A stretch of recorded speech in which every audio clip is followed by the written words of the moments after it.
I'm calling to order this hearing. This is a public hearing of the Committee of the Whole of the Council of the District of Columbia. Today is Friday, March 7th, 2025.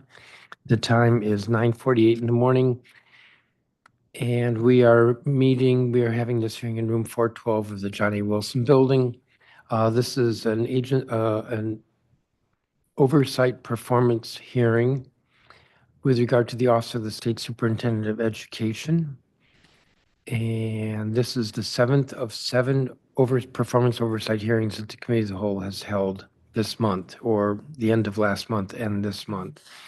All of the council committees are having these performance oversight hearings in preparation for receiving the proposed fiscal year 2026 budget from Mayor Bowser. She is to transmit that budget on April 2nd. And then the council's committees will have another round of hearings on the proposed budgets for the agencies under their purview. With regard to the Office of the State Superintendent of Education, the budget hearing is tentatively scheduled for April 23rd. We have a lot of witnesses today, and I believe the number is approximately 134 signed up. So we're going to try to move expeditiously through this witness list. As I said, this is an agency performance oversight hearing on the work of OSSE in fiscal year 2024 as well as fiscal year 2025 to date. With that, I am going to call the first 12 witnesses. Some folks will be virtual, some people will be in person. Robert Henderson, Ward 5 Representative, DC State Board of Education. Eric Goulet, Ward 3 Representative, DC State Board of Education. Ruqayya Anbar Shaheen, Director of Early Childhood at DC Action.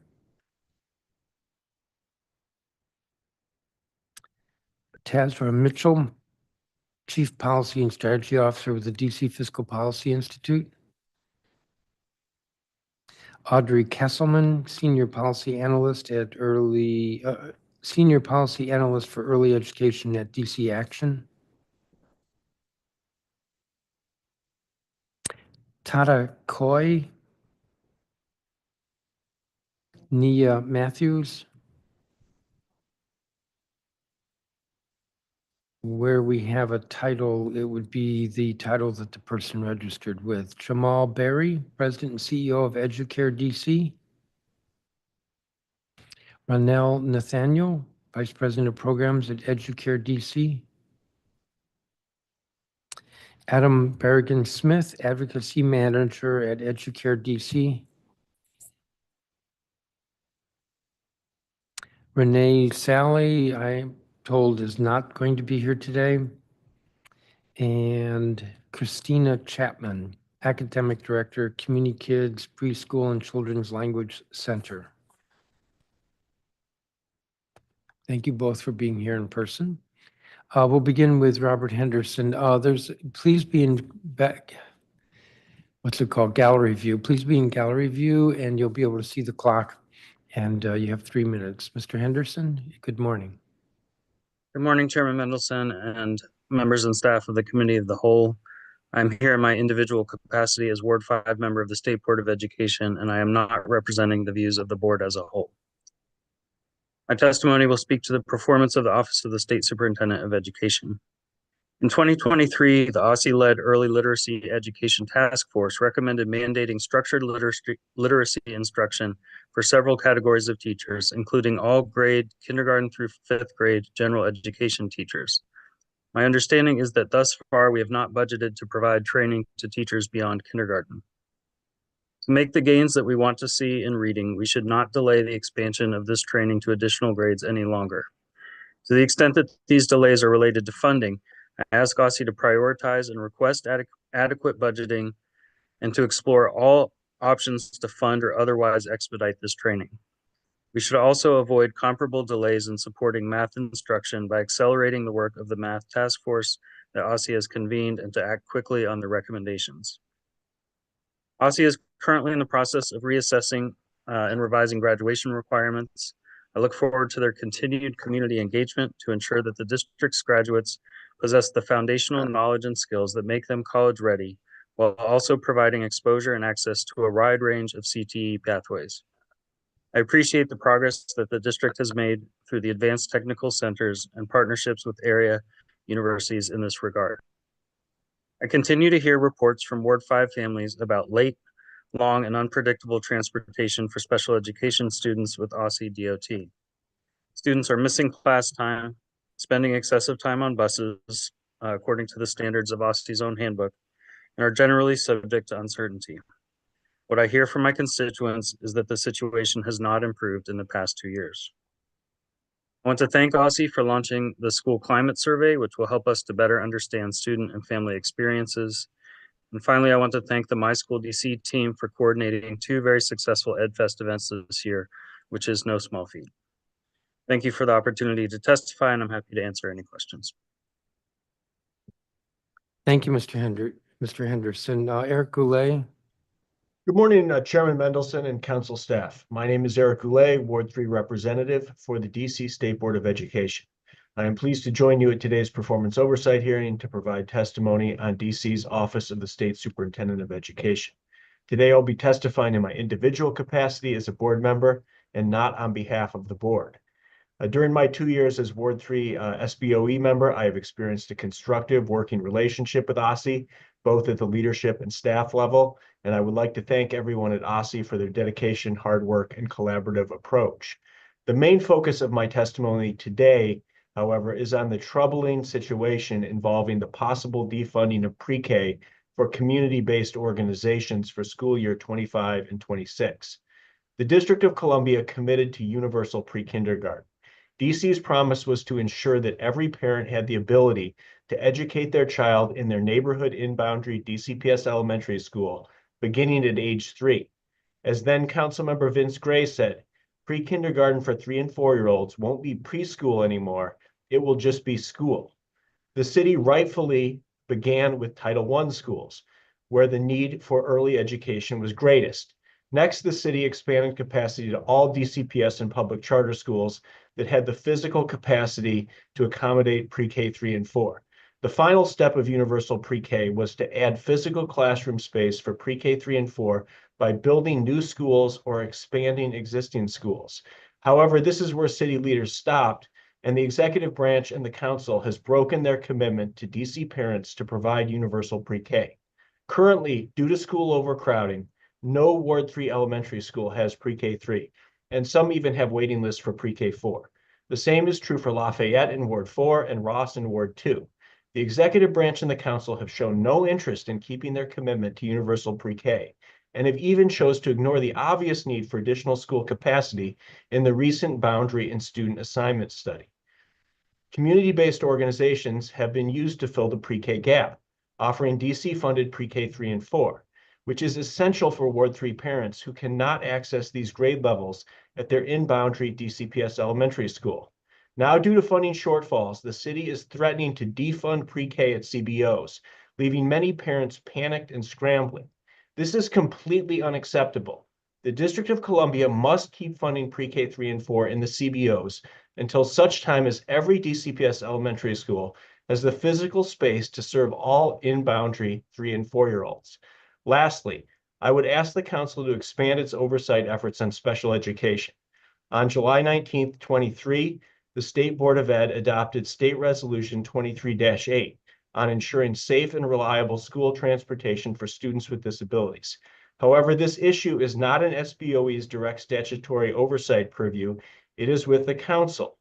Further, school overcrowding in Ward 3 has denied students with disabilities from receiving an inclusive education in nearby DCPS Ward 3 schools. Again, because of a lack of physical classroom space. We need new schools now. That concludes my testimony for today, Mr. Chairman. I am available to answer any questions that you or your colleagues have. Thank you. Thank you, Mr. Goulet. You'll be sending us a copy of your statement? Yes, I've just submitted it electronically, so you should have it now. Thank you. Ruqayya Anbar Shaheen. Good morning. My name is Rakaya Ambar Shaheen. I lead DC Action's Early Childhood Policy Team as the Director of Early Childhood Systems. DC Action is a member of the Under 3 DC Coalition. My testimony today will focus on the Early Childhood Educator Pay Equity Fund. The Pay Equity Fund is an important component of the necessarily multi-pronged early childhood education system that serves children from birth to age 5. Young children need high-quality early learning opportunities, regardless of their parents' income or work status or their ward of residence. Supporting educators' ability to provide this high-quality care by providing salaries commensurate with their required education levels, something providers cannot afford to do on their own without charging families more than they can pay, is a critical need in achieving the benefits of early childhood education, and it pays off. A 2024 economic analysis finds that the total return on investment of the Pay Equity Fund is an impressive 23%, meaning for every dollar we spend, $1.23 is returned. The Pay Equity Fund is led to higher quality early childhood education. Quality adult-child interactions are the core of high-quality ECE. We know that the Pay Equity Fund is supporting stronger adult-child interactions because providers are finding it easier to retain their best educators and to attract the most qualified new educators. And more than half of childcare directors have observed that their educators are better able to focus on the needs and development of children and provide high-quality interactions due to the Pay Equity Fund. Further, since the Pay Equity Fund went into effect in 2021, early childhood educator qualifications have skyrocketed, with 83% of all directors and educators in OSSE licensed facilities meeting or exceeding the district's higher credentialing requirements. Higher teacher qualifications are significantly correlated with higher quality early care and education. Another quality measure that has skyrocketed, likely due to the Pay Equity Fund, is DC's proportion of child care facilities with the two highest quality designations, quality and high quality, with an increase from 54% to 83% during approximately the same time period that the Pay Equity Fund has been implemented. This is especially important for the more than 5,100 infants and toddlers in the Subsidy program, all of which participate in capital quality.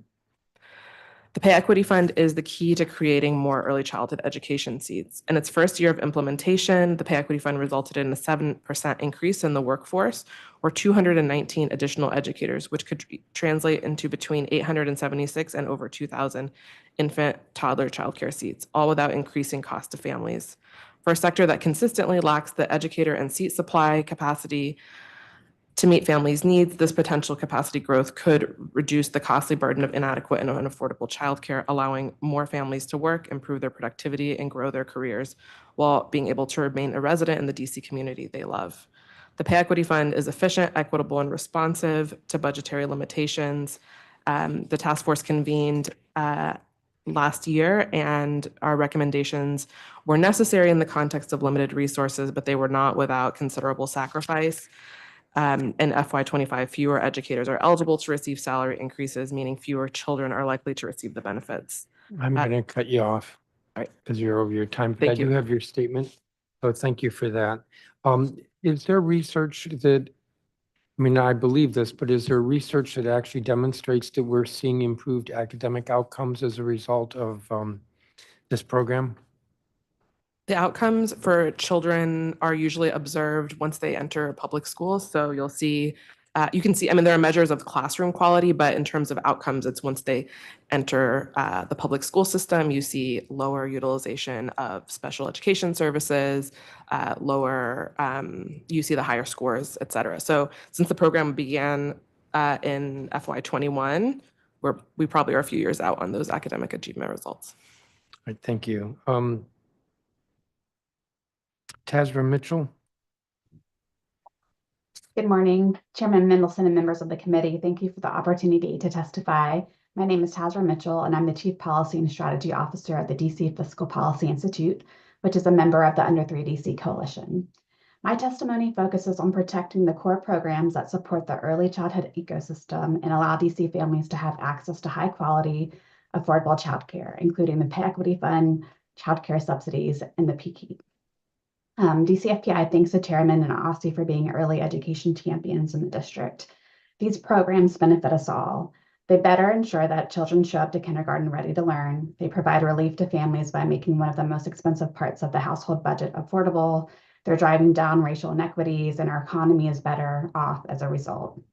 While these programs are delivering very impressive benefits, recent changes to the Pay Equity Fund's design are diminishing some of the progress the district has built. Further cuts to the Pay Equity Fund and to the subsidy program would harm the broader early education ecosystem and have ripple effects on families, small businesses, and the childcare workforce. To protect what we've built and to continue making progress, DCFPI recommends that OSSE and lawmakers take 3 steps. First, continue monitoring how recent changes in the Pay Equity Fund are affecting children, educators, and providers, and protect funding in the 2026 budget. It's important to interrogate the effect that smaller awards, lower minimum salaries for some positions, and wait lists are having on the sector or will have on the sector. At the same time, we must acknowledge that the Pay Equity Fund investments are paying off.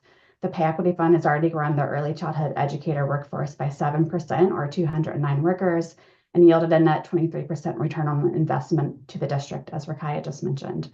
Table 1 in our written testimony shows that those gains are being realized in all 8 wards. Second, continuing to make improvements to the childcare subsidy program to make it easier for facilities to participate, which in turn would expand the availability of affordable care. And to elaborate, the childcare subsidy program is a primary avenue through which DC provides affordable childcare to families who need it, but subsidies only reach a fraction of families who need them. Increasing the number of facilities who offer care to families using a subsidy will help close the gap. My full written testimony provides recommendations to incentivize greater participation in the program among childcare providers, pulling from research that we conducted via a qualitative study last year.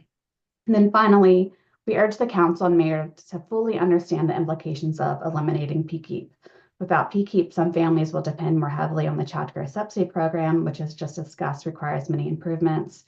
The families that utilize public school pre-K options could lose their coverage during summer, potentially costing them thousands of dollars. And presumably, some of the PKEEP educators would need to be absorbed by the Pay Equity Fund, increasing that program's budget. So making sure you all understand those implications will be important. Thank you for the opportunity to testify, and I look forward to discussing these recommendations with you further. Thank you, Ms. Mitchell. Audrey Kesselman? Thank you, Mr. Chair. Audrey is actually stuck on a flight. My name is Martine Gordon. I am also with, like Audrey, with DC Action, the Under 3 DC Coalition. So Audrey has asked me to read her testimony on her behalf. And your name again? Martine Gordon. Martine. Yes, sir. Okay. I appreciate the opportunity to testify today on the Childcare Subsidy Program. You will hear a lot of testimony today on early education, and I want to state up front how interconnected our system is. Every early learning program and funding stream, the subsidy program, Pay Equity Fund, PKEEP, and others, is essential and must work together to preserve one of the nation's leading early learning systems. The Childcare Subsidy Program works. The families of over 5,000 infants and toddlers who had a childcare subsidy in FY24 paid significantly less for high-quality early learning, between $0 and $265 per month, compared to private pay families who spent over $2,000 per month. Yet despite the benefits, the program's clear benefits, subsidy remains underutilized due to barriers to participating in the program.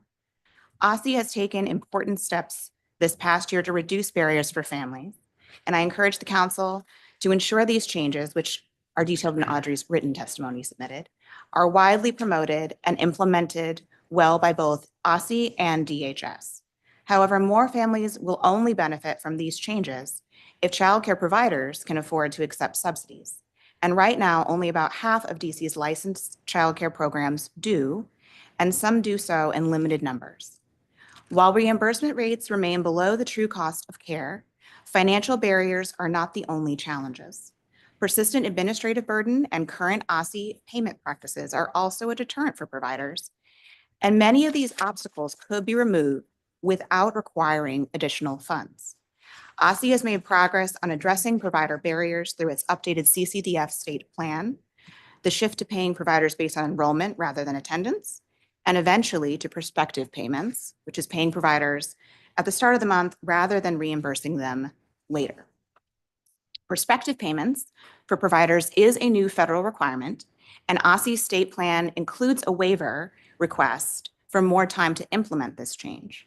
Both of these policies are cost-neutral approaches and would make a huge difference for current and potential subsidy providers and giving them greater financial stability and ability to participate. We encourage the council to engage in oversight to ensure OSSE is taking timely steps to meet the federal requirements. As you know, the Birth to Three for All DC law envisions making childcare affordable for every family through the subsidy program, and that must remain our goal. While we continue working to protect the current population of subsidy families with an eye toward long-term expansion of investments, there's a lot that can be done administratively now to strengthen the system. And transparent data on subsidy budget, enrollment, and the impact of recent policy changes will help us get there. Our data recommendations are included in Audrey's written testimony. We commend OSSE for its progress, but we must go further to ensure these policies are fully implemented and that providers and families are supported. Thank you. Thank you, Ms. Gordon. Tata Koi, I believe, is not here. Nia Matthews.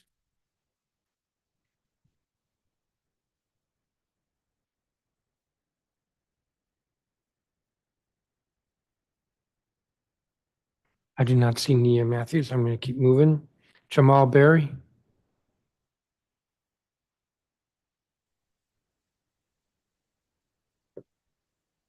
Please proceed, Mr. Berry. Good morning, Chairman Mendelson and members of the Committee of the Whole. My name is Jamal Berry, and I am President and CEO of Educator DC. Educator DC is an early childhood education program, part of the district's pre-kindergarten enhancement and expansion program, or PKEEP, and we serve over 400 children and their families from prenatal to pre-K in wards 7 and 8. Many families choose to keep their children with us through pre-K thanks to PKEEP and the district's universal pre-K program that provides free pre-K and community-based programs. For these families, keeping their children in our center where they know and they trust their teachers is not just a preference, but it's a critical component of their child's emotional and developmental well-being. We are concerned to hear reports that the mayor is considering phasing out PKEEP and urge you to heed this warning. If PKEEP funding is eliminated, it will cause ripple effects across the early learning sector, destabilize programs, and increase budget pressures on the Pay Equity Fund and the Childcare Subsidy Program. The early childhood sector is a delicate balance, and cutting PKEEP to free up funding for other programs is robbing Peter to pay Paul. This potential cut is the latest threat that undermines community-based pre-K and funnels all 3 and 4-year-olds into DCPS or a public charter. Several of our families already face a significant barrier to keeping their children enrolled with us. Families of children with developmental delays or disabilities who are evaluated and qualify for an individualized education program after age 3 are faced with a difficult decision. They must choose between enrolling in DC public schools or a public charter school to access publicly funded special education services or staying in a PKEEP CBO without these services. Educator DC happens to be fortunate enough to have a development team that privately fundraises most service hours for children for hours that they would receive at DCPS. However, most CBOs lack this support and often lose children that they can serve to LEAs. We have engaged with OSSE on this issue for years, but it has not yet been addressed. And in 2023, we convened a meeting of PKEEP CBOs with OSSE's Division of Early Learning Leadership, who assured us that they would work with us to develop a plan and solution. Last year, PKEEP CBO sent OSSE a letter to follow up, requesting an update on their plan, their barriers, and ways we can collaborate on a solution. We have yet to receive a response to those questions. We urge the council to engage OSSE on this issue and ask them what barriers exist, if any, to providing special education-related services to IEP-eligible children in community-based pre-K programs, and then use that information to resolve those barriers. Thank you for the opportunity to testify, and I'm happy to answer any questions. Thank you, Mr. Berry. And I have your statement. Thank you. Ronell Nathaniel, Vice Yes. President of Programs at Educare, please proceed. Thank you. Good morning, Chairman Mendelson and members of the Committee of the Whole. My name is Ronell Nathaniel, and I am the Vice President of Educare DC. Educare DC is an early childhood education program, part of the Pre-Kinder Enhancement and Expansion Program, or PKEEP, and we serve over 400 children and their families in Wards 7 and 8. I would like to begin by commending the council and the district for creating an excellent early childhood education system. DC leads the nation in enrolling more 3- and 4-year-olds than others in the state, thanks in large to part of the PKEEP, the cornerstone of the district's mixed delivery universal pre-K program. Because of PKEEP, families, regardless of their income, can send their child to a high-quality community-based pre-K for free. Our families choose to keep their children with us from birth until kindergarten because they want the continuity of care for their child.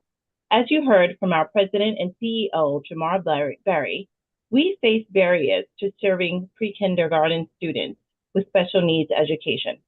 It comes down to age.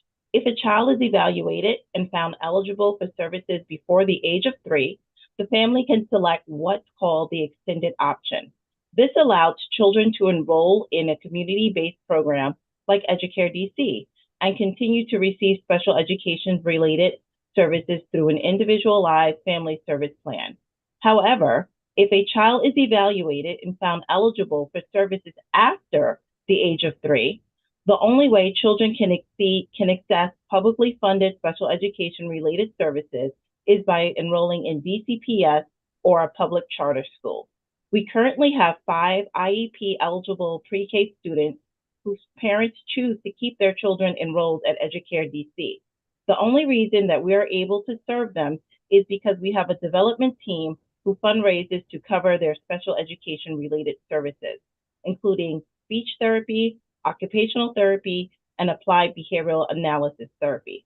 While we are fortunate to have these resources, many community-based pre-K programs do not, and routinely lose these children to LEAs mid-school year.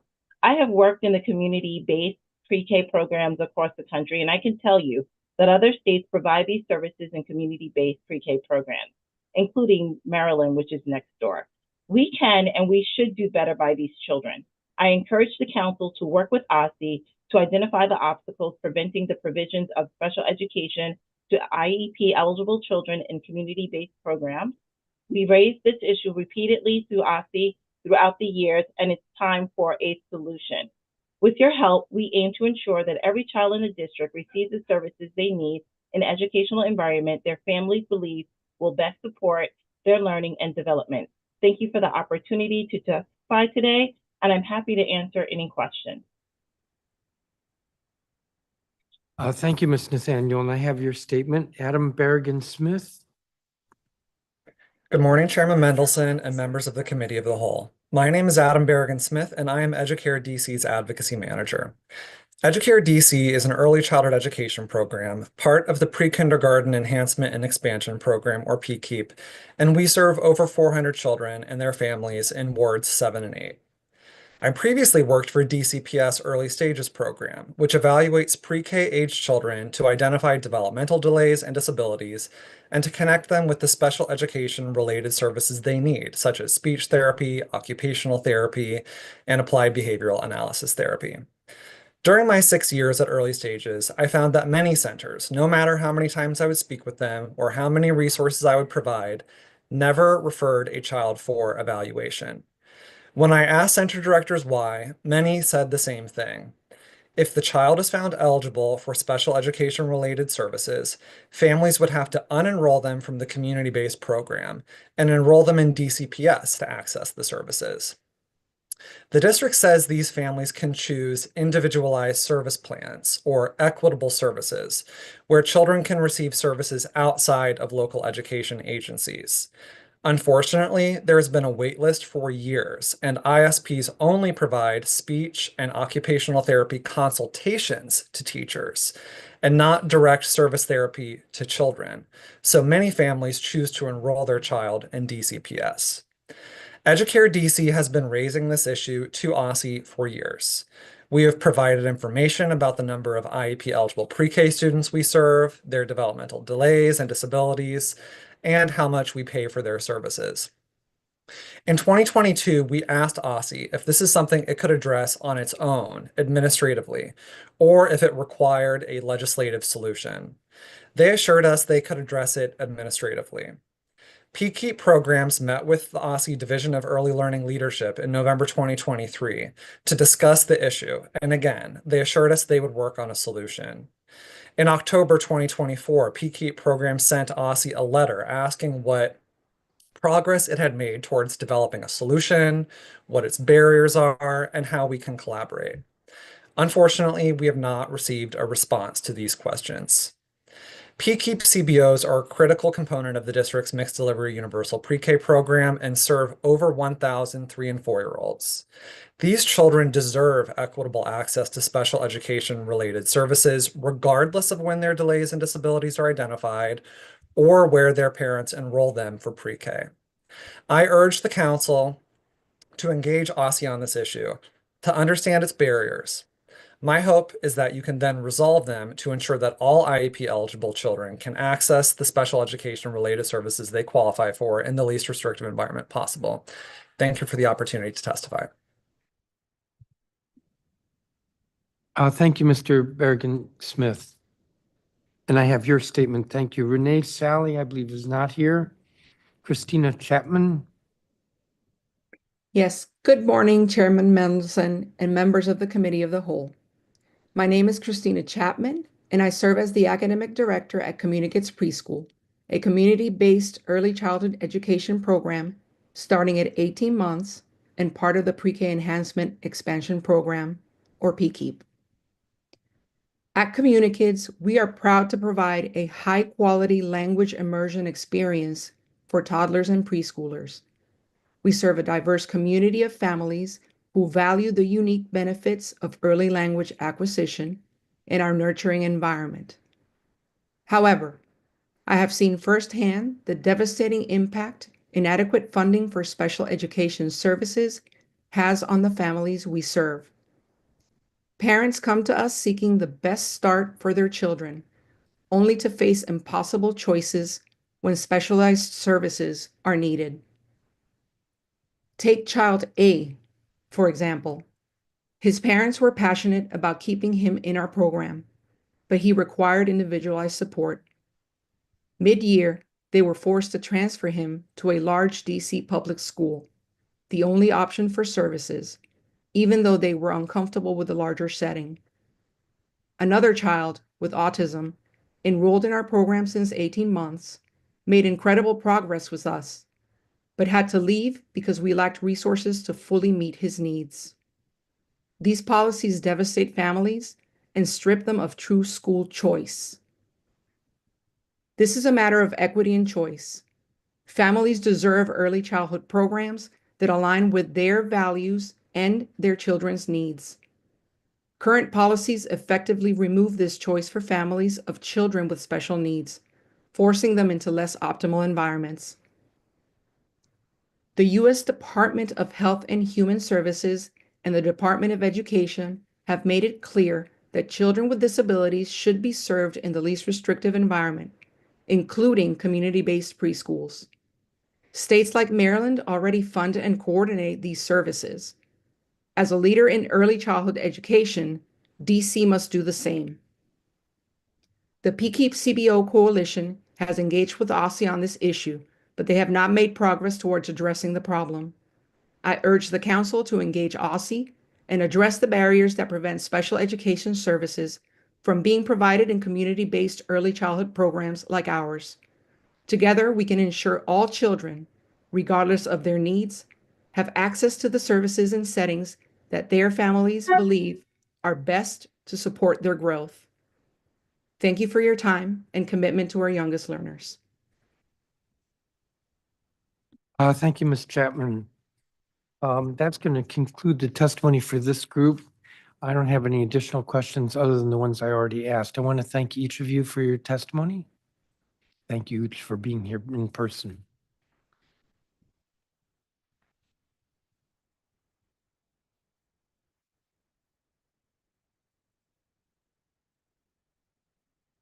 Paul Echeverria, President and CEO, Communikids Preschool and Children's Language Center.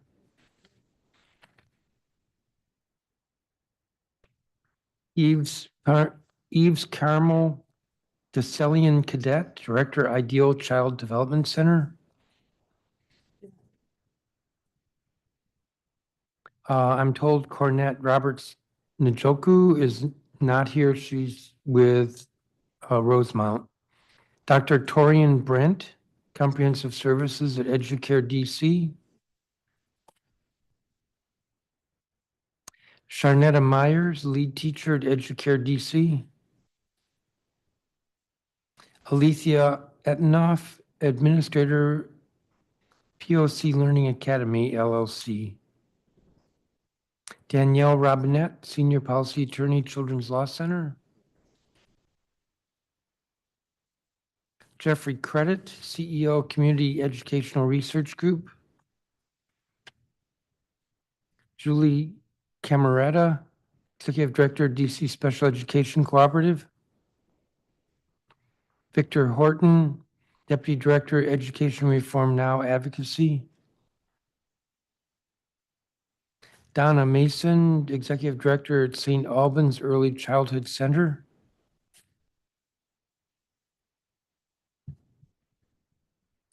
Jordan Pickett.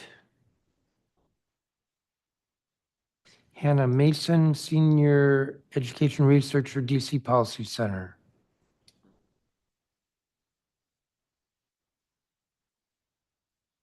I think I'll leave it there. Mr. Echeverria, good morning. Thank you for being here in person. I was giving out gold stars yesterday to people who were in person, and then people actually took them, which was very disruptive. So I'm not offering them today. Well, we're all about All gold right, stars. you can have one. So, good morning. My name is Raul Echeverria, and I am co-founder, president, and CEO of Communicates Preschool, a community-based early education program that proudly participates in the Pre-K Enhancement and Expansion Program, or PEAK. And I am here today to stress the urgent need to maintain a mixed delivery system for the pre-K in DC, and to warn against the potentially devastating consequences of shifting all pre-K slots exclusively to DC public schools. Community-based organizations like Communikids have long served DC families by providing high-quality, full-day, year-round education in a nurturing, community-based setting. We operate, however, on a fragile financial balance, one that relies on serving both infants and toddlers ages 0 to 2.5, and preschoolers, 3 and 4-year-olds. Infant and toddler care is far more expensive than caring for the preschoolers.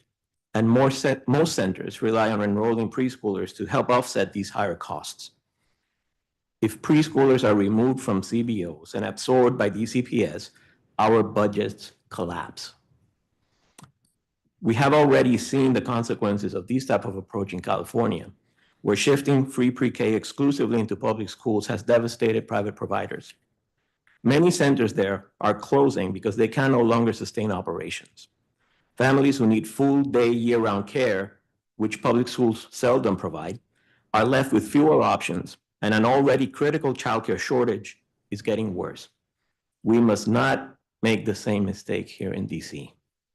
While we appreciate the increases in subsidies for infants and toddlers, they are not enough to make up for the financial shortfall created by losing preschoolers.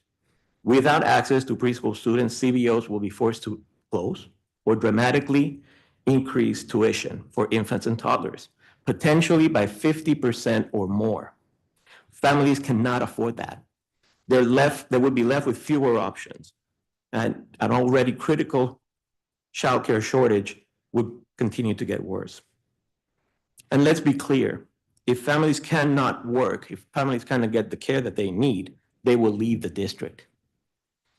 Preserving PKEEP and maintaining a mixed delivery system is not just about pre-K, it is about ensuring that the entire early childhood education infrastructure in the district remains strong. Families deserve options, children deserve stability, and small businesses like Communikids and other CBOs deserve the opportunity to continue to serve our communities. I urge you to protect PKEEP and uphold a balanced approach that ensures families have real choices and that providers so that providers can continue delivering the high quality education for our youngest learners. A balanced approach allows parents to choose the best program for their children and ensures the right combination of value, convenience, and access to essential services for all. Thank you very much. Thank you. I was about to cut you off. Can you give us a copy of your statement, please? Yes, I will provide that. All right, thank you. Eves Carmel, Celian Cadet, I think is not here. Cornette Roberts Njoku, I believe is not here. Dr. Torian Brent. Good morning, Chairman Mendelson and members of the Committee of the Whole. My name is Dr. Torian Brent, and I am the Comprehensive Services Manager at Educator DC. Educator DC is a community-based early learning childhood education program, part of the PKEEP, Pre-Kindergarten Enhancement and Expansion Program. And we serve over 400 children and their families in wards 7 and 8. I'm here today to advocate for equitable access to special education services and PKEEP community-based organizations, or CBOs.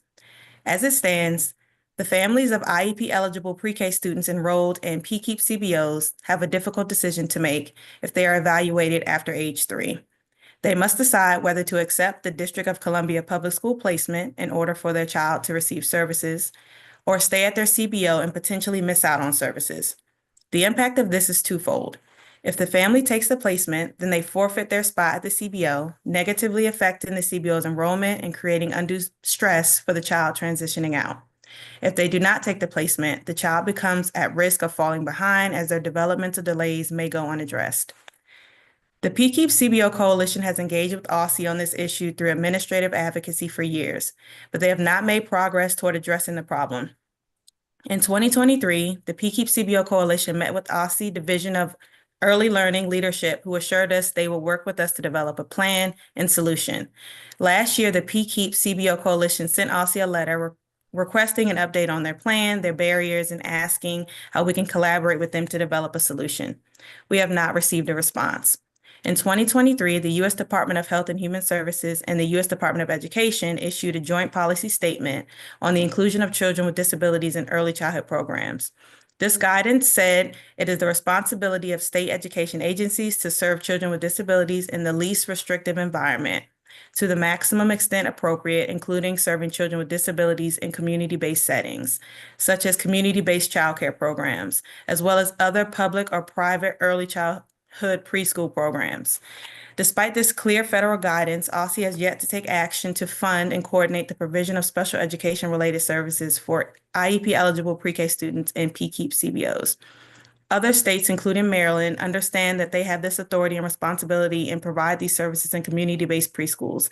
The district is a national leader in early childhood education, and there should be no exception. We can and should provide these services in community-based pre-K programs. We urge the council and engage OSSE and ask them what legal, administrative, or financial barriers exist providing special education services to IEP-eligible children in community-based pre-K programs. With your support, we hope to ensure that all children in the district receive these services they need in the educational setting their parents think best supports their growth and development. Thank you for your time and attention. Thank you, Dr. Brent. Sharnetta Myers. Good morning, Councilman Mendelson and members of the committee as a whole. My name is Sharnetta Myers, and I'm a lead teacher at Educator DC. Educator DC is a full-year, high-quality early education program serving over 400 children and their families in wards 7 and 8 from prenatal through pre-K. Over the past 8 years, I've experienced the highs and lows of teaching young children. Moments of joy when a child reaches a developmental milestone, challenges of addressing complex family needs, and the immense responsibility we carry as educators shaping the future of our youngest learners. But I will tell you, nothing has felt as significant as the moment I learned about the Pay Equity Fund. Finally, after years of dedication to this field and a lot of hard work, I am able to breathe a little easier, knowing that I'm not just teaching just because it's my passion, but now because I'm finally earning the higher compensation that I truly deserve. I was recently promoted to lead teacher because I've earned my bachelor's degree and I am now making $75,000 a year. I feel as though the Pay Equity Fund has finally aligned my salary with my skills. As much as I love this work, we all know that passion alone isn't enough. The emotional and physical toll of teaching young children is immense. Every day, we pour ourselves into the lives of these children, teaching, guiding, supporting, and loving them.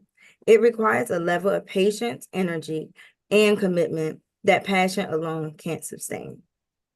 It needs to be valued.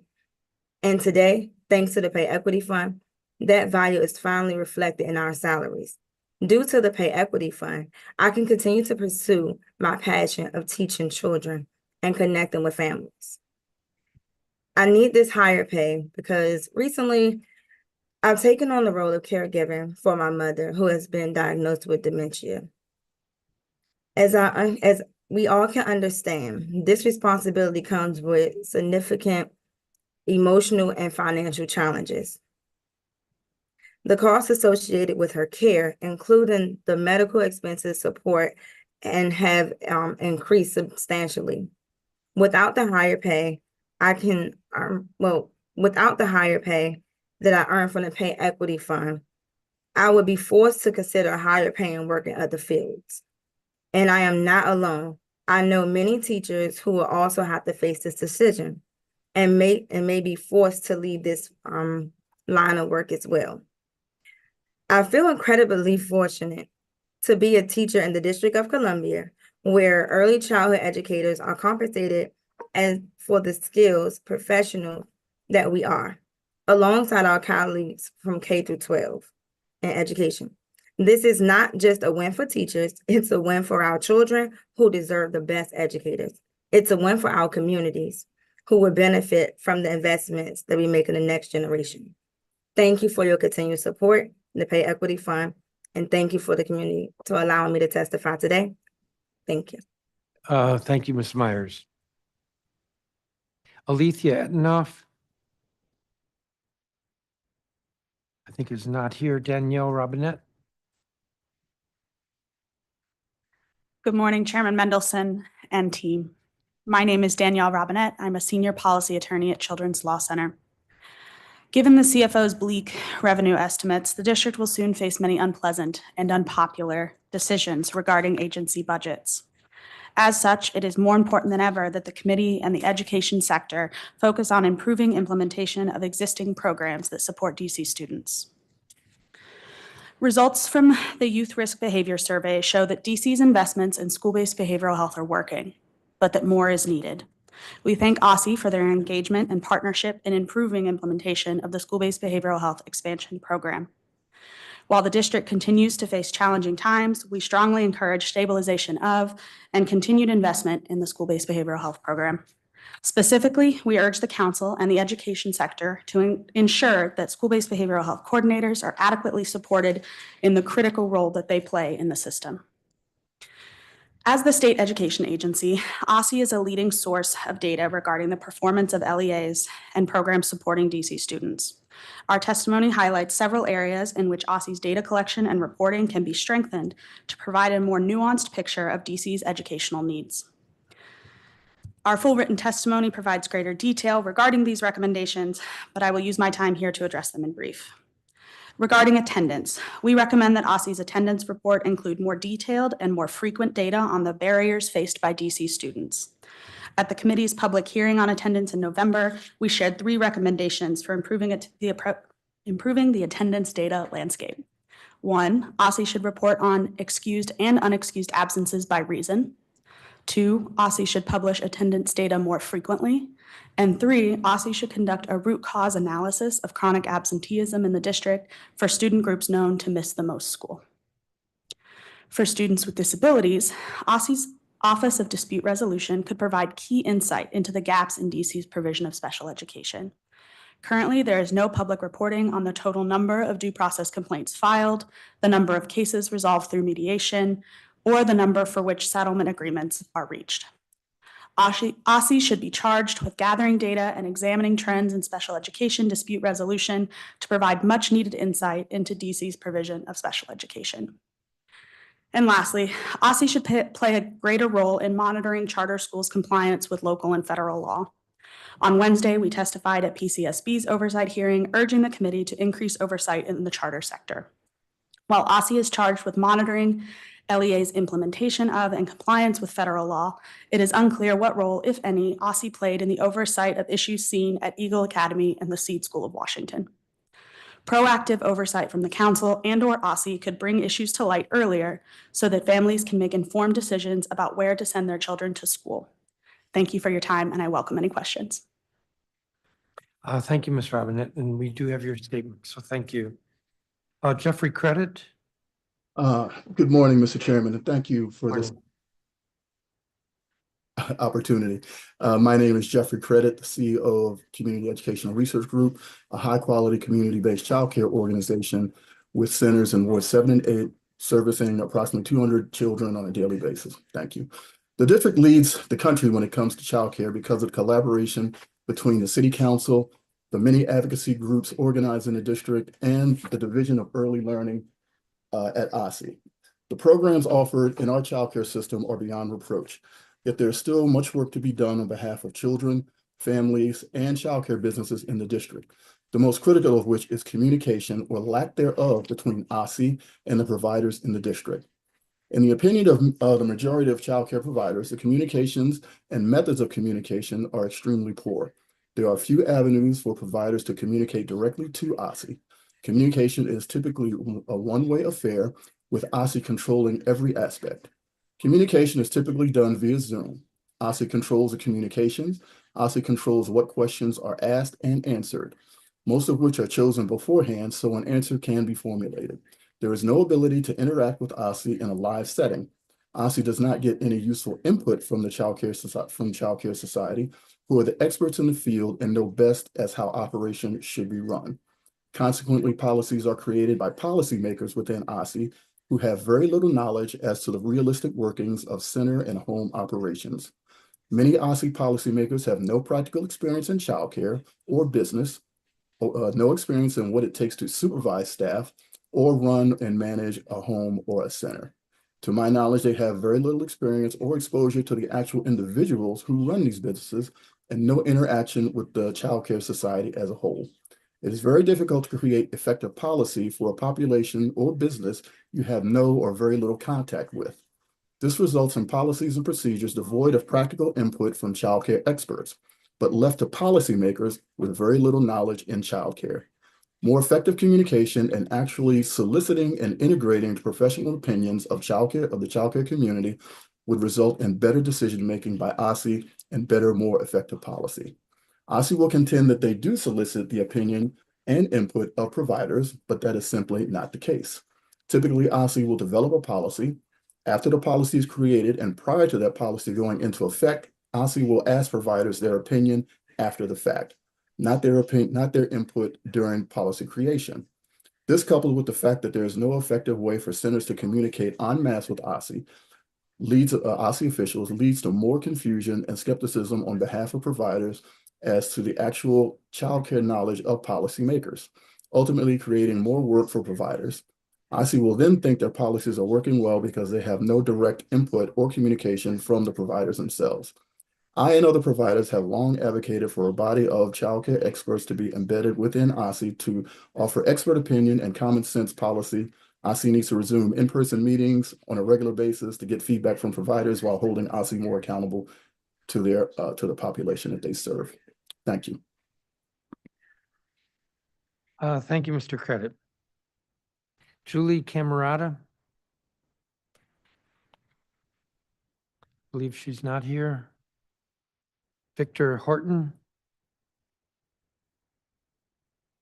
Good morning, Chairman Mendelson and members of the Committee of the Whole. My name is Victor Horton. I am a Ward 7 resident and the Deputy Director for the DC chapter of Education Reform Now Advocacy, an organization fighting for a just and equitable education system for all students. I'll start today with literacy.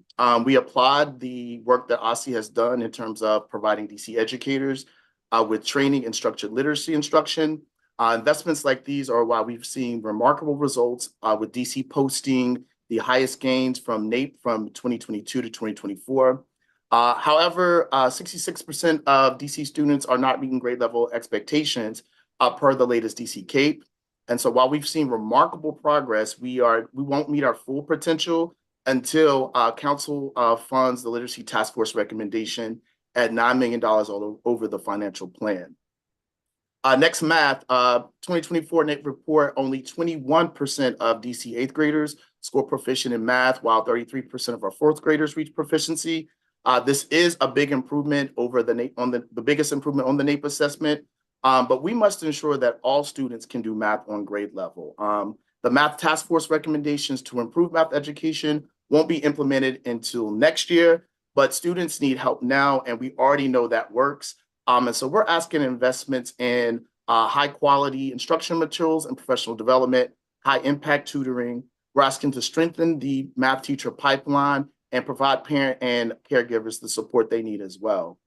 Dual enrollment. We're excited to see that in 2023-2024, 458 students across the district registered for OSSE's DC Dual Enrollment Consortium program. However, it was very alarming to see the low number of participants from Ward 7 and 8. We also saw gains in the post-graduation, post-secondary enrollment within 6 months of graduation, that 3% increase to 56%. However, I guess we would like to highlight that IC should focus also not just on enrollment, but post-secondary completion, and that will provide a clear picture of access versus success. And the last point that I'll bring up today is around attendance. The most recent attendance report showed that OSSE was making progress with a 3.9% decline in chronic absenteeism and a 6.6% decline in truancy, signaling progress. The report also showed a link between attendance and academic growth. So simply put, when students are consistently in classrooms, they learn more. We still have 40% of students still chronically absent. So we must continue to measure and improve student attendance through targeted interventions. And so thank you for your time and consideration today. And I look forward to continued collaboration to improve outcomes for DC students. Thank you. Thank you, Mr. Horton. And I have your statement. Donna Mason.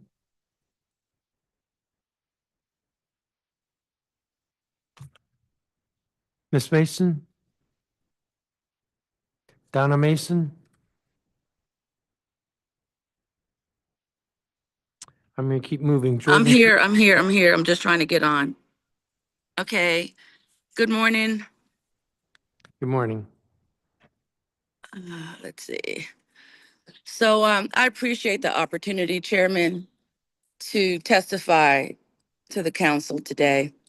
As you've mentioned, my name is Donna Mason. I'm the Executive Director at St. Albans Early Childhood Center, and we're located in Ward 3. I've worked in the field of early childhood education for over 45 years in various capacities. I've been with St. Albans for nearly 20 years. And since our beginning in 1972, we've always been committed to providing the highest quality of childcare to a multi-ethnic, multi-economic community. We've been able to achieve those goals. Part of the reason why we've been able to achieve the goals is because of the 3 major programs offered by OSSE, our subsidy program, Pay Equity, and P-Keep.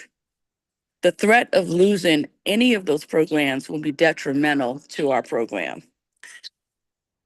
In the area of the Pay Equity, we have seen a major shift in the quality of staff and the a way the staff have been able to acquire homes and finish their education and have reliable transportation, move closer to the district. Last year with the threat, although we appreciate the fact that we were able to retain the funding, it resulted in a shortfall of $250,000 for our $250,000 for our program, which had an effect on other areas of our operations. With regard to P-Keep, as some of my colleagues mentioned, Ward 3 does not have parents don't have an opportunity to attend pre-K 3 because it doesn't exist. And pre-K 4 is very limited.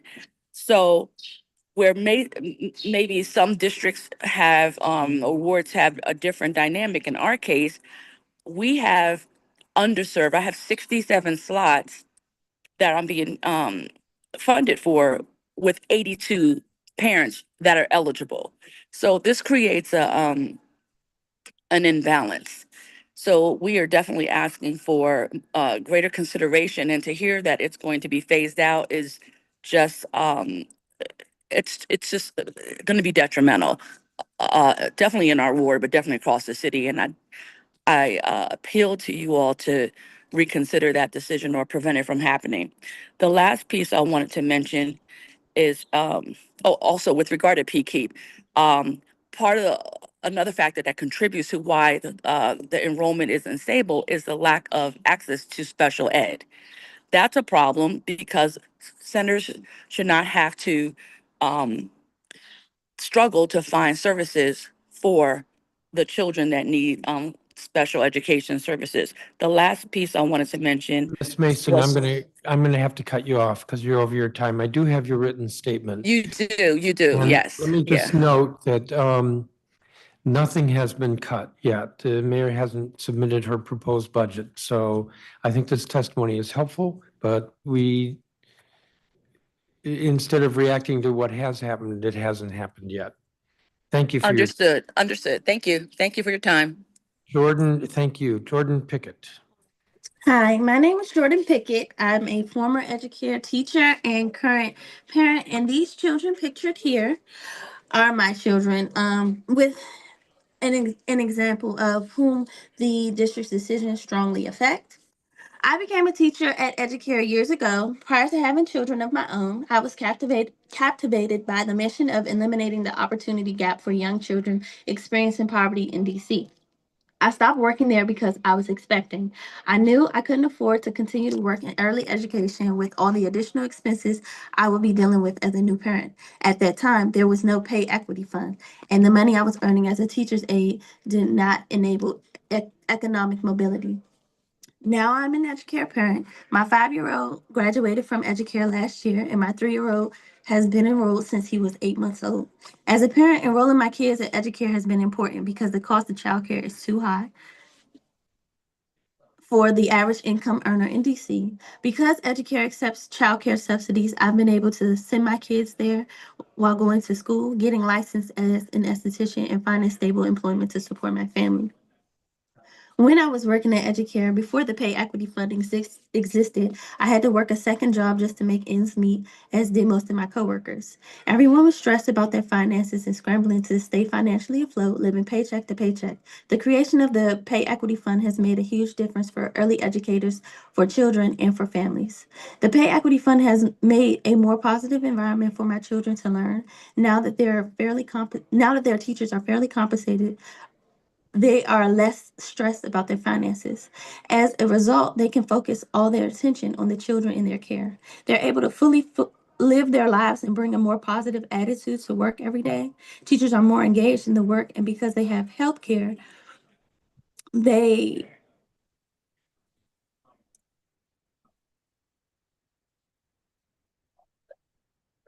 miss less work due to illness. It's always been clear to me that teachers are dedicated and passionate about their work. Now they can focus on what they care about instead of having to divide their attention between early education and other jobs. I've been able to develop deeper relationships with my children's teachers because they can stay later at the center, which allows us more time to talk when I pick my son up. If funding for the pay equity fund is cut, the quality and availability of childcare will drop. Teachers won't want to work in early education anymore because the pay isn't competitive. They won't be able to afford their lives, pay their bills, and care for their families. They will have to choose between doing what they love, teaching young children, and caring for the people they love, their families. Then if teachers quit, centers won't be able to serve as many children, and parents will have to look for childcare elsewhere. Early educators provide the foundations and building blocks for the next generation of leaders. During the first 5 years of life, you're taking in information and creating the basis of where your life is going to go. What you learn in those first 5 years puts you on the pathway to success. Where early educators are doing is very important, and people need to know that. Of course, I wish I could dedicate all my time and attention to my children, but I can't. So when I'm not with them, I want to know that they're going to be okay. At Ms. Educare, Pickett, I know my children are receiving a quality Ms. Pickett, education. I'm I going to had have to some cut you concerns off. because my youngest child wasn't talking Ms. when I Pickett, expected him to. Now we have in-depth conversations. Thanks to his teachers at Educare, he's asking questions about work and how Ms. Pickett, using his language to understand what's going on around him. There's nothing more Ms. important than helping Pickett, children to do that. Our early educators deserve to be paid fairly, and their work matters so much. I don't know if you could hear me, but you were over your time. Thank you very much. Hannah Mason. Good morning, Chairman Mendelson and members of the Committee of the Whole. My name is Hannah Mason, and I'm the Senior Education Research Analyst of the Education Policy Initiative at the DC Policy Center, an independent think tank focused on advancing policies for a growing, vibrant, and compelling DC. Today, my testimony will focus on findings included in our recent State of DC Schools 23-24 report that focuses on strong system health and modest progress towards academic recovery. DC's increasing teacher retention reflects strong signs of system health. In school year 23-24, 74% of teachers returned to their same school and role, a 3 percentage point increase from the previous year. This positive trend continues with 76% of teachers returning to their same school and role for the 24-25 school year. These retention rates matter because poor teacher retention negatively impacts student performance. DC's progress highlights a clear commitment to retaining educators. One of the ways OSSE is sustaining these trends of teacher retention is through launching the first citywide apprenticeship in teaching program, which provides a cost-free pathway for current professionals to enter the teaching profession. DC is also making modest progress in learning outcomes post-pandemic. In school year 23-24, 34% of students met or exceeded expectations on the ELA CAPE assessment, showing no change from the previous year and a 3 percentage point decrease compared to pre-pandemic school years. In math, however, 23% of students met or exceeded expectations, a 1 percentage point increase from the previous year, but 8 percentage points lower than in school year 2019.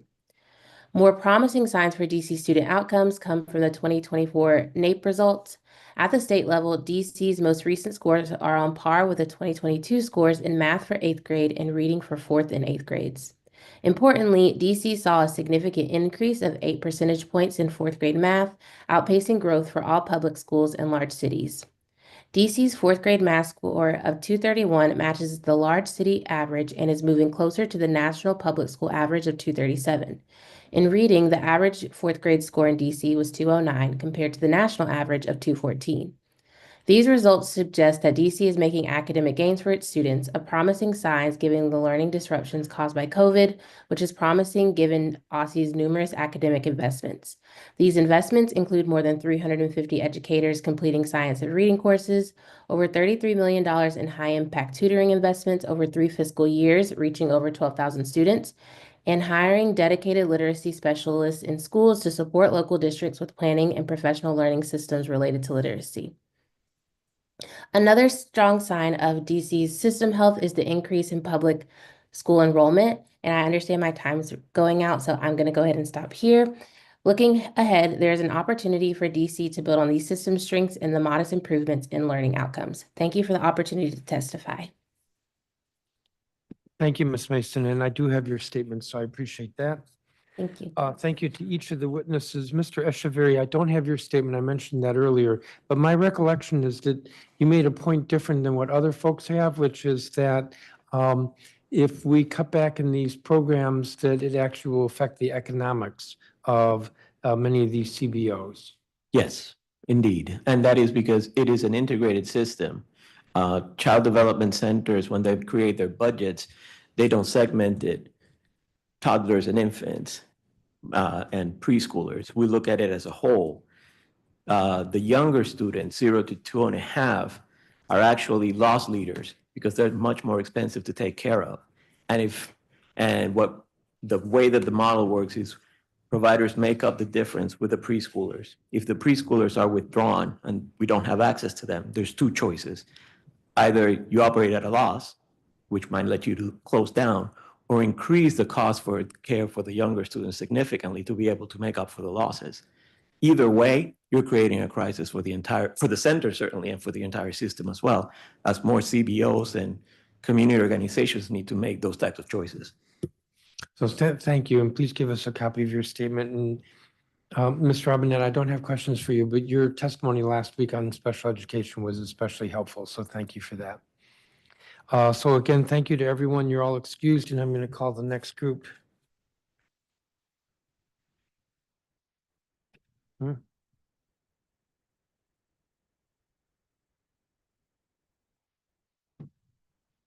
Too late. Jamari Blakeney, lead teacher at Educare. Tiara Williams, instructional coach, Educare. Good morning. Good morning. Miriam Magdielli, Keyshawn Puta. Good morning. I'm Jamari Blakeney. Okay, don't start yet. Okay. Maribel Ventura Torres.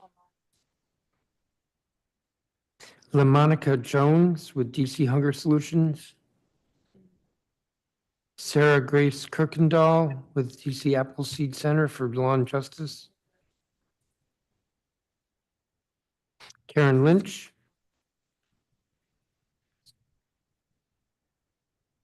Dakota Richardson.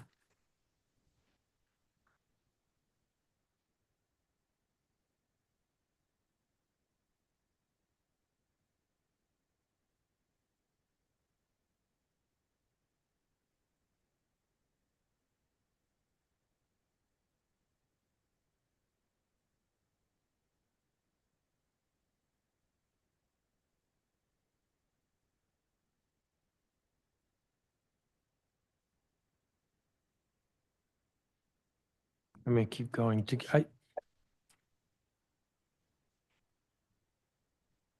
already say Dakota Richardson? Jen Kane. William Kane. Jen Kaufman. Scott Goldstein.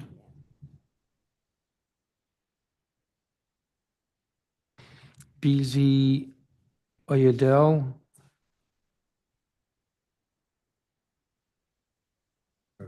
39. Margie Yeager is, I guess, standing in for BZ Oyedel.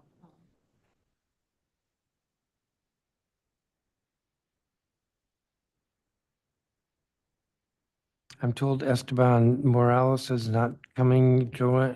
Joangeli Hernandez with Centro Nia.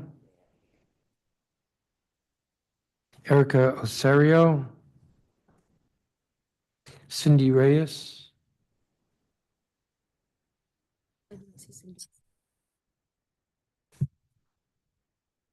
And I'm told Sally Tatalia will not be here. We'll stop there. All right. Not quite sure what we've got here. Is it Blakeney? Yes, All right. Blakeney. You are up. Thank you. Good morning, Chairman Mendelson. I am Jamari Blakeney. I'm a preschool lead teacher at Educator DC. Educator DC is a full-year, high-quality early childhood education program. And what I'm about to name as issues, it happens at many other organizations. So I'm providing my testimony today to address the issue of lack of special education services for children ages 3 to 5. I will also discuss the issue of student retention at Educare DC. Because Educare DC is a PKEEP community-based organization, there are limited to no special education services for children with disabilities and special needs. The continuity of care present at Educare DC meets the needs of families and children. However, they are unable to continue in our care because their children's needs are met, whether that be occupational therapy, behavioral therapy, physical therapy, or speech therapy. So I currently teach a child who is 4 years old, and he needs behavioral, occupational, and speech therapy. His mother, during pickup, asked if it was possible that he could be seen at least 3 times a week. And so my student has only been seen on Fridays for 1 hour, just 1 hour. This particular student is nonverbal and requires visual aids and hand gestures to communicate with his teachers. The unfortunate truth that I expressed to his mom is that he probably wouldn't be seen as much as she would like. And the inclusion specialist also concurred by saying that 4 hours of speech therapy is the only time he qualified for. However, she could outsource and someone else could come in to support the child. So she expressed personally, the mom, that her concerns about transitioning to DCPS and how it could mean there will be a lack of quality of care and integrity of caregivers while supporting a child like her son. In this case, what qualifies him is not whether or not he needs the support. As I aforementioned, he is not verbal. The issue is that policy and the lack of special education services disqualifies the family and child from getting support and at their preferred organization.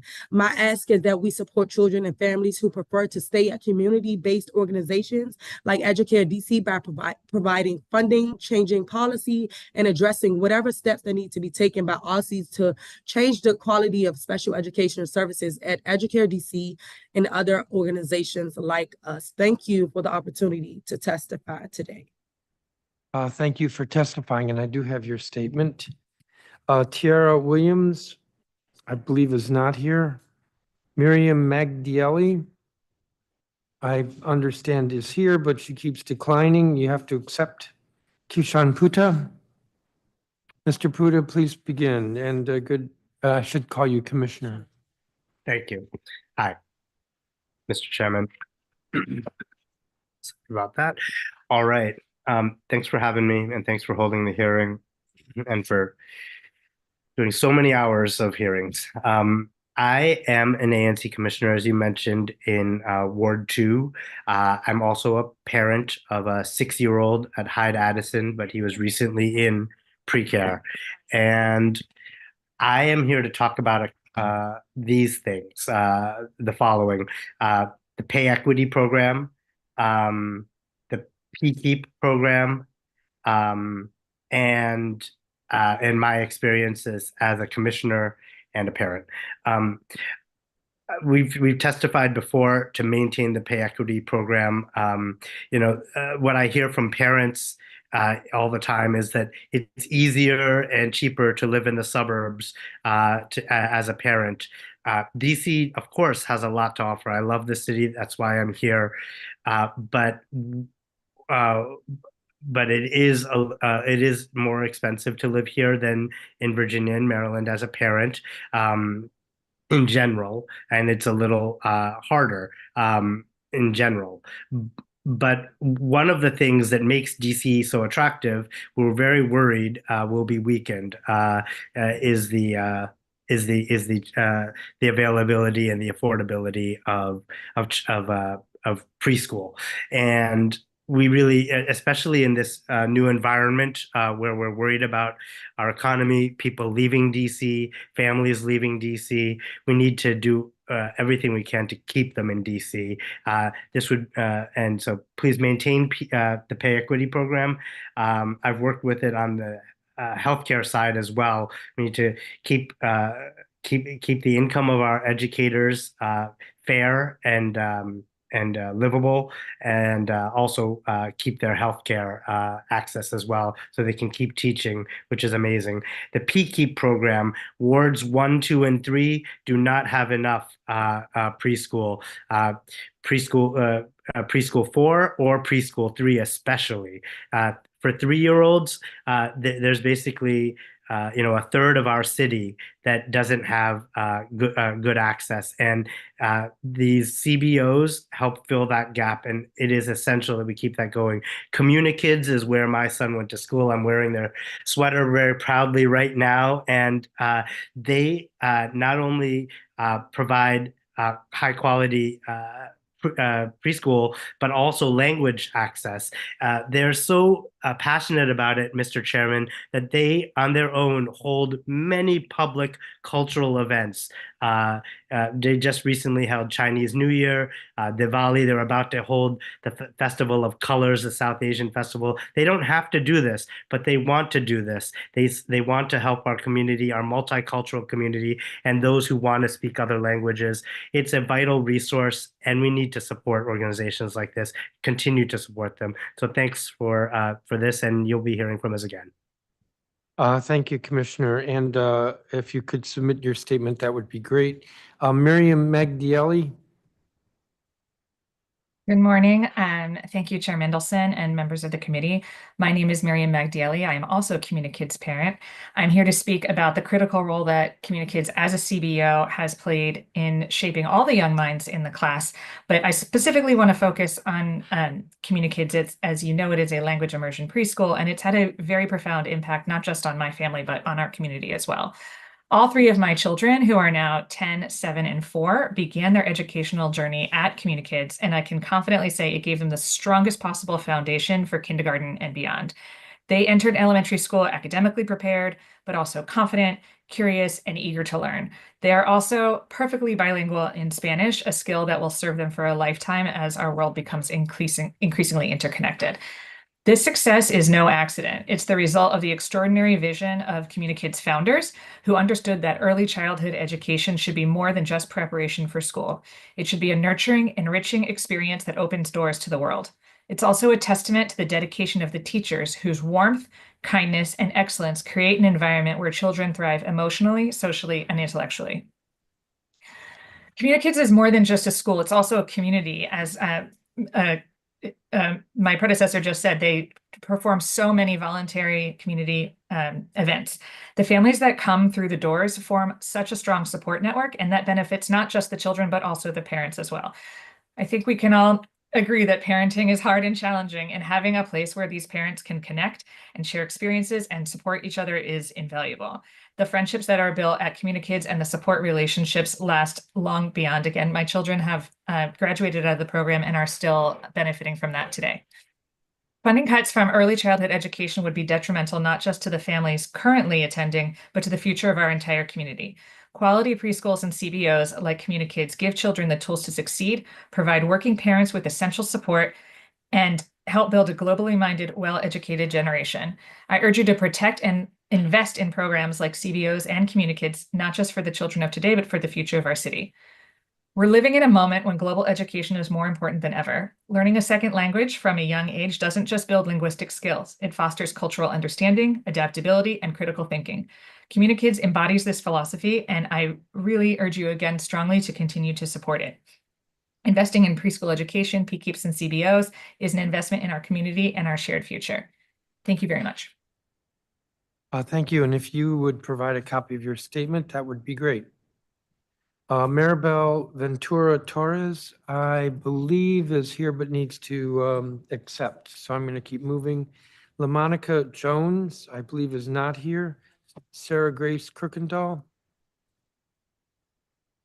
Good morning, Chairman Mendelson and Council staff. My name is Sarah Grace Kirkendall. I'm a Master's of Social Work candidate and currently serve as the Graduate Policy Intern with DC Appleseed.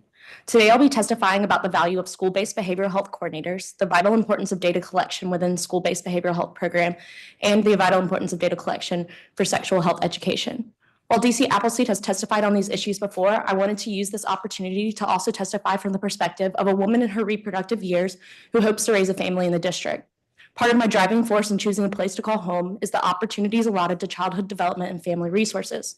Through my experiences in the behavioral health field and my advanced studies in social work, I'm keenly aware of the importance of education, preventative services, and early intervention in cases of behavioral health on the long-term successes of the individual. The DC Department of Behavioral Health, OSSE, and district schools have collaborated to make a holistic school-based behavioral health program. Currently, the majority of schools in the district have a school-based behavioral health coordinator. This position is essential for two reasons. First, they provide coordination, organizing relations with community partners, referring services for parents seeking care, and track school-specific needs. They also hold the ideal position for data tracking, needs assessment, and organization regarding behavioral health. Despite the clear need for this role, this is an unpaid position. While this is an oversight hearing and we'll expand on this during budget hearings, we want to highlight our call for the council to guarantee a $1,500 stipend to support the work of these essential health coordinators. While it's ideal for every school to have a clinician on site, we understand that budget can impact this. Data collection allows us to understand the behavioral health provider landscape for each school and ensure services are targeted to those who meet with the highest needs or gaps. Data drives evidence-based decision-making, identifying needs and priorities, measuring impact and effectiveness, resource allocation, and addressing inequities.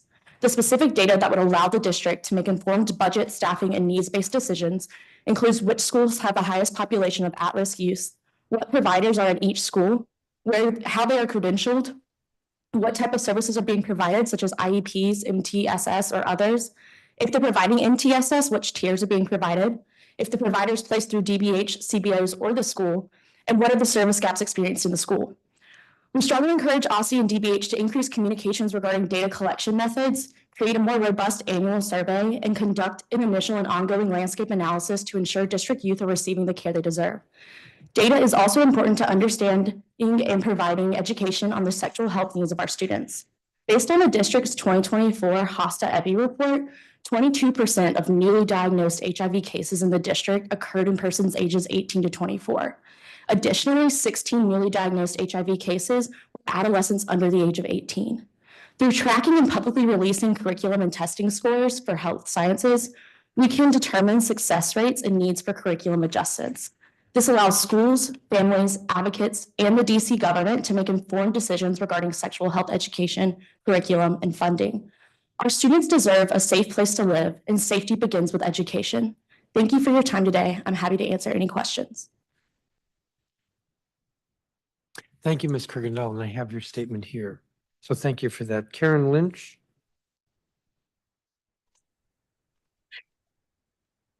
Good morning, Chairman and Council members. My name is Karen Lynch, and I am the proud grandmother of Jabril Richardson, an amazing and inspirational little boy who was diagnosed with Down syndrome at the age of 3.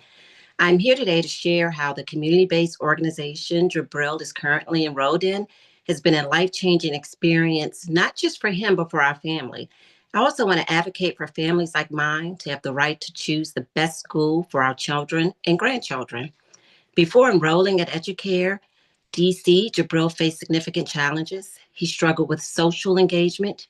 And even after his sister was born, he still showed little interest in engaging, playing with toys, or playing, period. His limited focus and emotional development left us feeling uncertain about his future and how to best support his growth. However, since joining Educare, Jabril has made remarkable progress, and his experience has given our family hope and confidence in his future. Since joining Educare, the transformation has been nothing short of extraordinary. Jabril now interacts with family, staff, and other students at the school. He has learned to play with toys, something we never thought would be possible. His social skills have improved, and his focus has sharpened. The nurturing, individualized attention at Educare has played a crucial role in his physical, mental, and social development. This is why it's so important that my family is able to keep Jabril enrolled at Educare. Currently, the district's policies not only disincentivize, but also pressures families whose children were diagnosed after age 3 to move them from community-based organizations to a DCPS school. This approach is not supportive of families like mine. Before Jabril started Educare, he was receiving 3 different types of therapy: speech, occupational, and physical therapy. But we saw little progress. Matter of fact, his therapy was stopped because he was not progressing. The growth he has made at Educare is beyond anything that we could have hoped for. However, I am deeply concerned about the future. If we are forced to transition him to a DCPS school to access special care, special education services, I fear that all of his progress will be undone. This stability and familiarity he has found at Educare are essential to his development, and moving him to a new environment could destabilize his progress, setting him back emotionally and socially. As a grandmother, all I want is the best for Jabril, and that means being able to choose the environment where he is thriving. Families like mine should not have to choose between the school that supports our kids and our children's unique needs and the services that they need to succeed. This is an issue the PKEEP CBO Coalition has been working on with OSSE, but we still have no clear solution in sight. I urge the council to work with OSSE and PKEEP CBO Coalition to create a solution that ensures children like Jabril can continue to receive the services they need while remaining in the environment where they are flourishing. Every family should have a right to come and to choose the best school for their child without having to sacrifice critical services. Thank you so much for your time and your attention today. Thank you, Ms. Lynch.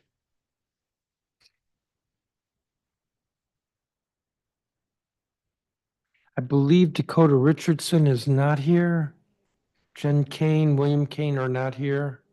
Jen Kaufman is not here. Scott Goldstein is next. Good morning. OSSE plays an important role in a cross-sector role in so many ways. So I cannot cover all these areas in just 3 minutes, but before I go into depth on 2 issues, I want to express our solidarity with the Under 3 DC Coalition and their demands to preserve and strengthen the Pay Equity Fund, PKEEP, and those advocating for students with disabilities. We urge OSSE to continue to advance and expand the teacher apprenticeship program, thoroughly study and advance flexible scheduling for educators, and renew efforts to lower barriers for international educators to become certified in DC. I also want to express, as the mayor considers a permanent choice for superintendent, our support for interim superintendent Mitchell. Dr. Mitchell has deep roots in Washington, D.C. She's a great listener and an authentic and human-centered leader. These skills are not easy to come by, and we hope the mayor will consider keeping her in this role. Yesterday, we were excited to learn that we've again received the OSSE Educator Wellness Grants for the 3rd cycle. We're so grateful for our partnership with OSSE and all of these efforts to support student and staff well-being.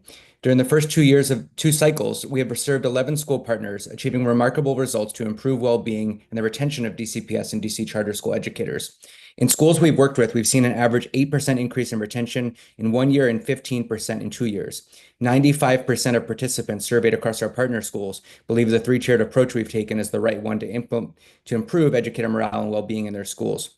We've utilized funding for these grants to create amazing staff wellness rooms, teach educators strategies to prevent burnout, improve school communication, build relational trust, implement staff-led professional development, and make organizational changes to make the role of educators more sustainable.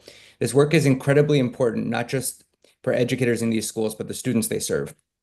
This year, the grant was merged with other health and wellness initiatives and was delayed by many months compared to previous cycles. Having only March to September to complete this work, while we'll do all we can, is not an ideal time period for school partnership. We strongly urge the Mayor, Council, and OSSE to work together to make sure these grants are not only funded over the 4-year financial plan, but that they are granted annually in time to allow us close to a full year of partnership as possible, and move these grants to continuation grants so that the limited number of organizations who engage in this work with demonstrated success can easily reapply for funds each year. Second, OSSE is collaborating with the state board to create some of the most forward-thinking standards in the country, standards that are anti-racist and promote the whole child. OSSE has truly shown a model of collaboration in developing these standards. Without resourcing schools or supporting full implementation, though, these standards are just empty language. At the federal level, words like diversity, equity, inclusion, and belonging, as well as social emotional learning, are being attacked. And we are very apprehensive about what we've heard from educators who have been told in recent PD sessions to avoid use of some of this language given the climate. We can go back and forth on whether it's a strategic or a misstep, which we believe. What I will say is educators are being told to call LGBTQ plus students vulnerable population, to scrub their websites of the word equity, and more. The more we give, the more they will take. When it comes to our social studies and social emotional learning standards, we must not give, and educators deserve to know that we have their backs. Thank you. Thank you, Mr. Goldstein. I understand Margie Yeager is testifying for Busy Oyadel. Yes, Mr. Chairman, I'm here. Please proceed. Thank you so much. Good morning, Mr. Chairman and members of the council. My name is Margie Yeager, and I'm the parent of 3 public school students in the district and the managing partner at Education for DC. I'm here on behalf of our CEO, BC Oyadele. Education for DC accelerates the work of visionary education leaders to foster a city of high-quality, equitable public schools for every DC student and family. Thank you for the opportunity to discuss OSSE, a key partner in helping us achieve our vision for a DC where all students can thrive. In the summer of 2024, we partnered with OSSE to fund microgrants to improve student well-being and climate in a group of schools that were early adopters of the SY 23-24 School Climate Survey, now called DC Says. Last month, OSSE shared how schools use these funds to support all DC LEAs, and we look forward to the first citywide administration of the DC Says survey this spring that's ongoing. Additionally, as highlighted in previous hearings, we want to recognize OSSE's recent work on the Special Education Performance Report and the rigorous and much-needed development opportunities they're providing for educators in DC. While today's hearing is focused on OSSE, I want to share a few overall thoughts on how DC meets students' needs, the challenges we face, and the opportunities ahead. We're encouraged by the small increase in the per-student funding formula proposed by Mayor Bowser, an indication that she recognizes the value of education to all aspects of our city's vibrancy and continues to make it a priority, even in the face of a leaner budget and uncertainty caused by the Trump administration. As the mayor and council navigate difficult budget decisions for FY26, we urge you to keep DC students and schools at the forefront. Investing in all of our public school students equitably, regardless of sector, is an investment in the future success of our city, our economy, and our communities. With strong funding, we know that DC's public education system can continue to be a national success story. We have been in the past. With the leadership shared visions in the past, student achievement saw steady growth. Despite persistent achievement gaps, progress was real for nearly all learners. The pandemic brought with it, unfortunately, some of the steepest learning declines in the nation, and the learning gaps widened dramatically. But despite these challenges, our DC Foundation for Educational Progress has proven resilient. We have dedicated educators, committed public officials, and we know that continued investments in students are making a difference. We see this in the just released case study by Harvard University Center for Education Policy, which highlighted DC as the most improved state since 2022. And the latest NAEP results show DC's reading gains outpacing other urban districts, with 2024 scores in 4th and 8th grade math and reading closer to the national average than ever before. Strategic investments in high-impact tutoring, structured literacy tutoring, and evidence-based curricula are helping students regain lost ground. But while these gains are promising, we still have deep opportunity and achievement gaps that remain, especially for Black, Latino, and low-income students. The DC Students Succeeds Coalition outlines a roadmap focusing on math, literacy, early childhood education, high school flexibility, and data-driven interventions. We must invest in these proven strategies. We have a strong foundation in education, and now we have the opportunity to build on it and continue to serve as a national model. Thank you for your time, and I'm glad to answer any questions.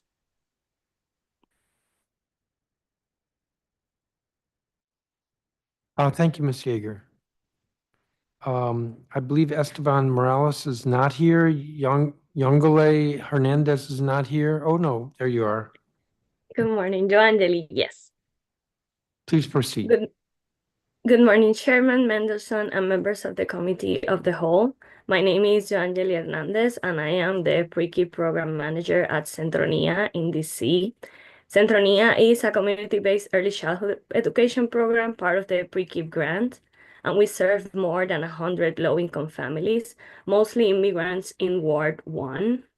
The issue of inequitable access to special education for children under 5 years of age enrolled in community-based organizations is a pressing barrier that undermines the developmental potential of many young learners, particularly those with individual education programs or IEPs. Despite clear federal guidelines mandating that children with disabilities receive services in the least restrictive environment, many community-based programs like us struggle to secure the necessary resources and support to provide adequate special education services. This lack of access disproportionately affects how low-income families and immigrant communities who often rely on us these essential programs for early childhood education. As a result, children miss out on critical early intervention services that are vital for their growth and development, leaving them at an increased disadvantage as they transition into formal schooling. Our enrollment is also affected when these families transfer to schools looking for their child's best interests. This inequity underscores the urgent need for systemic changes to ensure that all children, regardless of their background or needs, can access the support services they need and deserve within their educational settings, whether public school or not. The Pre-K CBO Coalition has engaged with OSSE regarding the lack of progress in addressing the needs of IEP-eligible Pre-K students, and despite meeting with OSSE leadership in 2023 and requesting updates on collaboration, we have not received a response yet. The U.S. Department of Health and Human Services and the Department of Education recently emphasized that state education agencies must provide services to children with disabilities in the least restrictive environment. However, OSSE has yet to take action to fund these services in community-based organizations, unlike other states such as Maryland. We urge the Council to engage with OSSE to identify the legal, administrative, or financial barriers hindering these essential services. With your leadership, we aim to ensure that all children in the district receive the necessary support in their preferred educational settings. We appreciate your time and attention to this critical issue. Thank you. Thank you, Ms. Hernandez. Erica Osario, I believe, is not here. Cindy Reyes, I believe, is not here. Simeon Lehman. Good morning, councilmen and members of the whole. My name is Mr. Simeon Lehman. I wanted to thank you for taking time today and to hear everyone as well as written testimony from others.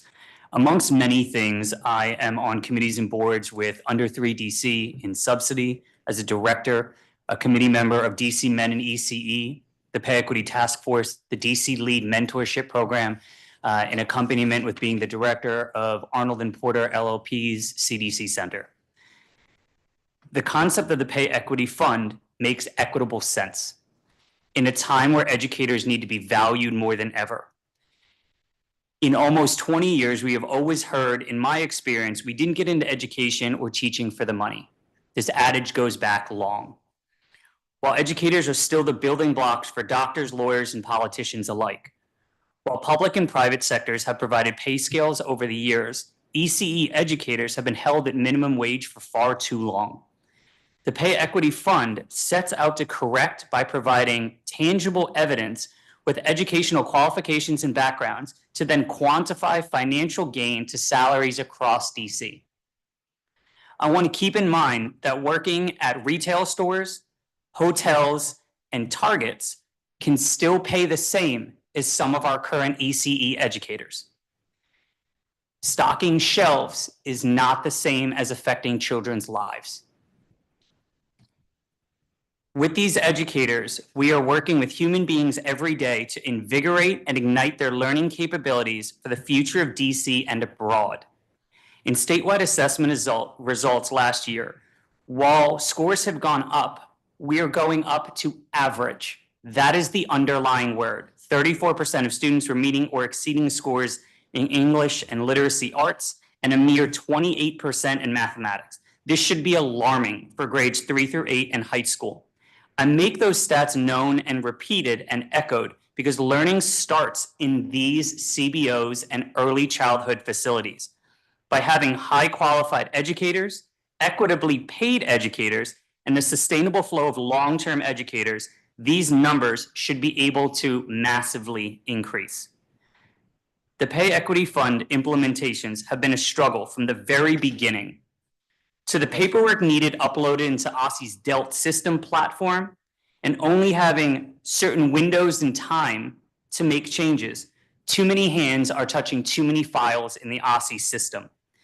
Prime examples are paperwork that goes missing, not being able to communicate, as Mr. Credit mentioned earlier today, ongoing issues of having to upload and reevaluate and then look into those files, which then affect the financial aspects of schools and, more importantly, the salaries of educators. These are ongoing issues. OSSE needs to provide clear, transparent, and concise communication while also making this information in a timely and careful manner. Oftentimes, emailing or calling not only takes an exuberant amount of time, different people come up with different answers and ideas. I have to note you're over your time, so I'm going to cut you off, but I do have your statement. Thank you. Thank you. And I think that's it for this panel. Mr. Lehman, I do want to ask you a little bit more. Are you, I was looking at the lead paragraph of your statement. Do you run an ECE center program? I do. I'm the director of Arnold and Porter's ECE Center. Okay. And can you say more about this last paragraph that you read before I cut you off? And that is the paper and the missing, and say more about that. Sure. So when educators are asked to verify their paperwork and come up with their licensing files for their directors, they're asked to upload into the DELT system itself. That has been changed since last year to align with the Pay Equity Fund, adding things like Social Security numbers, as well as updated paperwork. As that goes into the system, it's then meant to be monitored and verified by either that specific licensor or what we now know is other people working at OSSE. If it's not verified in a timely manner, we can't enact as part of CBOs and other facilities the Pay Equity Fund to properly pay or verify that paperwork.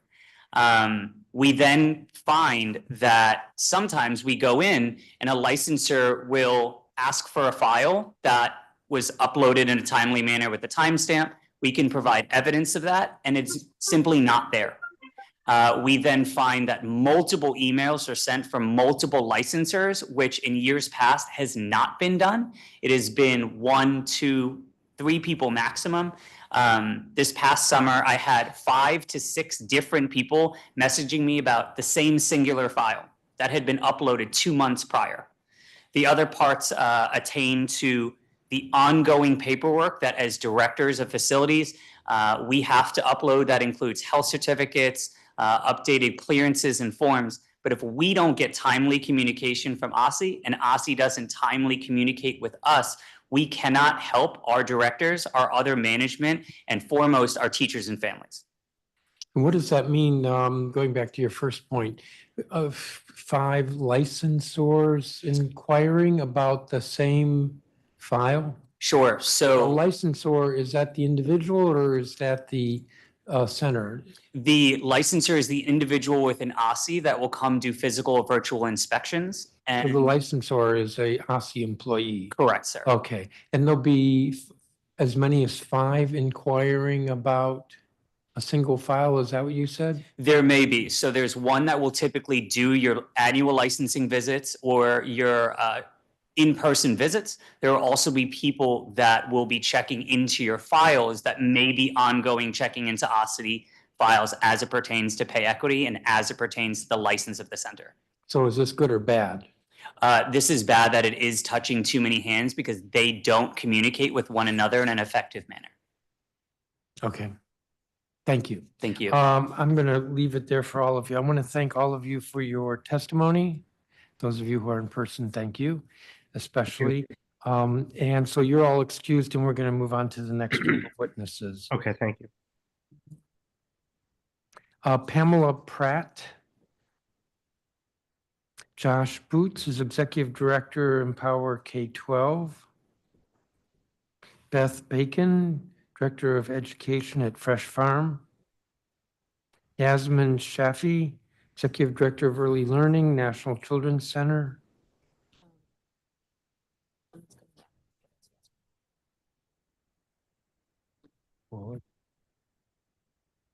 You are? Excellent. Hold on.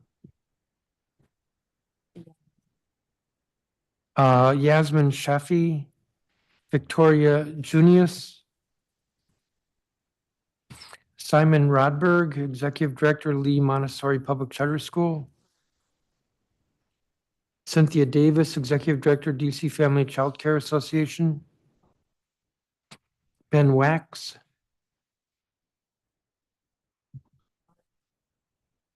Carrie Savage, Senior Director of Policy and Advocacy at PAVE. PAVE is Parents Amplifying Voices in Education. Cameron Rollins. Zare Johnson, teacher with Educare. Rachel Johnston, Chief of Staff at DC Charter School Alliance.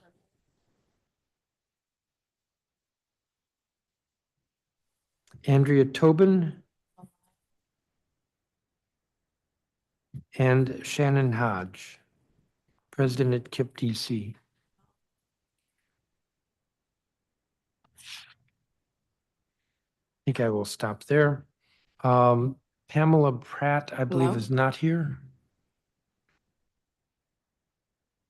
Josh Boots, I believe, is not here.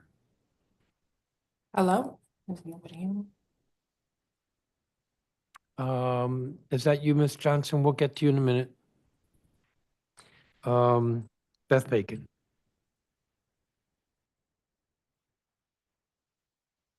Good morning. Thank you, Chairman Mendelson, for holding this hearing. I'm Beth Bacon, the Director of Education at Fresh Farm, a DC nonprofit that builds a more resilient, equitable, and sustainable regional food system through farmers markets, food access, and our food prints program. I'm here today to share the impact of the city's investment in food education embedded in public schools, which OSSE administers, Fresh Farm provides, and the mayor and so many council members have supported over the years. Funding in the FY25 budget has made it possible for 8,000 pre-K through 5th grade students to participate in regular food print sessions this school year, more than 1,700 to date with an average of 285 sessions per month. Fresh Farm leverages this city funding to fundraise the remaining budget for this scale of programming. Our partner schools span the city with a focus on schools in underserved neighborhoods. 17 of our 21 partners are Title I, and about half of our students are considered at risk by definition of DCPS. And this year, we started our first public charter school partnership. Our team of 28 food and garden educators are in schools every week teaching joyful hands-on food education and bringing academic concepts to life. Our students grow and harvest vegetables in school gardens that we maintain and improve. The students cook and eat nutritious food together in kitchen classrooms, and they learn science, math, ELA, and social studies through studying food. Mr. Chandler Denard, a teacher at Kimball Elementary, reflected food prints not only feeds our students and teachers' stomachs, but they really feed the soul of the school. There's more statements of support with my written testimony, and a few of our students will be here testifying this afternoon. The Food Prints program is also demonstrating quantifiable results. A study with George Washington University shows that our students increased their vegetable consumption over the course of last school year. They're highly willing to try new foods, and they're regularly involved in food preparation at home. We want to say thank you to OSSE for their support and responsiveness in managing our grant funding. And we also want to thank the Deputy Mayor for Education for investing in out-of-school time. We also serve 130 youth after school and in the summer through Learn 24 funding. We see how critical these programs are. And with stable and predictable OST funding, we're able to transform out-of-school hours as times of opportunity for young people's growth and development, and would support continuing this funding in the city. We commend the mayor's stated commitment to public schools in our FY26 budget, and we believe the Food Prints program is a critical component of education in the city to get students excited about learning and positively impact the well-being of our youth and communities. Thank you for the opportunity to testify today. Thank you, Ms. Bacon. I believe Yasmin Shafi is not here. Victoria Junius, I think, is not. She needs to accept. I'm going to keep moving. Simon Rodberg. Good morning, Chairman Mendelson. Thank you for the opportunity to testify today. My name is Simon Rodberg, and I'm Executive Director of Lee Montessori Public Charter Schools. We have two campuses, one in Ward 5 and one in Ward 8, and we educate 544 DC students and growing. I'm here to talk about the positive impact of the work of the Office of the State Superintendent of Education, particularly OSSE's implementation of the Addressing Dyslexia and Other Reading Difficulties Amendment Act of 2020. At Lee Montessori, we work hard to comply with both the letter and the spirit of city requirements. As part of that, all of our educators have conducted OSSE's dyslexia awareness training. Many of our teachers have also completed OSSE's Science of Reading course. Last school year, we began implementation of the DIBELS assessment to screen for early reading difficulties. Our efforts towards early literacy go beyond these specific requirements of the law. Inspired by the Science of Reading, we began in spring 2023 a multi-year project to improve all aspects of our literacy work. Last year, we conducted professional development throughout the year on combining the Science of Reading with Montessori approaches for early readers, especially for word recognition such as phonics. We are seeing the results of full implementation this year. On the mid-year DIBELS assessment, we saw 8% more of our students at or above grade level. I especially want to shout out our East End campus in Ward 8. This campus educates many students categorized as economically disadvantaged or at risk. At mid-year this year, we have increased the number of these students who are on grade level by 13%. Those are life-changing numbers for our students. We are not done, of course, and OSSE's work keeps pushing us forward. This year, we were required to submit to OSSE evidence that we use high-quality instructional materials for our literacy curriculum. Because we do not use a packaged published curriculum, this was a major undertaking. In an example of strong cross-charter school collaboration, we partnered with the other 4 Montessori public charter elementary schools and the National Center for Montessori in the Public Sector to examine best practices in Montessori literacy. We identified gaps in our curriculum, Yes, I absolutely admit they existed, and new materials, curriculum, units, and lessons to close those gaps. This work spans from earliest sound recognition activities for our pre-K students to sophisticated text analysis for our sixth graders. I want to shout out the OSSE staff for their availability and support throughout this process. We are already putting some of this new material into practice, and we are planning full implementation for next year. In fact, I've just come from a leadership meeting where we discussed this very work.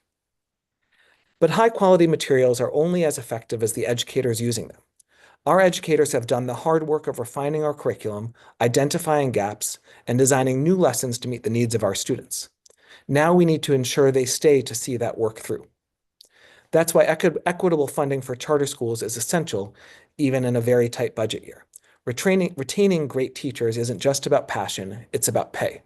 We must keep our salaries competitive to hold on to the dedicated educators who will make this curriculum come to life in the classroom.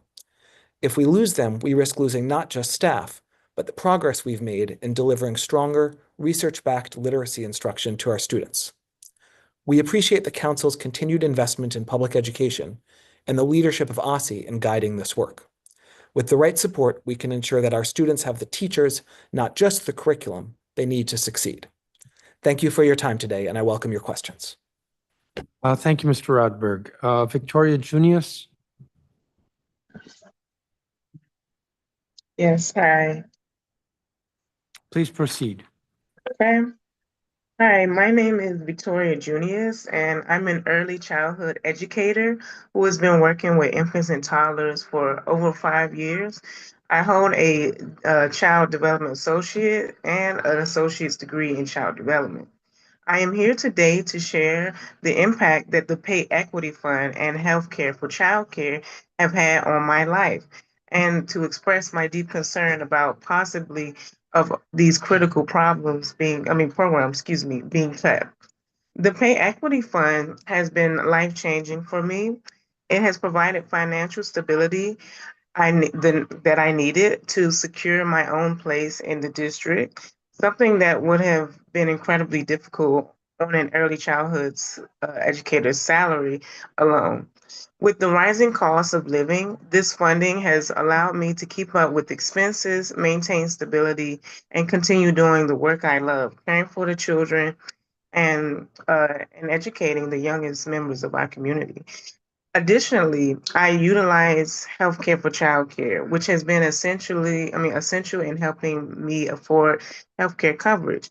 These programs demonstrate a commitment to supporting the professionals who lay the foundation for children's learning and development. Hearing that the Pay Equity Fund could be cut has been deeply disappointing. It is discouraging not only for those currently in the field, but also for educators who are working hard to further their education while continuing to serve children and their families. Many of us are required to pursue additional credentials and degrees to meet licensing and quality standards, yet we are also expected to bear the financial burden of these requirements. Without the stability that the Pay Equity Fund provides, we are left in a cycle of uncertainty and distrust, being asked to invest in our professional growth without the assurance that our profession will in turn invest in us. If we want to build a strong childhood education workforce in DC, we must provide policies that support and retain educators. Cutting the Pay Equity Fund would not only destabilize the lives of dedicated professionals, but also impact the quality of care and education available to young children. I urge the council to maintain and strengthen Pay Equity Fund and Healthcare for Childcare so that early childhood educators can continue to thrive and provide the high quality care that DC families depend on. Thank you for your time and for prioritizing the needs of early childhood educators in the district. Thank you, Ms. Junius. Thank you. Cynthia Davis?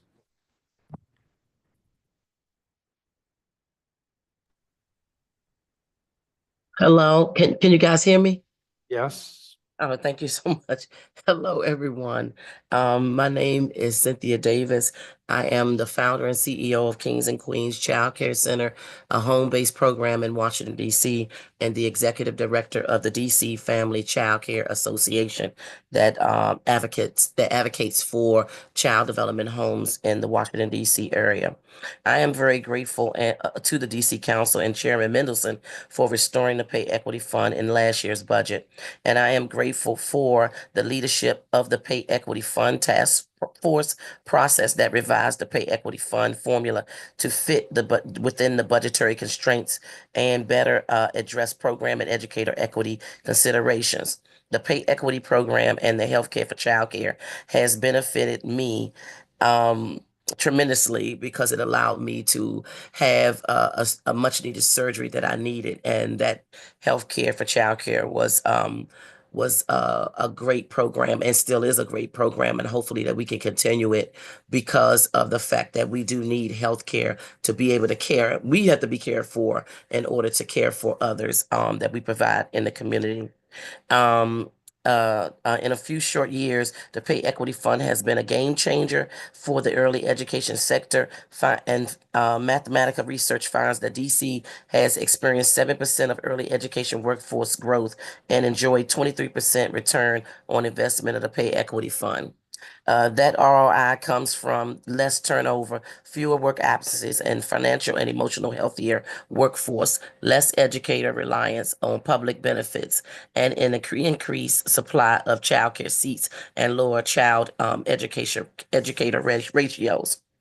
If the Pay Equity Fund is eliminated again, it will destabilize the early education sector by forcing talented educators out of the field.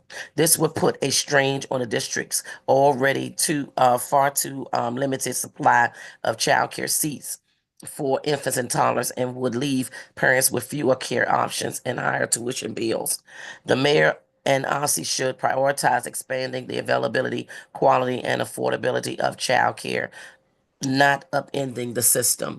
I wanted to talk a little bit about the challenges that also families face with the child care subsidy program, having hard times getting vouchers, sometimes waiting months on end just to be able to receive a voucher and receive care for their children, having to search for slots.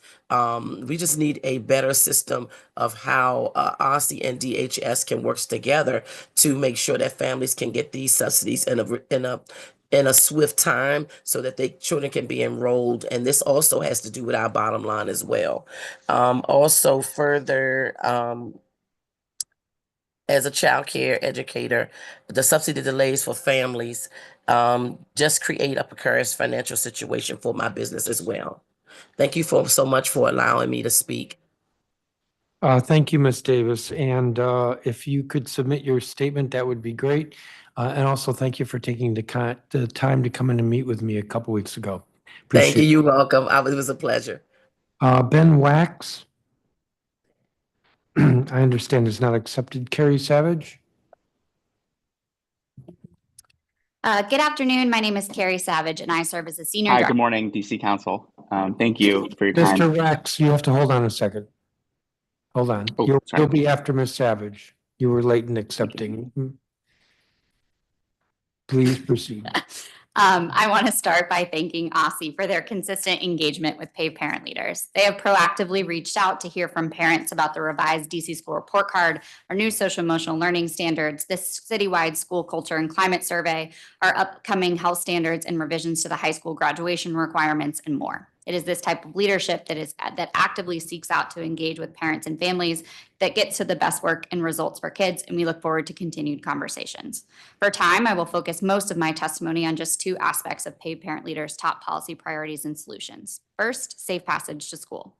In the district, we have three main publicly funded mechanisms for students to get to and from school. We have WMATA, which isn't specific to students, DC School Connect, and for some, OSSE buses for students with disabilities. The OSSE bus continues to be a challenge for parents. They are unreliable, and because of that, has vast implications for students' attendance and learning and for parents' ability to plan and work. Undoubtedly, we need to find ways to address this issue as soon as possible. We don't hear that same feedback for DC School Connect. While this bus program serves a different purpose and population, we spend less per student with fewer challenges. This is a great opportunity for collaboration across government to learn from each other and work together to find solutions that get our kids what they need in the most effective and efficient way possible. Next, specialized school programs. Specialized school programs are particularly important now because they engage students in their education and translate to stronger career outcomes. Especially as we battle record chronic absenteeism and learning loss from the pandemic, we need to do all we can to get students invested in attending school. One relatively low-cost way to achieve that goal is to help students find the best school for them by creating a grant for a school navigator to help families make informed school choices, an estimated $750,000. We are lucky to have robust choice in DC, but it can be overwhelming for families to understand all of their options, and a navigator can address questions that My School DC and the DC School Report Card cannot. For example, looking at transportation options and school commutes, how different programs have served children with similar backgrounds, interests, or needs, and walk them through the data we have available. Research has shown that when kids don't find the right school fit, it can have detrimental effects on their learning outcomes. Students who switch schools outside of normal transition years, meaning outside of the switch between elementary, middle, and high, are more likely to have academic difficulty, behavior problems, and are less likely to graduate from high school. And they are most often Black and low-income students. When families are not able to determine the right school fit and have to move, it deeply affects their long-term well-being, and a school navigator can help mitigate that. Finally, I want to thank OSSE for their work on the literacy and math task forces and on high impact tutoring. Great instruction, strong curriculum, and consistent and intentional engagement with families is critical to setting students up for success, and we need equitable funding across sectors to make all of this a reality. These are just some of the highlights of what paid parent leaders want for every child, and I welcome any questions. Thank you. Thank you, Ms. Savage. And if you could give us a copy of your statement, that would be wonderful. Thank you. Cameron Rowland, oh, no, I'm sorry, Ben Wax. Hi, good morning, DC Council. My name is Ben Wax, and I'm an educator at Gan Hayalet of Addis Israel Congregation. When the Pay Equity Fund was started and instituted, my co-teachers and I felt seen and valued. The Pay Equity Fund has inspired me to invest in continuing my early childhood education career, where I'm currently pursuing a Master's of Arts in Teaching with Trinity Washington University. Before the Pay Equity Fund was enacted, I was relying on working multiple part-time jobs, working as a tutor after work, as well as on the weekends, so I can afford living expenses here in Washington, DC. And as you know, being a teacher can be very anxiety provoking. And with the Pay Equity Fund, I can now invest in my mental health so I can look out for the mental health of the children here in my classroom and here in my school and here in my community. The Pay Equity Fund is designed as a role model for other cities around the nation and should be around the world to invest in their educators. Knowing the community here in DC values me as a professional, it inspires me every day to go to work and grow in my professional journey as an educator here in the District of Columbia. And I welcome any more questions. Thank you so much for your time. Thank you, Mr. Wax. I do not have a copy of your statement. If you would submit it. Cameron Rollins? Yes. Good morning, Chairperson Mendelson and members of the committee. My name is Cameron Rollins, and I have the pleasure of serving as the interim Chief Executive Officer of Southeast Children's Fund, a nonprofit organization proudly celebrating 31 years of service. Our work focuses on early childhood education, adult education, and workforce development. Again, thank you for the opportunity to testify today and your continued commitment to supporting the children, families, and the early childhood education workforce here in the district. I am here to strongly advocate for the Council's continued investment in early childhood education through its unwavering support of pay equity for early childhood educators and the DC Leading Educators Towards Advanced Degrees program. These programs are not only essential to the health of the early childhood workforce, but they are also critical to the educational, social, and economic future of the district. The Council's historic investment in pay equity ensures that early childhood educators are compensated fairly for the essential work they do, aligning their wages with their credentials and experience, while also encouraging talented educators to remain in the field. This investment in compensation stabilizes the workforce, ensuring children receive care from well-trained educators who are valued and respected for the important role they play in the lives of young children and their families. The DC LEAD program, funded by OSSE with the support from the Council, has been nothing short of transformative for the early childhood workforce. Since its inception in 2022, Southeast Children's Fund through DC Lead has proudly supported over 900 early childhood educators through incentives, direct full tuition scholarships to pursue their associate's and bachelor's degrees, and foreign credential translations, allowing educators to earn credits towards their degrees for early childhood education coursework they completed in other countries. Together, these programs form the backbone of a strong, sustainable workforce, not only removing the financial barriers that have historically prevented many educators, particularly educators of color and those from low-income communities, from pursuing higher education, but also creating clear career pathways that align with the district's quality standards. DC's leadership in early childhood education is being recognized across the nation. Other states and municipalities are looking to DC as a model for how public investment can advance equity, enhance educational outcomes, and strengthen the early childhood workforce. DC has made a bold and clear statement. The education of young children and the professional development and fair compensation of those who care for them are priorities. We cannot afford to lose this momentum. Continued investment in these programs sends a clear message that DC values early childhood educators, not just in words, but in action. The scholars we serve are passionate, dedicated professionals who work to enhance the quality of early learning environments for DC's young citizens. By investing in their education, we are investing directly in the future of the district. In closing, I urge the council to maintain and expand its investments in pay equity and the DC Lead program. These programs are vital to the health and sustainability of early childhood system, and they reflect the values of fairness, equity, and opportunity that we want to instill in every child from their earliest years. Thank you for your leadership and for your unwavering support in early child education, for early child education. Thank you, Mr. Rollins. Zaray Johnson. Hello, good morning, Chairman Mendelson Good morning. and members of the Committee of the Whole. My name is Zaray Johnson and I am a lead teacher at Educator DC. The work that we do with young children is so important and critical in early developmental stages. So much growth, learning, and developing happens from birth to 5 years, and it is important to nourish and feed the minds of these young children. The work that we do is so very important, and the pay we deserve should reflect all of our hard work. The Pay Equity Fund has been such a big help in being adequately paid as an early childhood educator. With the cost of living growing exponentially each year, the funds received from the Pay Equity has made life a little more affordable. According to data from the Missouri Economic and Research Center, Washington, D.C. is low on the affordability scale. As of 2024, it ranks 49th on the list with a cost of living index score of 141.9. The U.S. Bureau of Economic Analysis estimated average annual personal consumption costs in D.C. in 2021 to be $78,809. That margin has only increased within the last couple of years. A single adult would need to make roughly $90,000 minus taxes to live comfortably in DC.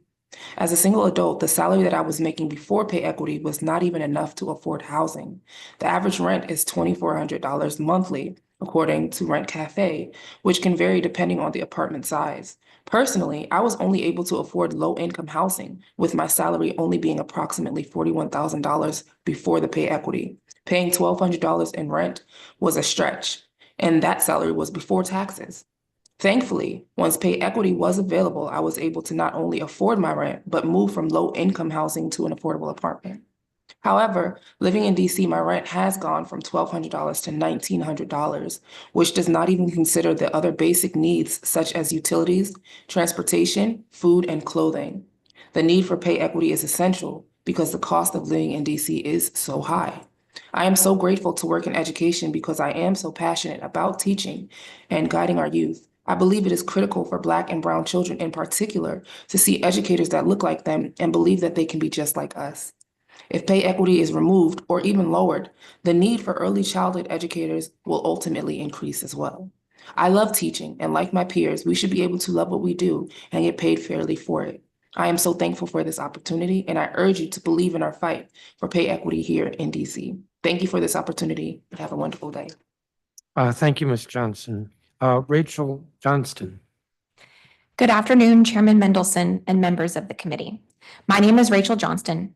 I'm a Ward 4 resident and the Chief of Staff at the DC Charter School Alliance. DC charter schools are working hard to ensure students are successful. This includes focusing on important drivers of academic success, student attendance, and teacher retention. Since school year 21-22, chronic absenteeism has dropped 12 percentage points in DC's charter schools. At the same time, teacher retention increased in charter schools across all grade levels in all 8 wards. In particular, Ward 8 charter schools saw a 10 percentage point increase. We are grateful for the district's significant investments in education, including UPSFF increases in recent years that have allowed charter schools to raise educator compensation and address absenteeism.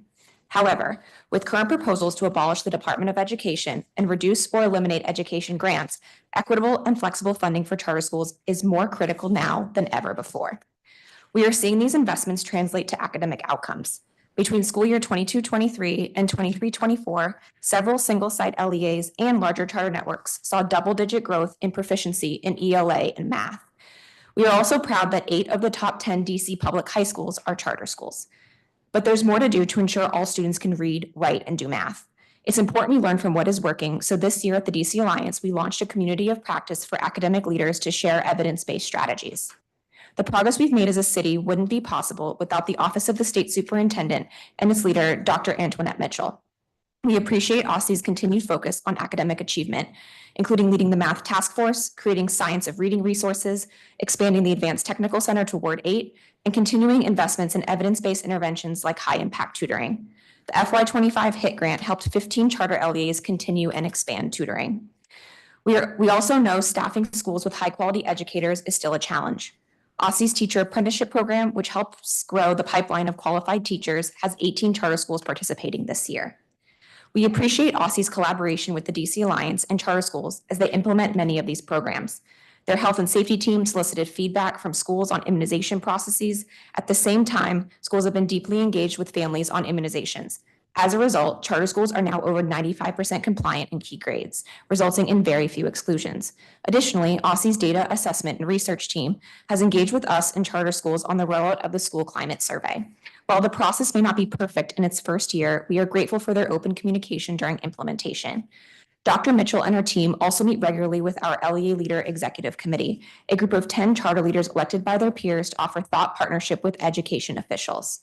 Lastly, we are fortunate to have Dr. Mitchell's partnership as the DC Alliance incubates the Partnership for DC School Excellence, focused on supporting mid to low performing schools by conducting reviews and matching them with appropriate support. Through the school improvement work and OSSE's vision for Accelerate DC to address the lowest performing 5% of schools, we hope to see more growth across the city. There is still progress to be made to ensure all students are well served. We are thankful for our partnership with OSSE and the city as we work together to support students and families. Thank you for your time and attention, and I welcome your questions.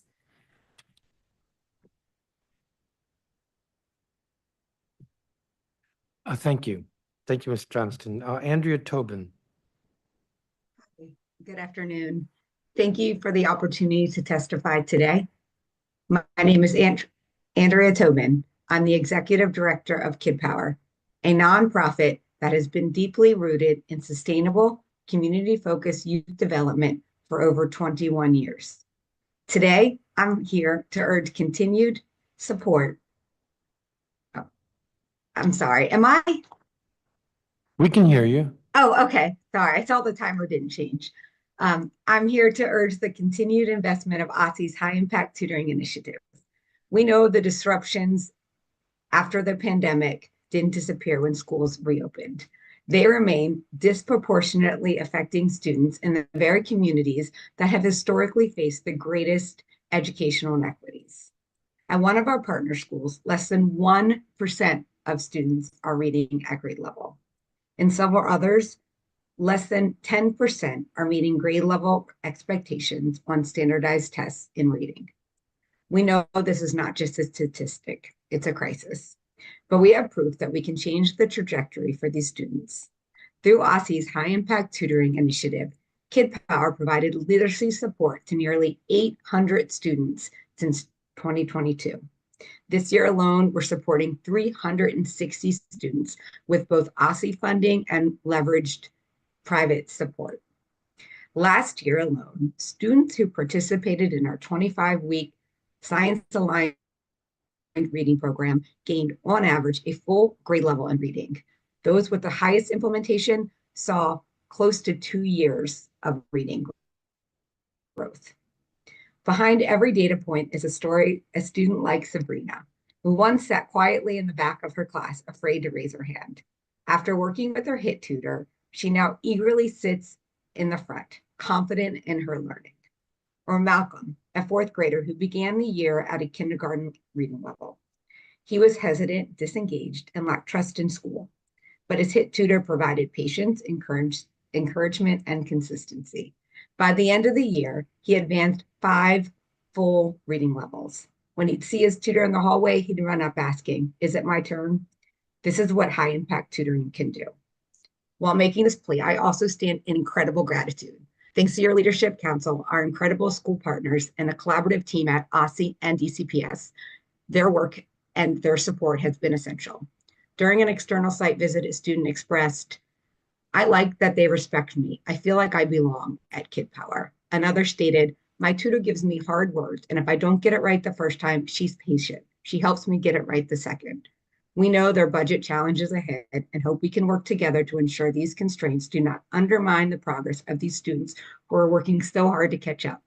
Not only do these programs address academic gaps, but also foster environments where students feel a sense of belonging and empowered to succeed.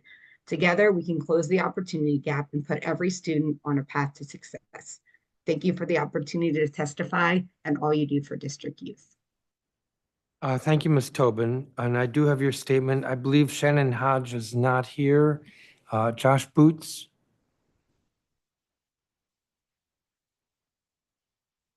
Josh Boots.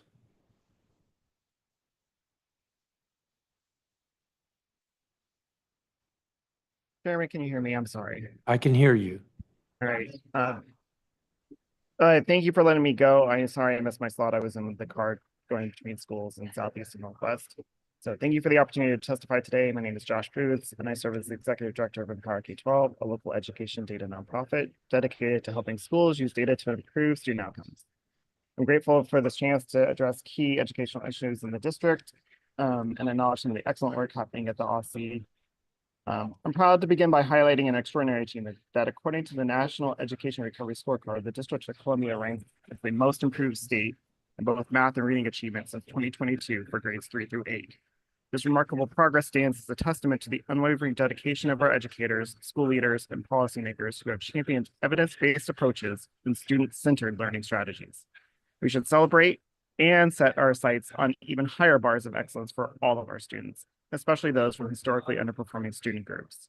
One thing we can do is by looking at borrowing strategies from other high-performing states like Louisiana, which demonstrated significant improvement on the 2024 NAEP, jumping 11 states in performance since 2022.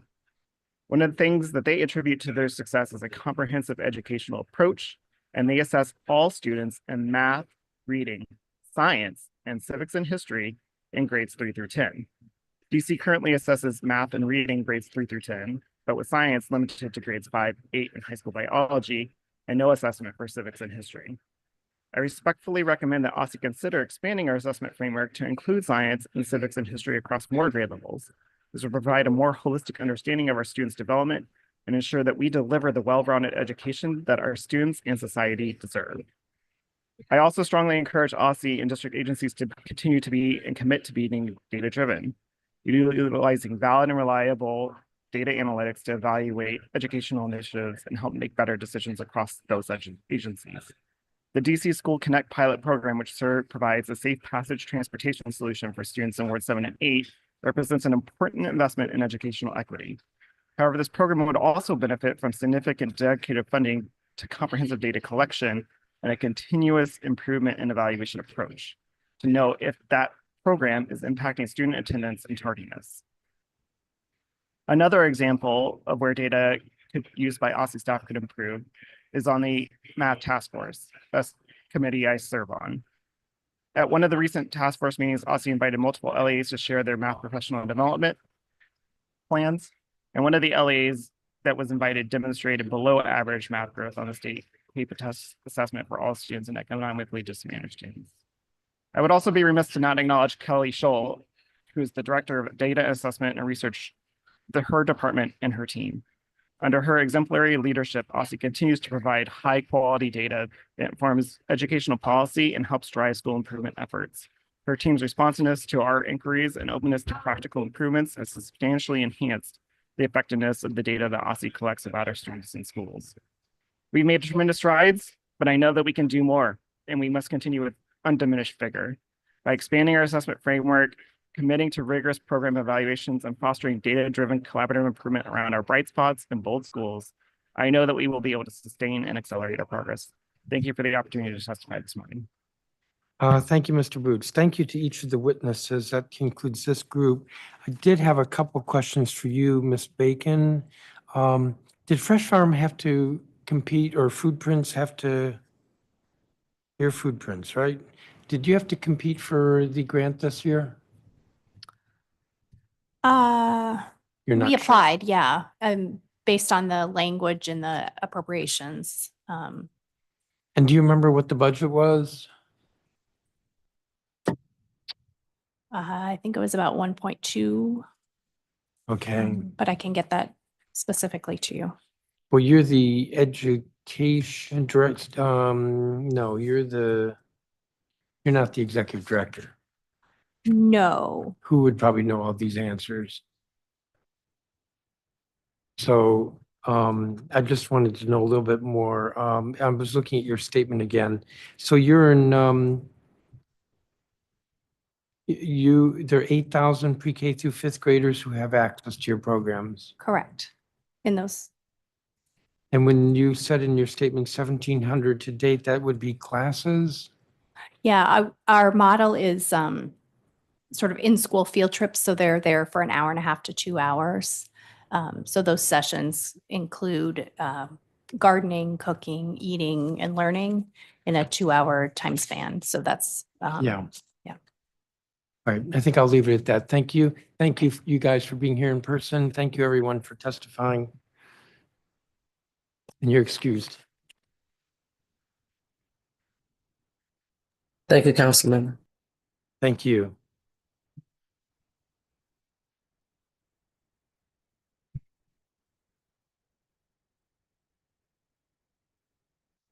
Justin Lessick, Executive Director of Sojourner Truth Public Charter School. Terry Lee, Multidisciplinary Team Coordinator at Bright Beginnings. Marquise Hall, Youth Specialist. Maximus Carter, student at Ballou High School. Elizabeth Mitchell. Stephanie Maltz. Deidre Shane, Instructional Coach, National Children's Center. Kat Peretti. Elba Lopez. Alexandra Miller, Child and Family Support Specialist at Bright Beginnings.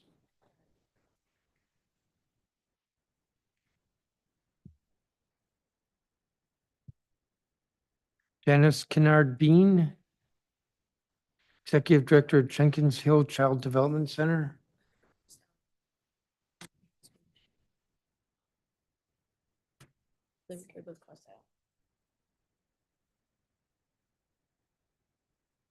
Okay, I'm told that Janice Kennard Bean is not going to be here.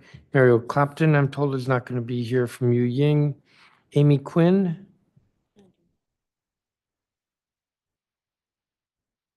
Richard Benjumia, bilingual organizer at Spaces in Action. Carissa Warren, partnership manager at Spaces in Action. Megan Salmon, bilingual grassroots organizer at Spaces in Action.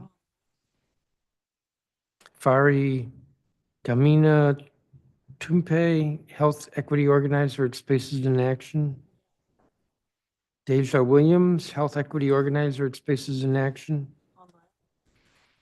Destiny Bolton at Spaces in Action.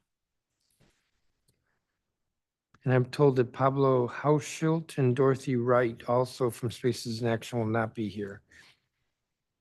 All right, let me go back to the top. Justin Lessick, I believe, is not here. Terry Lee from Bright Beginnings. Good morning, Chairman Mendelson and members of the whole. My name is Dr. Terry Lee, and I'm the disciplinary team coordinator at Bright Beginnings. Bright Beginnings is the community-based early learning childhood center. And we are part of PKEEP, I'm sorry. Our organization was established in 1990 by the Junior League of Washington, who set out a mission to empower and uplift children suffering from homelessness in Washington, D.C. For over 35 years, Bright Beginning has helped thousands of children and their families by providing them with quality care, education, and support. In 2018, a state-of-the-art learning center was built in Ward 8. This is a place of silence where parents know their children are safe, learning, and growing every day. That last sentence is a great segue into my testimony. Feeling that your child is safe and learning is a blessing, but in this case, it's a curse. As CBOs, when children turn 3 and are found eligible to receive special services from early stages of DCPS Diagnostic Center, they have to leave their CBO and attend a new school. They are forced to make a choice between staying at the CBO or uprooting their child, and in some cases, it's in the middle of the school year, causing possible trauma to him or her. If parents feel trust and security, they are going to make the choice to remain as a CBO as opposed to choosing a public school that they know nothing about and that they are not secure with. My thought is that these parents should have the ability to choose a school they think is best for their child. Isn't that what My School DC is all about? Why can't a parent make a choice to ensure their child remains happy and continues to learn? But that's not the only one. And unfortunately, children are being slighted. If they have an IEP, CBOs cannot provide to them the services because we have lack of those resources. I'm a retired principal, and after 2 years of retirement, I came back into education to help address the need for early intervention. If the children that came into my building had these opportunities, I believe that they could have thrived just like their peers. Not having those resources as an early intervention can cause that child to fall behind, which means the school system could possibly lose out also. So I urge the council to engage OSSE and ask them what legal, administrative, or financial barriers exist in providing these special education services. Thank you for your time and attention, and I'm happy to answer any questions. Thank you, Dr. Lee. Marquise Hall, I believe, is not here. Maximus Carter, I believe, is not here. Elizabeth Mitchell. I'd like to start by discussing the March 5th announcement by the U.S. Department of Education that they will be investigating DCPS based on the December report issued by the United States Commission on Civil Rights. This is my worst fear, quickly becoming a reality. The Trump administration is weaponizing this report to rip away federal funds from DC and take control of our schools. If they succeed, our most vulnerable students will only be further from the services they need, deserve, and are legally owed. While more people are aware of the report by now, it still feels like no one's actually reading it. The first recommendation of the report, and a theme that is reiterated throughout, is that the root cause of our problems is the lack of dedicated funding, specifically federal dollars. From the report, panelists agree that the federal government's failure to provide the promised funding since the Individuals with Disabilities Education Act was enacted is a major reason that the intended objectives of special education have not been met.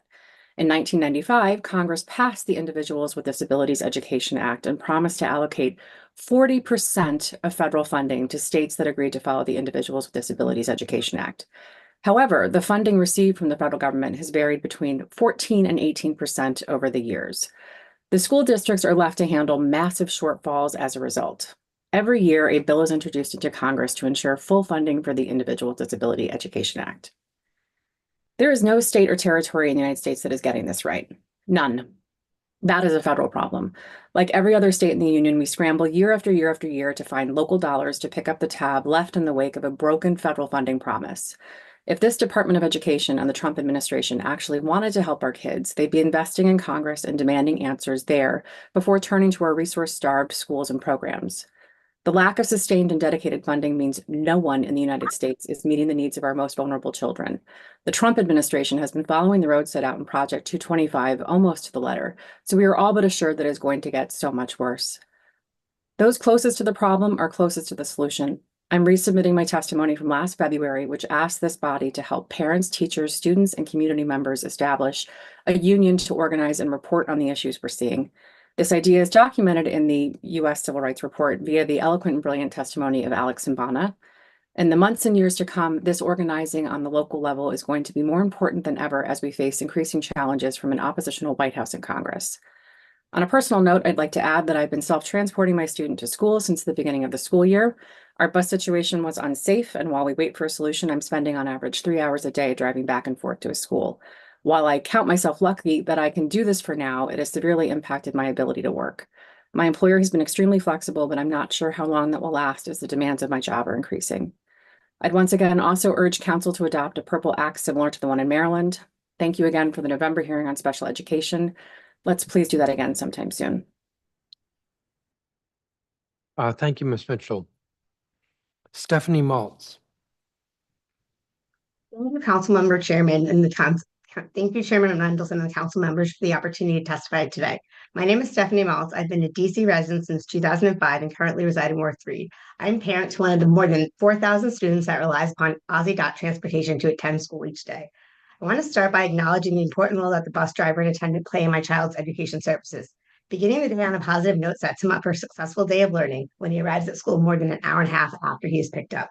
Thank you to the members of his transportation team for over the past 3.5 years. We are fortunate to have a bus route that has had consistent and reliable bus staff, and this consistency enhances my child's education experience.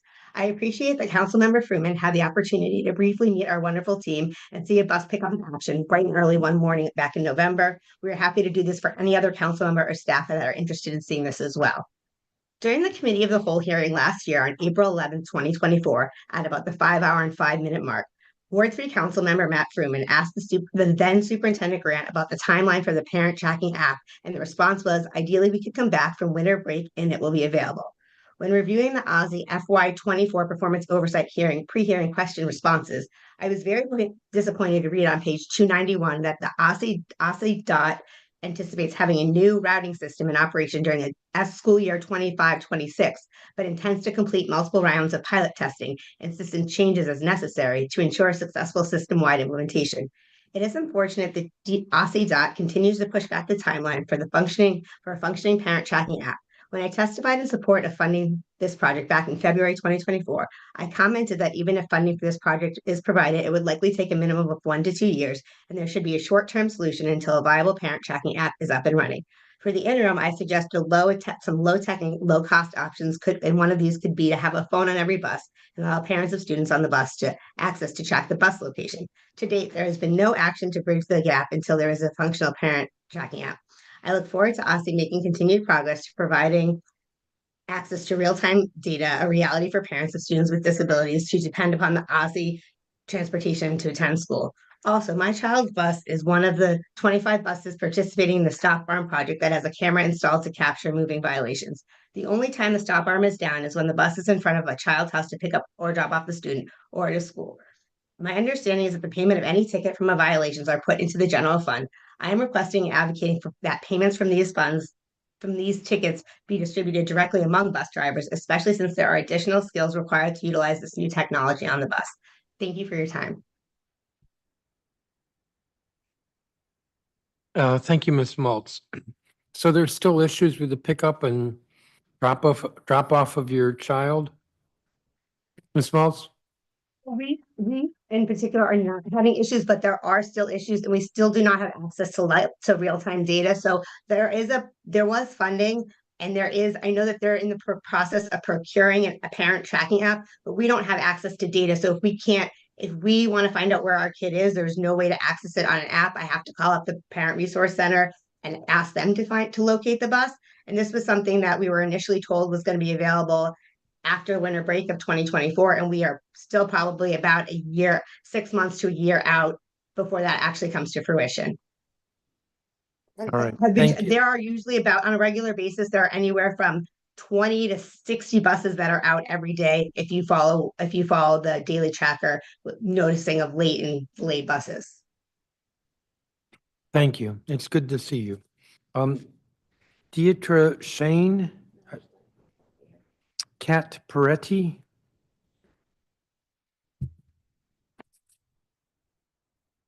Hi. Please proceed.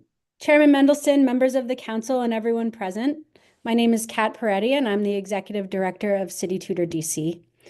We work to strengthen the capacity of schools and partners citywide to launch and expand tutoring programs and implement strategic staffing initiatives. I'm here today to urge OSSE and the district to stay the course and continue investment in high-impact tutoring. At a time when the district is facing financial challenges, we must protect what is working in our schools. At its core, high-impact tutoring is strong small group instruction. It ensures that students receive high-quality, individualized support from a trained and trusted adult. Thanks to OSSE's leadership here, we have a nationally recognized, strong and thriving ecosystem, reaching students with high-impact tutoring who need it most. This is not by accident. By investing not just in grants to schools and tutoring providers, but in technical assistance, training, design support, OSSE can ensure fidelity to the standards and create the infrastructure for continuous improvement that are driving these positive academic results. This progress is particularly apparent in recent NAEP results and education recovery scorecard numbers out of Harvard and Stanford. According to Empower K-12 analysis, DC saw higher gains on NAEP from 2022 to 2024 than all similar jurisdictions. On the Education Recovery Scorecard, DC ranked #1 among all states for reading and math recovery from 2022 to 2024. The scorecard also found that student achievement grew more in districts that spent more on academic interventions, such as tutoring and summer school. But let's be clear, the road ahead for us is still long. Students are still catching up, proficiency remains too low, and deep racial and economic gaps in achievement persist. Our innovation is working to expand instructional expertise, but now is the time to hit the gas and not the brakes. At City Tutor, alongside OSSE school partners and tutoring providers, we've focused our energy this year on continuous improvement. And we see strong evidence from multiple sources and researchers that tutoring is improving academic gains, attendance, and social-emotional learning for students who need it most. We hear directly from students about the positive impact of a new adult in their academic life. The tutors are also providing positive feedback, and their enthusiasm for the work here in DC has stoked the teacher pipeline. Thanks to funding from OSSE, we created a formal tutor-to-teacher pipeline program in partnership with the National Association for Black Male Educators. We now support nearly 40 tutors through professional development, mentorship, coaching from veteran teachers in the district as they pursue new careers in education. In closing, I want to reiterate the importance of continued focus on high-impact tutoring as a core pillar of learning acceleration and school improvement strategies. We heard earlier this week at DC Policy Center's State of the School District directly from leaders at Kramer and Thurgood Marshall Academy just how valuable HIT has been for their schools. We know the positive impact it's having on our students and our school staffing, and now is the time for us to build on this momentum. Thank you for your time and consideration. Thank you, Ms. Peretti. Elba Lopez, I believe, is not here. Alexandra Miller, I believe, is not here.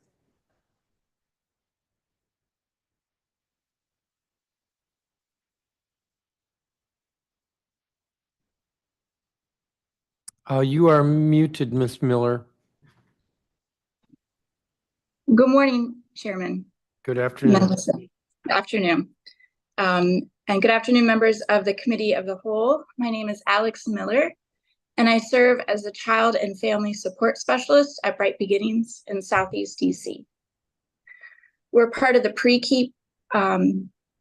Bright Beginnings was established in 1990 with a mission to uplift children experiencing housing instability. Bright Beginnings has been able to retain quality teachers who live and work in DC with the support of the Pay Equity Fund. For over 35 years, we have supported children from infancy through age 5 while offering families critical resources like home visiting, evening care, mental health services, and employment and education pathways. We currently serve 150 children, primarily in Ward 8, many of whom face homelessness and intergenerational poverty, and also qualify for the childcare subsidy. As a trauma-informed art therapist, I help identify whether children's challenging behaviors stem from stress or an underlying developmental disability. Over the past 4 years, we've seen a rise in both diagnosed and undiagnosed disabilities. Today, approximately 27% of our students have an IEP or an IFSP, but they are not receiving the full range of special education services they are entitled to because they're enrolled in a community-based organization rather than a DCPS setting. Families like Ms. Smith, whose 2 children both have autism diagnoses, choose Bright Beginnings for its continuity of care. Ms. Johnson, whose 3-year-old is nonverbal and still waiting for a formal diagnosis, also relies on the nurturing environment we provide. Mrs. Jones' child arrived with a speech delay at age 2. While he still needs therapy at age 4.5, services are often inaccessible unless he leaves Bright Beginnings for another setting. These families should not have to choose between our trusted community-based organizations and accessing the IEP services their children need. In 2023, PKEEP CBO Coalition met with OSSE's Division of Early Learning, seeking a plan to provide special education services in community-based programs. We followed up with a letter requesting an update on their progress and any barriers. Unfortunately, we have yet to receive a response. Meanwhile, a joint federal policy statement affirms that states must serve children with disabilities in the least restrictive environment, including CBOs like Bright Beginnings. Other states, such as Maryland, already do this. DC, a national leader in early child education, should be no exception. We respectfully urge the Council to engage OSSE and determine what legal, administrative, or financial barriers prevent them from providing special education services to pre-K students and PKEEP CBOs. With your support, we can ensure all children receive the services they need where their families believe they thrive best. Thank you for your time and attention. I'm happy to answer any questions. Thank you, Ms. Miller. Janice Kennard Bean. Actually, I think I was told would not be here. Mario Clapton, I think I was told would not be here. Amy Quinn. Let me just remind folks that they should be in gallery view and you can see the clock, and I should be cutting you off in 3 minutes. Ms. Quinn? Yes, thank you. Good afternoon, Chairman Mendelson and members of the council. My name is Amy Quinn, and I'm honored to testify today as the early years principal of Washington U Ying Public Charter School and one of its founding educators. Washington U Ying is a high-performing charter school in Ward 5, serving 700 plus students in grades pre-K 3 through grade 5 in Chinese immersion with International Baccalaureate Framework. I want to begin by expressing my gratitude to OSSE for its leadership in strengthening math instruction across the district, particularly through the DC Math Task Force, which has just begun this year. Interested in the development of the Math Task Force, I have seen firsthand the dedication OSSE has shown in building a robust foundation for math instruction in our schools. Over the past 2 to 3 years, OSSE has expanded access to high-quality math resources and professional development opportunities. At U Ying, more than 15 of our teachers have participated in OSSE's intensive math professional development, with at least 10 of them specializing in special education or intervention. As a result, we've seen remarkable improvements in lesson planning and a deeper understanding of math concepts, particularly for our struggling learners. We look forward to the accountability towards strong math practices across the district that the Math Task Force will support. The impact of this work is evident in our student outcomes. We're seeing measurable growth in school-wide math performance as reflected in our NWEA MAP testing data in the middle of the school year. 85% of our kindergartners and 81% of our first graders scored it above the 50th percentile in math. These gains underscore the value of the math task force's work and the importance of sustaining these efforts. I urge the council to continue supporting OSSE's investment in math education and beyond, making certain that all students and educators have access to the resources and opportunities they need to thrive. Strong literacy instruction, consistent school attendance, and pathways to college and careers don't just enrich education, they change lives. These initiatives give students the skills to think critically, problem solve, and apply their learning in meaningful ways beyond the classroom. With continued support from OSSE, we can empower every student from pre-K3 and on in the district to build a future full of possibility. Thank you for your time and your commitment to education in the district. I welcome any questions. Thank you, Ms. Quinn. Richard Benjamia? Yes. Well, thank you. Thank you, Chairman Mendelson and council members. My name is Richard Benjumea. I'm an organizer of Spaces in Action. I will be speaking on behalf of Mercedes Ferreira, a community leader with Spaces in Action, on the subject of Pay Equity Fund. And I'll speak in her native language, Spanish. I will submit the testimony as well. Buenos días, miembros del Consejo. Mi nombre es Mercedes Ferreira. Soy hija, madre, hermana, amiga, maestra de educación temprana y soy de Santo Domingo. Vine a Washington, D.C. en el 84. Mis hijos fueron a la escuela aquí. Mis valores son la sinceridad y la familia. Esos valores me importan o se alinean con lo que soy porque si tu familia tiene fortaleza, puedes lograr todo. Si tienes buenas amistades como tu familia, está rodeada de amor y apoyo. Yo soy una persona que le gusta la sinceridad y pienso que es la base perfecta para poder tener un buen cimiento para las amistades y la familia. Yo llegué a ese país en el 84, me casé, tuve hijos, logré sacar mi CDA y empecé a trabajar en un centro con niños pequeños y me encanta. Cada día que estoy con los niños me llenan de alegría, me gusta mucho verlos sonreír, jugar, comer, ver la ternura como aprenden y ser parte de su día y de su vida. El Fondo de Equidad Salarial y el Healthcare for Childcare son vitales para crear paridad entre los educadores de la primera infancia y los de las escuelas públicas y concertadas del distrito. Eso permite que más jóvenes talentosos se conviertan en educadores y sigan haciéndole mientras construyan una vida para ellos mismos y sus familias en el distrito. Eso significa una educación temprana de mayor calidad para nuestros bebés y niños pequeños, asegurando que lleguen al jardín de infantes listos para aprender desde el primer día. Eso significa que más padres de niños pequeños puedan ir a trabajar sabiendo que sus hijos pequeños estén bien cuidados. Y sobre todo, eso significa que hay más dinero circulando por la economía del distrito en un momento de extrema incertidumbre económica. Debemos proteger los subsidios para el cuidado infantil y ampliar los requisitos de elegibilidad para que más familias puedan calificar. Si no lo hacemos, las familias del distrito perderán el acceso al cuidado infantil, lo que creará barreras significativas para la búsqueda de empleo y aprendizaje temprano, que son esenciales para el desarrollo de los niños pequeños. Si queremos que el Distrito de Columbia realmente brinde oportunidades equitativas para sus residentes, entonces debemos asegurarnos de que todas las familias tengan acceso al apoyo que necesitan, incluido el cuidado infantil de alta calidad. También muy importante la salud, invertir en esto es lo mejor para los padres puedan trabajar y estar tranquilos que sus hijos puedan encontrar un programa de salud que les ayude. Gracias por su tiempo. Thank you. Yes, thank you. Thank you. And if you want to submit the statement, please do that. Carissa Warren? Yes, hello. Good afternoon, everybody.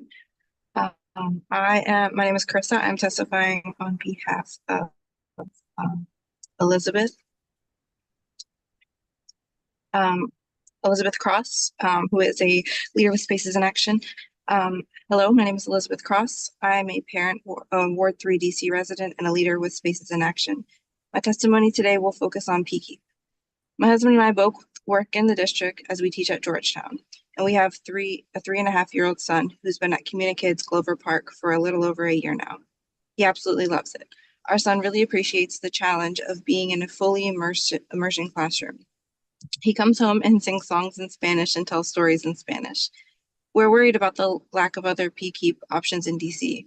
We're not really sure what our options would be if we were to lose access to PKEEP funding at CommuniKids.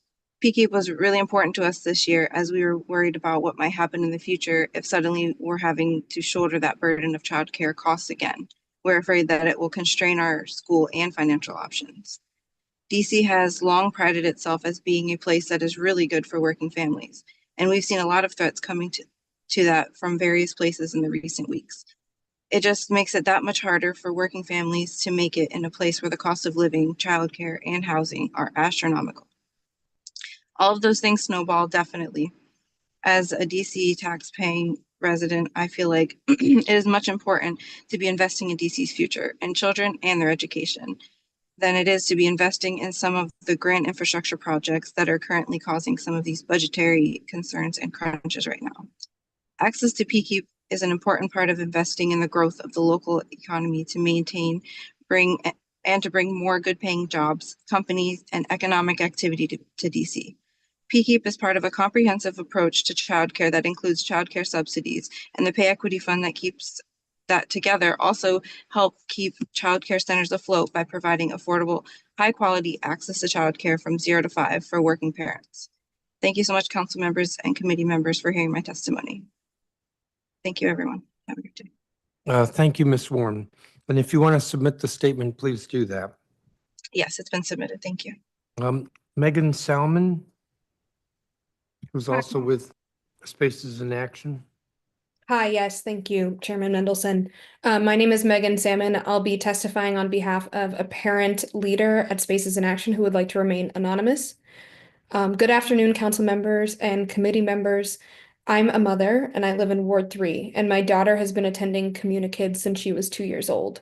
She started with a summer camp, which we paid for, and then she did pre-K 2, which we paid for as well. Then she entered pre-K 3.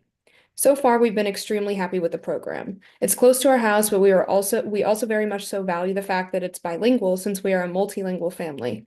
My daughter has really thrived. She's learned a lot. She's speaking Spanish fluently, and she's learning English from her peers, and she's been very well taken care of. We really had no issues. The quality of the preschool is very high, and I honestly think it's the best option we have in the neighborhood. We really benefit from PK3, and for the coming year, she will be enrolled in pre-K 4.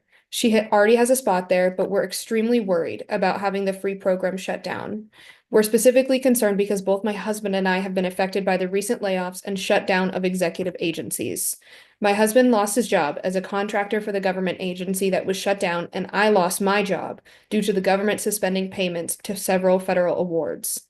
These changes happened overnight, so we didn't have time to plan financially or mentally. Our daughter's well-being and the possibility for both my husband and myself to dedicate to the job search and generate income depend on her being able to continue in free pre-K. At a time of global economic uncertainty and the breakdown of core federal programs, efforts to build a sustained, resilient economy here in the district are more important now than ever. This means that investing in the people who live here and work in the community, the ones who create the demand that builds new businesses and supply the labor that allows those businesses to grow and thrive. Affordable, quality early childhood education is a key part of that investment, ensuring that parents and guardians of young children are able to fully participate in our workforce. Recognizing this, the council has made the district a leader in early childhood education policy, developing a comprehensive approach that addresses the childcare industry's failure to meet the needs of educators, parents, caregivers, and children. The comprehensive approach includes the Pay Equity Fund and Healthcare for Child Care programs, which ensure early childhood educators, some of the lowest paid workers in the country, can remain in the field while earning a living wage and having access to healthcare for themselves and their families.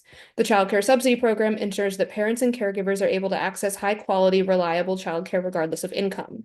OSSE CDA and Preparation, DC Lead, and the Advancing Early Education Collaborative programs allow educators to access the training they need to provide high-quality, enriching care for the children they serve, allowing more of DC's infants and toddlers to arrive at kindergarten ready to learn from day one. And the Pre-K Enhancement Expansion program, it ensures that there are enough seats in the district's pre-kindergarten education system to cover children transitioning from early childhood education programs to kindergarten. And I'll stop there. Thank you. I was about to cut you off. Thank you very much. And I do have the statement. Fari Kamina Tumpe is here.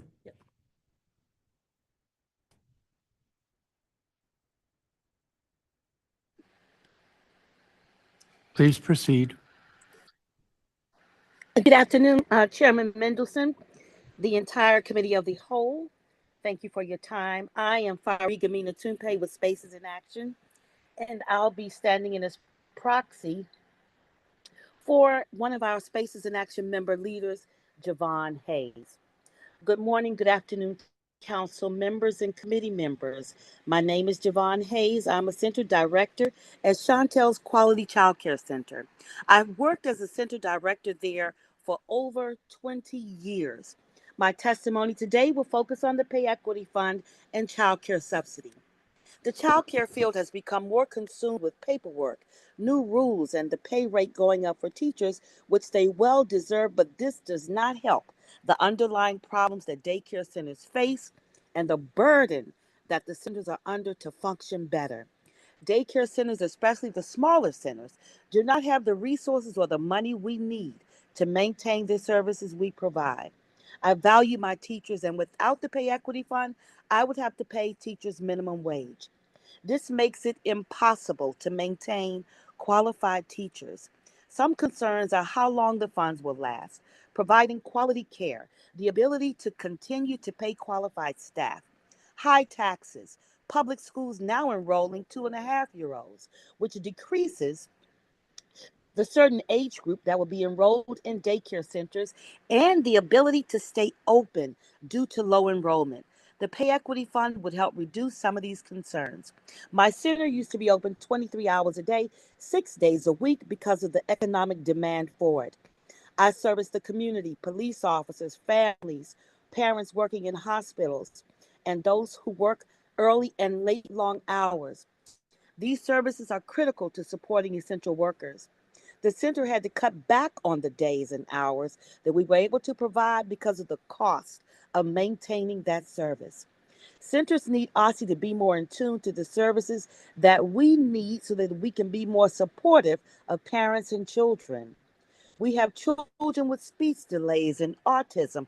We desperately need help for these children. We have had to search for such services on our own. Council members and committee members, I ask for your help in getting tax breaks for child centers because of the high taxes that have put a tremendous burden on child care centers. The Pay Equity Fund is vital to creating parity between childhood educators and those in the district, public and charter schools. That means higher quality early education for our infants and toddlers. We must protect child care rights and our families. If we fail to do so, district families will lose access to child care, creating significant barriers for those seeking jobs and education. Thank you for hearing my testimony, and thank you for your time. Thank you. And if you would submit your statement, that would be great. Deja Williams. Good morning, Chairperson Mendelson and members of the committee. My name is Deja Williams, and I'll be speaking on behalf of Janika Brown, a member leader of Spaces in Action. My name is Janika Brown. I am a parent and member of Spaces in Action. My testimony today will focus on supporting the Childcare Subsidy Program. My values are family, justice, and God. Family, God, and justice are the foundations of my life, guiding my actions and beliefs as they represent love, faith, and fairness, values that are essential to building a compassionate and thriving community. I am a single mother of a 3-year-old daughter enrolled in early childhood education in Ward 5. From an early age, my daughter showed incredible intelligence, and her participation in ECE has only enhanced her abilities. Over time, I witnessed her growth not only in academics, but also in her social development. She excels in social interactions and has even been described as a natural-born leader. The exposure to ECE has played a significant role in her developmental progress. This has also been a huge benefit to me as a mother while my daughter is in school. I can focus on providing for our family. I can handle important tasks like securing housing, maintaining my mental and physical well-being, and managing household responsibilities. Recently, I was even able to secure a job. However, due to unexpected circumstances, the childcare center my daughter was at was closed for nearly a week. And during that time, I lost my job because I did not have access to adequate childcare. It was a tough setback, and when my daughter was home, my priority was finding care so I could return to work and provide the stability she is used to. I'm grateful for childcare subsidy I receive. Now that the center is open again, I can focus on job hunting and keeping our household run smoothly. This experience reinforces the importance of childcare subsidies. Without them, I wouldn't have been able to pursue a job, attend interviews, or take care of my personal needs like therapy. They're essential for providing stability for families like mine. We must protect childcare subsidies and expand the eligibility requirements so that more families can qualify. If we fail to do so, district families will lose access to childcare, creating significant barriers to seeking jobs, education, limiting economic mobility, and negatively impacting their early learning opportunities essential to the development of young children. Suppose we want the District of Columbia to provide an equitable opportunities for its residents. In that case, we must ensure that all families have access to the support they need, including high-quality childcare. Thank you for your time, Chairman Middleton. I am open to any questions. Thank you, Ms. Williams. Destiny Bolton. Hello, Chairman Middleton and committee members. I am Destiny Bolton, an early learning childcare organizer and leader with Spaces in Action. Today, my testimony focuses on the Pay Equity Fund. I deeply value educators, directors in the early childhood sector. My role connects me with early learning centers, and I see firsthand the dedication of educators and directors. I believe young children deserve quality education, and educators deserve fair wages for their critical work. Today, I want to highlight the voices of childcare champions who couldn't be here today. Erling Fletcher, a DC resident, values the Pay Equity Fund for its support in tough times, helping educators maintain stability in an uncertain economy. She emphasizes that early childhood education is the foundation for future learning, operating around the clock as the workforce behind the workforce. Rhonda Ayers, a Ward 8 resident and family home provider, values the Pay Equity Fund for balancing her income. Due to the limitations on the number of children she can care for, the fund gives her flexibility when children leave or parents need part-time care. Emma Royster, a DC resident, also shares that the Pay Equity Fund has been incredibly helpful, allowing her to further her education. She encouraged the DC Council to keep striving and continue the excellent work of serving its constituents. I am grateful to the DC Council and Chairman Mendelson for restoring the Pay Equity Fund in last year's budget. And I'm grateful for OSSE's leadership of the Pay Equity Fund Task Force processes the revised Pay Equity Fund funding formula to fit within the budgetary restraints and better address program and educator equity considerations. The Pay Equity program has benefited early childhood professionals throughout the district. It helps retain talented educators, ensures high-quality education for young children, and supports parents in the workforce.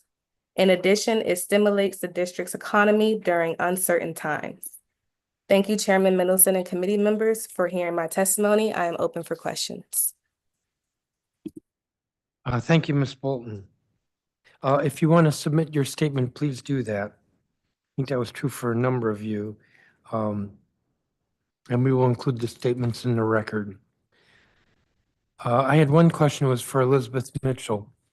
You referred to creating a union, but I think it's a parent-led and driven union. Can you explain this a little better? I was thinking of a labor union, but I don't think that's what you mean. No, I mean something similar to Digital Equity or the group that's coalesced around the nursing issues that we've been having. Just a group that would have standing where you could have a community-driven sort of resource to make sure that we're collecting the stories as they come in and reporting out, and also having updates with the appropriate people in leadership. And are you calling on us to set that up, or why can't parents do that like the Digital Equity?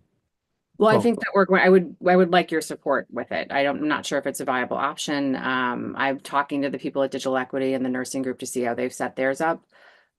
which I guess is the first step. But, beginning that process as quickly as possible. Well, I support all advocacy groups, I know you do.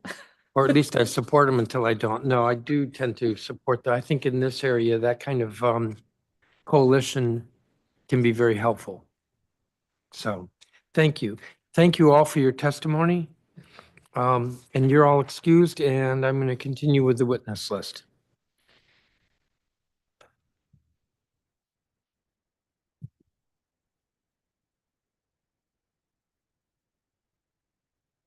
Erlene Fletcher, who's with Spaces in Action. Melissa Tercios with Spaces in Action. Russ Williams, CEO, Center City Public Charter School. Maria Blauer. Tyrell Holcomb, listed as Vice President of External Affairs, Jubilee Housing. I know him as an ANC Commissioner. Rachel Kimboko, Executive Director, DC Wildflower Public Charter School. Ina Borges, Principal, DC Bilingual Public Charter School. Dylan Amankwa, Site Coordinator, J.O. Wilson, Communities and Schools of the Nation Capital. Angeline Pino Silva, Site Coordinator, Stuart Hobson, Communities and Schools of the Nation's Capital. John Glover, Chief of External Affairs at Friendship Public Charter School. And the next 4, 6, 8, 9 witnesses are parent leaders with PAVE. Anna Rodriguez, Kiana Lamans, I think it's Lamans. Okay. Letitia Vinson, Ty Andrews,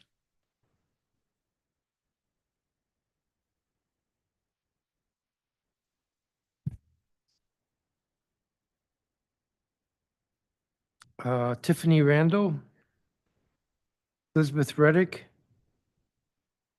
Takia Shire, Sharon Boone Ruffin, Latia Loring, Shanti Williams, Blanca Huezo, Program Coordinator at Multicultural Spanish-Speaking Providers Association, Rosa Pelaez, and Nina Murphy Martin, Legislative Action Committee Chair,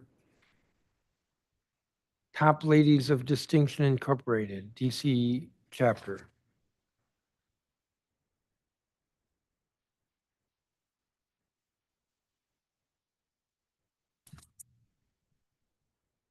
We've found with some earlier groups that people were not accepting when we tried to admit them. So if I called your name, please accept.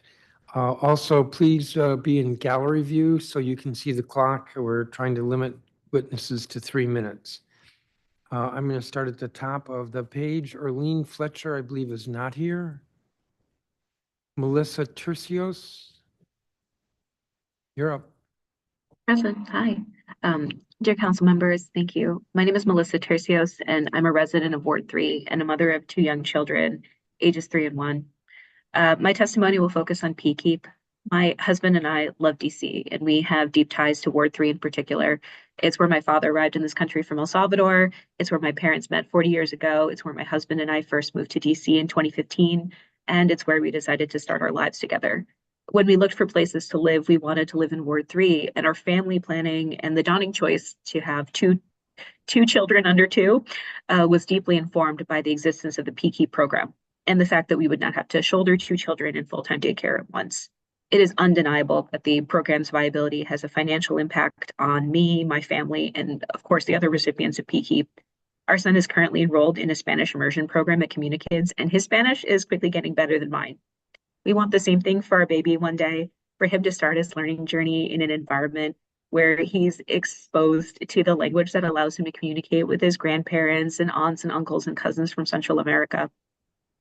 But if the PKEEP program were to disappear, this would become completely unaffordable for us. Childcare in DC is the most expensive in the country, and we are just a family of four, so not a huge family by any means, and the combined childcare costs would be over $60,000 per year.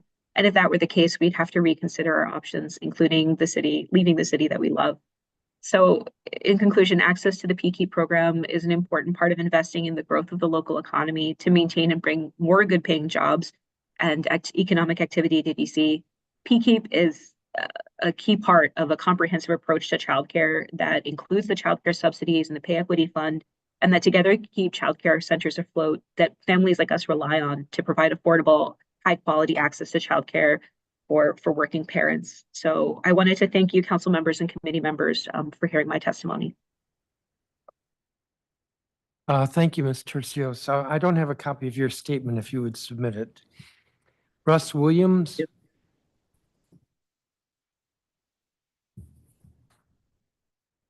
Mr. Williams, please proceed. You are muted. Thank you. Hello, Chairman Mendelson and council members. Appreciate the opportunity to testify today. My name is Russ Williams. I currently serve as the president and CEO of Center City Public Charter Schools. At Center City, we are grateful for the work that Dr. Mitchell and her team at OSSE have done to facilitate, expand, and improve citywide systems that are vital to our work. To that end, for my focus of my testimony today, I want to talk about the work that the OSSE team does to strengthen the college and career pathways for students through Career Pathways DC. Career Pathways are a series of programs that district residents can use to access training and education programs, including advanced technical centers, and hopefully going forward, maker spaces, and there's even more programs in that under that umbrella. We're here to encourage the council and OSSE leadership to continue their investments in career and technical education programming, like the advanced technical centers and maker spaces. We're admittedly a bit biased on this particular focus when we talk about OSSE, because Center City is just a couple weeks away from opening a brand new 20,000 square foot maker space located in Ward 5 with a focus on serving DC charter and public school elementary and middle school students. At Center City, we believe in the transformative power of maker spaces for students and the immense value they bring to education. Maker spaces are hands-on learning environments where students engage in design creation and innovation. They're not only refining how we approach learning, but it equips students with essential skills that prepare them for the future. At their core, maker spaces provide students with opportunities to engage in experiential learning, working on projects with tangible outcomes like building a robot, creating an art installation, deploying a prototype for an app, recording a podcast. Students gain a deeper understanding of the concepts they're learning.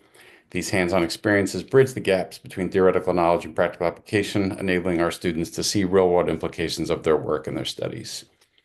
So in addition, maker spaces are well researched. The research is very clear. They foster creativity, they foster critical thinking. Students are encouraged to experiment, fail, and iterate, which cultivates a mindset of resilience and innovation. In a world of complex and interconnected problems, the ability to think creatively and find novel solutions is valued. Makerspaces create a safe and supportive environment where students can explore their ideas freely and develop problem-solving skills that are crucial for success in any field. And finally, makerspaces promote collaboration and teamwork. And students are working in groups, they're bringing together diverse skill sets, learning how to work with others and achieve shared goals. This fosters a strong sense of community and helps teach the students the importance of communication, cooperation, and compromise. These social and emotional learning outcomes are just as important as academic outcomes in terms of preparing students for the workforce, where collaboration and adaptability are essential. With that, I thank you for the opportunity to testify today. Thank you, Mr. Williams. I believe Maria Blauer is not here. Tyrell Holcomb, I think, is not here. Sitting bashfully in the back of the room. Come forward, please.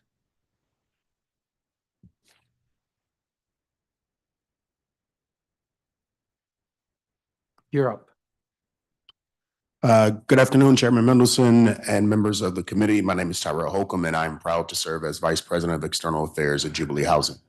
I appreciate the opportunity to testify today on the importance of out-of-school time programming and OSSE's role in ensuring equitable access for DC's youth. At Jubilee Housing, we believe that housing stability and youth opportunity go in hand. While Jubilee operates in Ward 1, I'm a lifelong resident of Ward 7, And when I think about what it would mean to raise a family in the city, I want to know that every child, no matter their zip code, has access to the same high-quality OST programs that help shape their future. OST programs increase academic success, provide mentorship, and keep kids engaged beyond the school day. But for too many families, access is still out of reach. More than 43% of DC students attend school outside of their home ward, and for families in Ward 7 and 8, that often means fewer nearby OST programs and greater transportation barriers. And if a child can get to a program, they can't participate, and working parents are left without the support they need. We cannot afford to see funding shrink. Even small cuts force programs to turn kids away, cut staff, or shut down completely. That said, we would urge that OSSE would sustain and expand OST funding so programs remain accessible to all families, replace lost 21st century community learning grants, the 21 CLC, with dollars to prevent service disruptions as was done in 2024, and address transportation barriers so students in underserved communities can actually get to these programs. For students with special needs who rely on OSSE and DDOT, through DDOT, the 3:15 bus cutoff makes after-school participation impossible, something that I saw with my brother growing up. This isn't an oversight, it's actually an exclusion. And for OST providers, OSSE's 50% upfront grant limit leaves them without the resources to hire staff, secure space, and plan programs before the school year begins. To that end, we'd urge that OSSE would adjust OSSE's DDOT policy so that students with IEPs aren't locked out of OST programs, and then fix the funding structure so providers receive the resources they need before programming starts, not months later. In close, this isn't just about programs. It's about ensuring every young person, no matter where they live, has the same opportunities to learn, grow, and succeed. If we're serious about building equity in education, then OST funding, transportation access, and provider support must remain a priority. Thank you for your time, and I welcome any questions. Thank you, Mr. Holcomb. I don't have a copy of your statement, if you could provide that. Yes, sir. And thank you for being here in person. Rachel Kimboko, Ina Borges with DC Bilingual. Hi, good afternoon, Chair Mendelson and members of the Committee of the Whole. My name is Ina Borjas, and I serve as co-principal at DC Bilingual Public Charter School. I have been part of DCB for 11 years, beginning as a teacher and now as a member of the executive leadership team. I am here to share how the OSSE Apprenticeship in Teaching program has strengthened our school's workforce development efforts. At DC Bilingual, we currently have one apprentice enrolled in the program. She has been an assistant teacher at our school for over a decade, and this opportunity provides her with a meaningful pathway for professional growth. Through mentorship and hands-on learning activities, I have seen her apply new skills in the classroom and share her knowledge with colleagues. Not only is she expanding her expertise, she's gaining confidence to become a stronger leader within our school community. DC Bilingual strongly supports the OSSE Apprenticeship in Teaching program. It creates invaluable opportunities for individuals interested in education or seeking to enhance their skills to gain hands-on experience with structured support and training.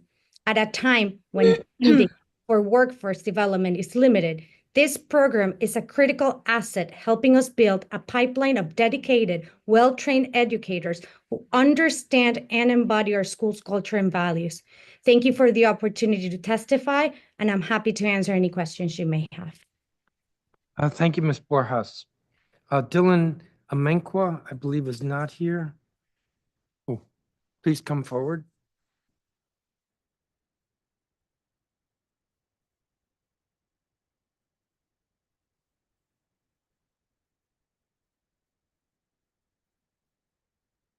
When you're ready, please.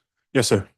Thank you. Good afternoon, Chair and members of the committee. My name is Dylan Amankwa. I serve as a site coordinator at Communities and Schools of the nation's capital, serving at J.O. Wilson Elementary School in Ward 6.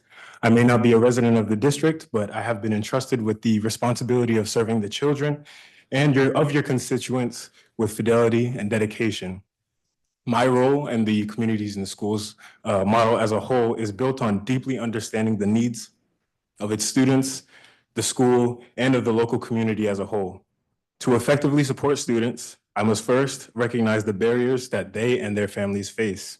If I am to encourage parents to bring their child to school, I must first understand the hindrances to their attendance. If I am to provide social emotional learning support, I must first assess the social emotional landscape of my students and their families. OSSE's Community School Grant has provided me and my colleagues the resources necessary to break down the persistent barriers to student success. In the wake of the pandemic, chronic absenteeism and declining family engagement have forced educators across the country and in the district to develop innovative solutions to keep students engaged.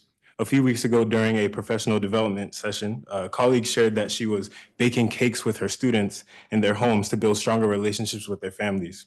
If this does not illustrate the extraordinary lengths that educators are willing to go to foster a sense of community, it certainly underscores a need for greater investment in education. The district is home to an exceptional and dedicated group of educators, and every morning I witness the brilliance and tirelessness of J.O. Wilson's teachers and staff. Yet despite their commitment, they continue to struggle, not because of any shortcomings on their part, but because of the systemic issues that have impacted your constituents for decades. And these effects inevitably seep into our schools. At Communities in Schools, we pride ourselves on being the bridge between the schools and community resources. With funding from the Communities in Schools grant, we have been able to make tangible and meaningful impacts at J.O. Wilson. We have provided students with fitting shoes, ensuring that their properly fitting shoes, ensuring that their basic needs do not stand in the way of their learning. We have introduced community partners aimed at improving literacy outcomes and strengthening the academic foundation of our students. We have brokered a partnership to empower our fifth graders with foundational financial literacy skills, preparing them for future success. And we have taken steps to equip our school with the tools necessary to keep pace with evolving technology and education in the education space. Education in this district has never just been about ABCs or 1, 2, 3s. It's about preparing students to be engaged citizens, future parents, professionals, and leaders. Investing in students is not limited to what happens in the classroom, but it must be holistic, extending to their families and the community as well. OSSE's Community Schools Grant has allowed us to provide this comprehensive support while developing innovative solutions to longstanding challenges. Thank you for your time and your commitment, and I'm open to any questions.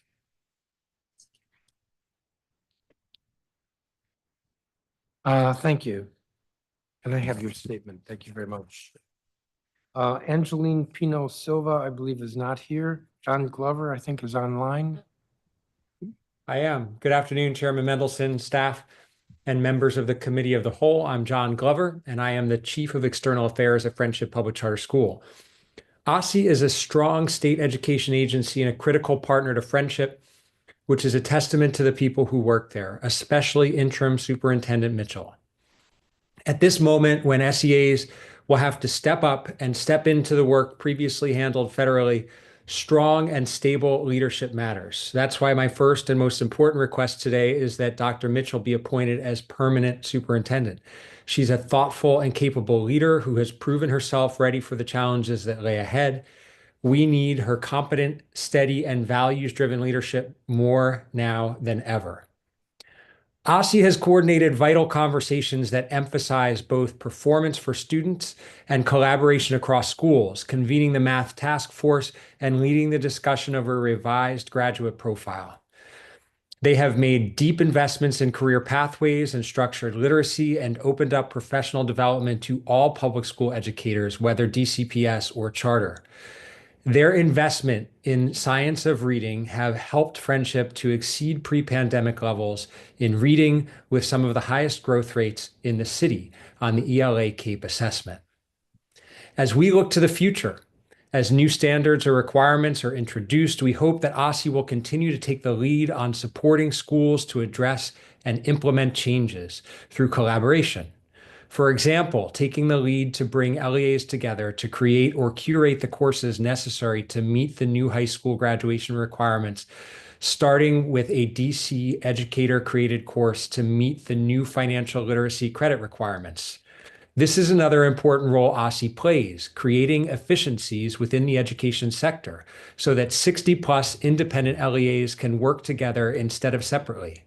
This will allow schools to focus time and other resources on meeting the unique needs of their students. As an example, Friendship alone spent close to $100,000 to develop 2 pilot courses to meet the new social studies standards. That pilot is only covering 7th and 10th grade. That kind of expense, as we move forward in the tighter budget era with both local and federal funding uncertainty, will be untenable for us and for many LEAs. With OSSE-led collaboration, we can share costs across the city and still meet DC's requirements. Finally, Friendship serves 5% of all students in DC. We pay our teachers on the same scale as DCPS. We serve the same families in the same neighborhoods, and our schools are performing well, outperforming and outgrowing the state average for students designated at risk. We strongly believe that all schools should be funded equitably. Funding schools through the formula is the best way to accomplish this. If teacher pay funding does not go through the formula, we ask that Council please provide flexibility on how these dollars are spent to support educators by charters. As an example, under the last grant funding teacher pay scheme, reading specialists who are considered teachers for DCPS were not for the charter teacher pay grant. Given our push for literacy across the city, we cannot afford to disadvantage reading specialists or any educators. While I know that we and every other charter will use funding to increase educator compensation, being overly prescriptive about how these funds are used will have unintended consequences, especially given the one-time nature of these dollars. Thank you, and thanks for the extra 34 seconds. Thank you, Mr. Glover. Anna Rodriguez. I'm not sure she's here. Kiana Lamans. Good afternoon, Chairman Nelson and Councilman. My name is Kiana Lamans, and I'm a Ward 7 resident. All my children attend DC Public Schools, and I'm here today to discuss the importance of approving OSSE bus program. I want to share my personal experience as a former employee of OSSE Transportation Department, where I worked as both bus driver and bus attendant for over 16 years. My passion for supporting special needs children and their families drove me to work in this role, and I took great pride in providing exceptional service to the students and their family. Not only did I work for OSSE, but my son rides the OSSE buses to and from school each day. I'm here today to express my deep concern regarding the non-compliance of the transportation services provided to special needs children in the district, specifically the current policy of not exceeding a 1-hour ride time for children not being enforced, resulting in unacceptable delays and disruption to the education of the well-being of these vulnerable students. Furthermore, I have witnessed firsthand the lack of value placed on bus staff and the education of special needs children. Once arrived to a child's home, the bus staff often rush to depart, leaving the child behind, even if they require extra time to gather their things or use the bathroom. This is unacceptable, especially considering the verbal arrival times of OSSE transportation services. The current policy requires a special needs child to be ready 15 minutes prior to scheduled arrival time and to remain ready up to 15 minutes after the scheduled arrival time.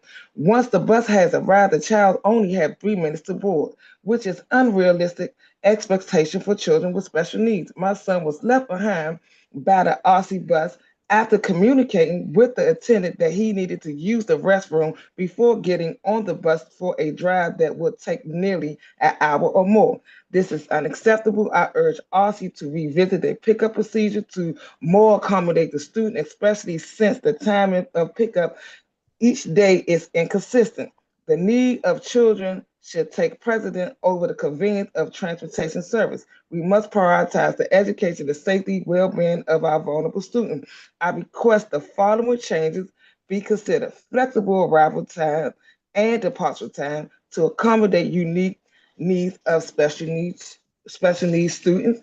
Addition to training the bus staff on the importance of supporting special needs students and their families, a review of the current policy to ensure the compliance with the federal and local regulation governing special needs education transportation service.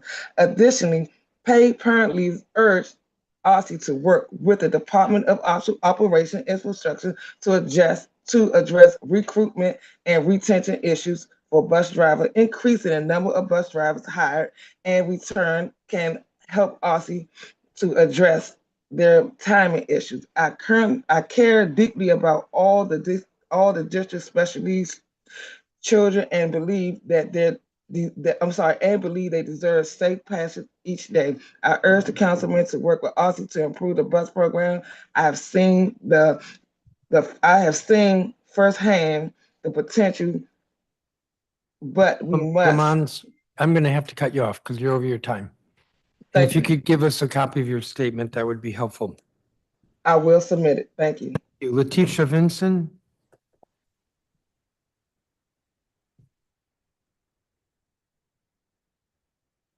We can't hear you. No, you may have to log off and log back on. Try it again. You just muted. Nope. Why don't you log off, log back on? We'll let you back in. Ty Andrews. Hello, can you all hear me? Yes. Okay, great. My name is Ty Andrews. I'm a Ward 8 resident. I'm a proud parent of 2 children, one from attend Mary H. Plummer and another who attends McKinley Technology High School. I'm a paid parent leader as a citywide Ward 8 Kinley board member. The first Miss Andrews, we can hardly hear you. Can you hear me better? Yes. Okay. I'm also the first vice president of the McKinley Tech Educational Campus PTO and a parent outset member for Plumber Elementary. As a native Washingtonian and a product of DCPS, I'm slightly disappointed in our ward's lack of academic excellence. Therefore, I chose not to send my children to school in my ward. I'm here today to discuss specialized school programs and safe passage for DC students. We must improve access to specialized school programs across the district and improve oversight to ensure schools are properly implementing their respective programs. Although I believe Tech is a great school and is perfect for my eldest son, I sometimes wonder if the district is providing the necessary oversight to ensure that McKinley Tech and other schools like it are providing the best education possible. This is why PAVE parent leaders are advocating for OSSE to develop a specialized school program verification system with schools, build out more robust voluntary continuous education credit programs for teachers, and provide grant funding for the school and navigator program. The specialized school program verification would allow families and students to know that the specialized school program at their school is being implemented with fidelity. This would take the guessing game out of whether or not the program is doing what it says it is out of the equation for families. These verified programs could be showcased in a catalog so that anyone across the district would have access to that information. The catalog will showcase the variety of options that we have in DC. With so many options, it can be difficult to decide what is the right one for your student and family. Yes, there are online resources, but they can be complicated and tough to understand. This is why PAVE parent leaders urge OSSE to allocate $750,000 in grant funding to create a school navigator program. This navigator would be a real person, not an AI chat box that families could meet with to discuss the variety of options in DC and help walk them through the enrollment process. While I'm glad that my eldest son has found a home at McKinley, I know a navigator process would have made our search for a high school for him much easier and could have helped countless other families find the right fit for their babies as well. We must continue to increase equity in the district. This includes creating more specialized schools east of the river. If McKinley Tech had a campus closer to home, my son would not have to take Metro, 2 trains, a bus, and walk to and from school each day and be exposed to dangerous situations that occur on Metro. We must continue to improve the safe passage options for DC students. My youngest son, TJ, catches the school bus via OSSE. Although he is now in 3rd grade, we have used OSSE since he was in pre-K 3 and the issues are still the same. There is a lack of communication from OSSE about when the buses will be late, and it's usually due to staff shortages. This is a huge inconvenience for working parents who have a set schedule. This is Ms. also Andrews, I'm going to have to cut you off. You're over your time. And my if apologies. you could give us a copy of your statement, that would be helpful. Yes, Letitia sir. Vinson, Yeah, are you back? I'm back. Can you hear me? Yes. Wonderful. Thank you for the opportunity. Good afternoon. My name is Letitia Vincent, and I'm a Ward 7 resident and mother of 2 children who attend DC public schools. I also serve as a citywide board member for Pay Parents Amplifying Voices in Education. I'm here today as both a concerned parent and an advocate. I'm here today to advocate for increased equitable access to specialized school programs. I am a proud parent of 2 children who attend specialized STEM school. As a parent of children at a STEM-focused school, I understand the importance of specialized school programs and preparing our students for success. However, finding the right fit for my children was difficult. I did not grow up here, and I did not go to school here in DC. So when I moved here, I was unsure of what would be the best fit for my kids. I ended up relying on a friend who had no kids at all, who had no credentials to help or support me, but who lived in DC and had some idea of a good school. And that was all I leaned on. She gave me the name of the school and I enrolled the children. I didn't necessarily know if it was the best fit for the kids, but I didn't ask anyone else about it. It's situations like these that a school navigator would be helpful. A school navigator is someone who parents and students could talk to and that help them to navigate the selection process. PAVE parents urge OSSE to create a grant for about $750,000 that would fund a school navigator program in DC. This program will help countless parents and families to find the right school for their students.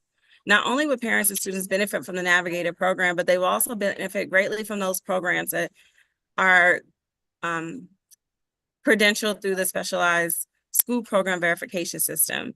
Parents need to know what the specialized programs are and what their students are enrolled in and offered with fidelity. I am deeply concerned about the instances where teachers are placed in classrooms to teach a subject that they do not have any expertise or experience with, through no fault of their own.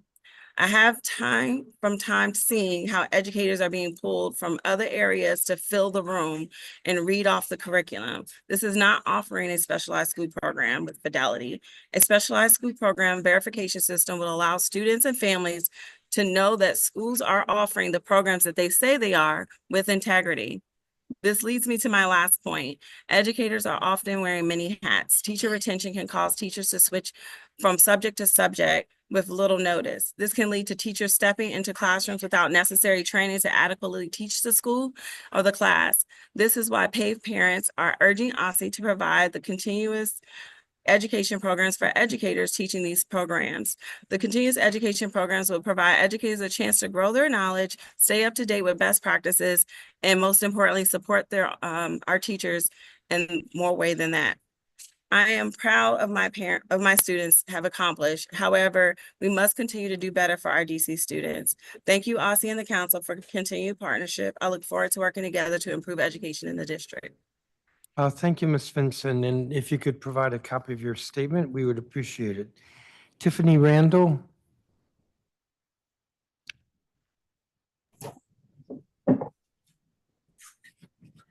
Good afternoon. My name is Tiffany Randall, a Ward 8 resident and parent of PAVE PLE member, a mother of a middle schooler that attends DC International. I'm here today as a strong advocate for DC students and families and broader community, as I want to highlight the critical need for expanding safe passage programs and also investing in the comprehensive school navigation system that Ms. Vincent too just mentioned. Ensuring our students can travel safely to and from schools is not just a convenience, it's a necessity for many families, as many families in DC worry about the safety of their children navigating our city streets, whether due to traffic hazards, crime, or other risks. Expanding safe passage programs will provide students with the protected routes, visibility for adults' presence, and strategic interventions that reduce the likelihood of these incidents that they see too common. A secure, well-monitored pathway to school not only fosters students' attendance, but also improves the academic outcomes by removing barriers to consistent learning. Investing in the school navigation system, it also helps family who needs the assistance with assessing the information to identifying the schools for their families. In addition to safe travels, families need access to user-friendly, transparent systems that help them navigate the school options, as this system will also entail engaging with a live person versus a website or chatbot. Too often, parents feel overwhelmed by the vast number of school choices, public, charter, or specialized program without clear guidance on what basis of their children's needs. A centralized navigation system will empower families with real-time data, personalized search tools, and decision-making support, which factors also such as academics offerings, location safety, and transportation routes with special programs included, and parents would no longer have to piece together the fragmented information from multiple sources as we currently do. The broader impact from combining safe passage expansion and the well-designed school navigation system that we create, it will create a holistic support system for DC families. Residents feel more secure in their neighborhoods. Parents can gain confidence in selecting the right schools, and schools benefits from the increased engagement and attendance. Moreover, businesses and community organizations will have an opportunity to partner in securing safe routes and equitable access to education. This initiative is not just about logistics, it's about equality, opportunity, and fostering a sense of belonging for all families in DC. I urge OSSE to prioritize these investments, recognizing them as essential tools to ensuring students' success and community well-being. Thank you for your time, and I welcome any questions. Thank you, Ms. Randall. I believe Elizabeth Reddick is not here and Takia Shire is not here. So next would be Sharon Boone Ruffin.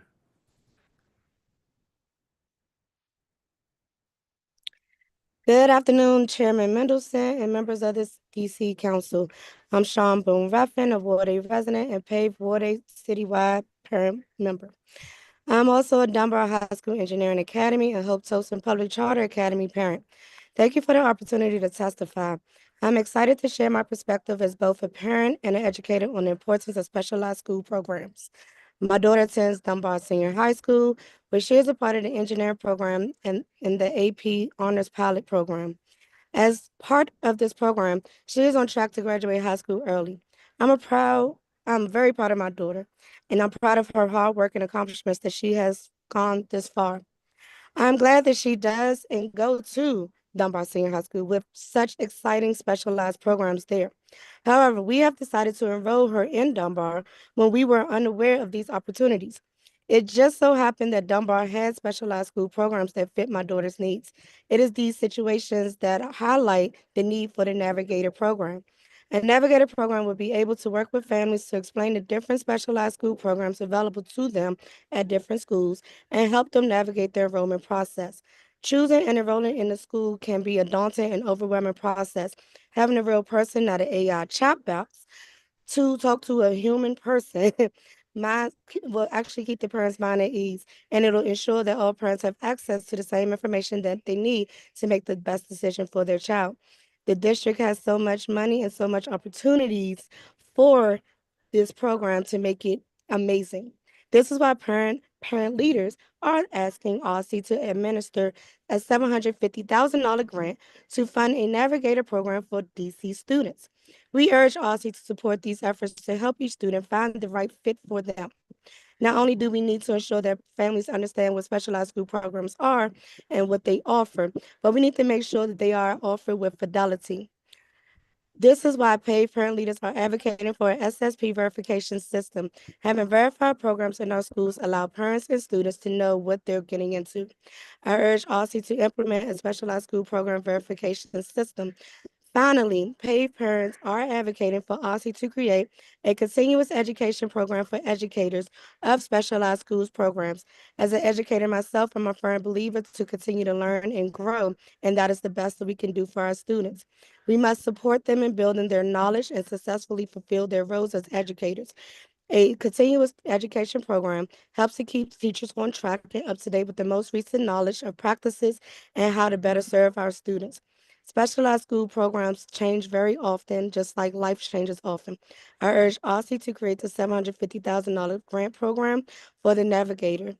And I look forward to any questions you may have. Have a great day. Thank you, Ms. Boone-Ruffin. And if you could give us a copy of your statement, that would be great. No problem. I believe Latia Loring is not here. Shanti Wood. Okay, well then please come forward.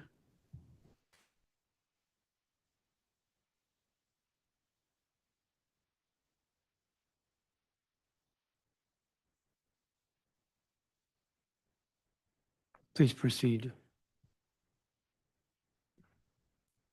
Good evening, esteemed members of the council. My name is Lataya Loring. I am a proud single mother of an outstanding 11-year-old autistic son.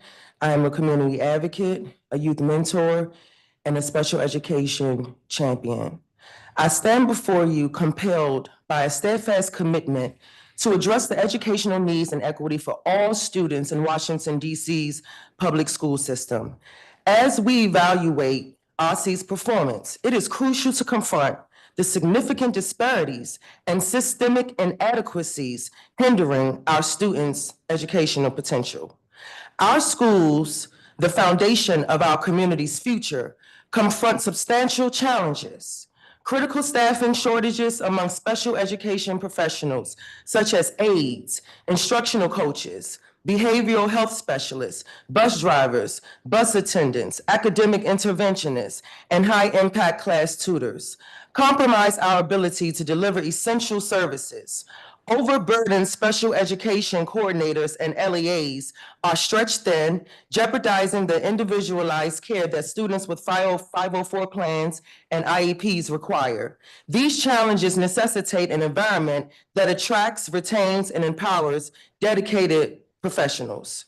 Furthermore, the current staffing crisis delays services like occupational therapy and speech. Schools fearing stigmatization or funding loss sometimes conceal these deficits, perpetuating inequality and hindering transparency.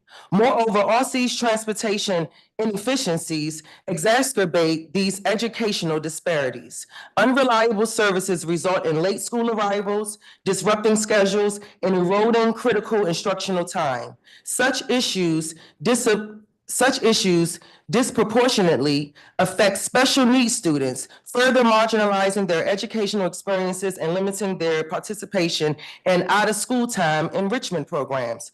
I bring personal testimony to this urgent matter as these transportation failures profoundly impacted my own child's education. I am on record for sending a lot of emails to the director of OSSE Transportation, Michael Riley, my Ward 8 School Board of Education Representative, LaJoy Law, who is a special education advocate and champion, and numerous council members, offices, notifying them of the myriad of issues and concerns that plague me as a single parent. The persistent unreliability of morning and afternoon transportation disrupts daily routines and diminishes the quality of education and overall development that these students receive. Members of the District Council, your prompt attention and action is essential. We must invest in our educators, modernize assessment tools, overhaul our transportation systems, and prioritize inclusive education. Through decisive action, we can elevate our education system and fulfill our shared obligation to empower every student. I thank you all for your time and attention today, your dedication. The job that you all do is not easy. It's never going to be perfect, but it's clear that now that the Federal Bureau of Investigation is reviewing this situation, that we have work to do. Thank you. Thank you, Ms. Loring. Can I have your statement? Shanti Williams. Yes. Good afternoon, Chairperson Mendelson, members of Committee of the Whole, and staff. My name is Shantae Williams L. Jean-Francois, and I'm the founder of Seven Williams Consulting. I'm here today to offer testimony on the importance of continuing funding for the Full Service Community School Initiative. As you know, the Mayor and Council enacted the DC Community Schools Incentive Act of 2012, and then through the Raising the Expectations for Education Outcomes Omnibus Act of 2012 required the establishment of at least 5 community schools across the city. Our community partner, the Edgewood Brooklyn Family Collaborative, is a current grant recipient implementing full-service community school programs at Noyes, which is Ward 5, and Minor Elementary Schools in Ward 7. In partnership with Edgewood Brooklyn Family Collaborative, we launched an innovative entrepreneurship program open to District of Columbia residents. Our program is not just about teaching business principles, it is a hands-on guided experience that takes participants step by step through the entire process of launching a legal business in Washington, D.C. Since launching our community program, we've had 3 successful community cohorts where 12 out of 15 participants successfully completed the program and received their LLC and Washington, D.C. basic business license. Given the success we've witnessed in the community, we just recently held an orientation at Noyes Elementary School where 17 D.C. residents attended, eager to start their entrepreneurial journey. Unfortunately, due to capacity, we are only able to accept 9 participants from this group, but we are committed to continuing this work and launching additional cohorts should the community school initiative receive funding in fiscal year 2026. Many aspiring entrepreneurs, particularly in underserved communities, have the passion and drive to start a business, but they lack the knowledge of how to navigate the complex licensing regulatory process in Washington, D.C. This is where our program stands out. We do not simply provide the information, but we guide participants through each step of the process in real time. Our curriculum includes step-by-step business registration. Each session builds upon the previous one. By the time participants return for the next class, they have completed one crucial step and are prepared to move forward. It's a fully funded business launch. Under the program model, Edgewood Brooklyn Collaborative covers all costs associated with business registration, including permits, corporate structure filings, and the basic business license, ensuring that financial barriers do not prevent participants from formalizing their businesses. Our clients come from various industries, including cleaning services, tutoring, yoga instruction, clothing brands, catering, fashion consulting, educational consulting, business consulting, and mentoring businesses, highlighting the diverse needs and aspirations within our community. Beyond the paperwork, we provide comprehensive business coaching and host guest speakers who offer critical insights. Recently, Truist Bank led a session on personal versus business finances, which was open to both current and past cohorts, reinforcing our commitment to ongoing education.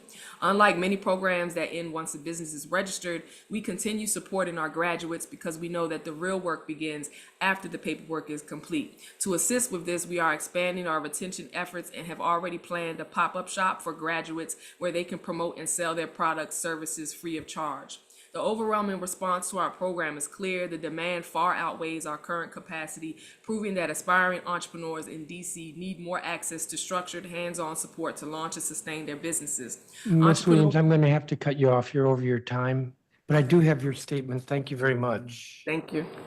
Blanca Hueso, although actually, can you just hold on a minute? I have to talk to somebody. Hold on a second.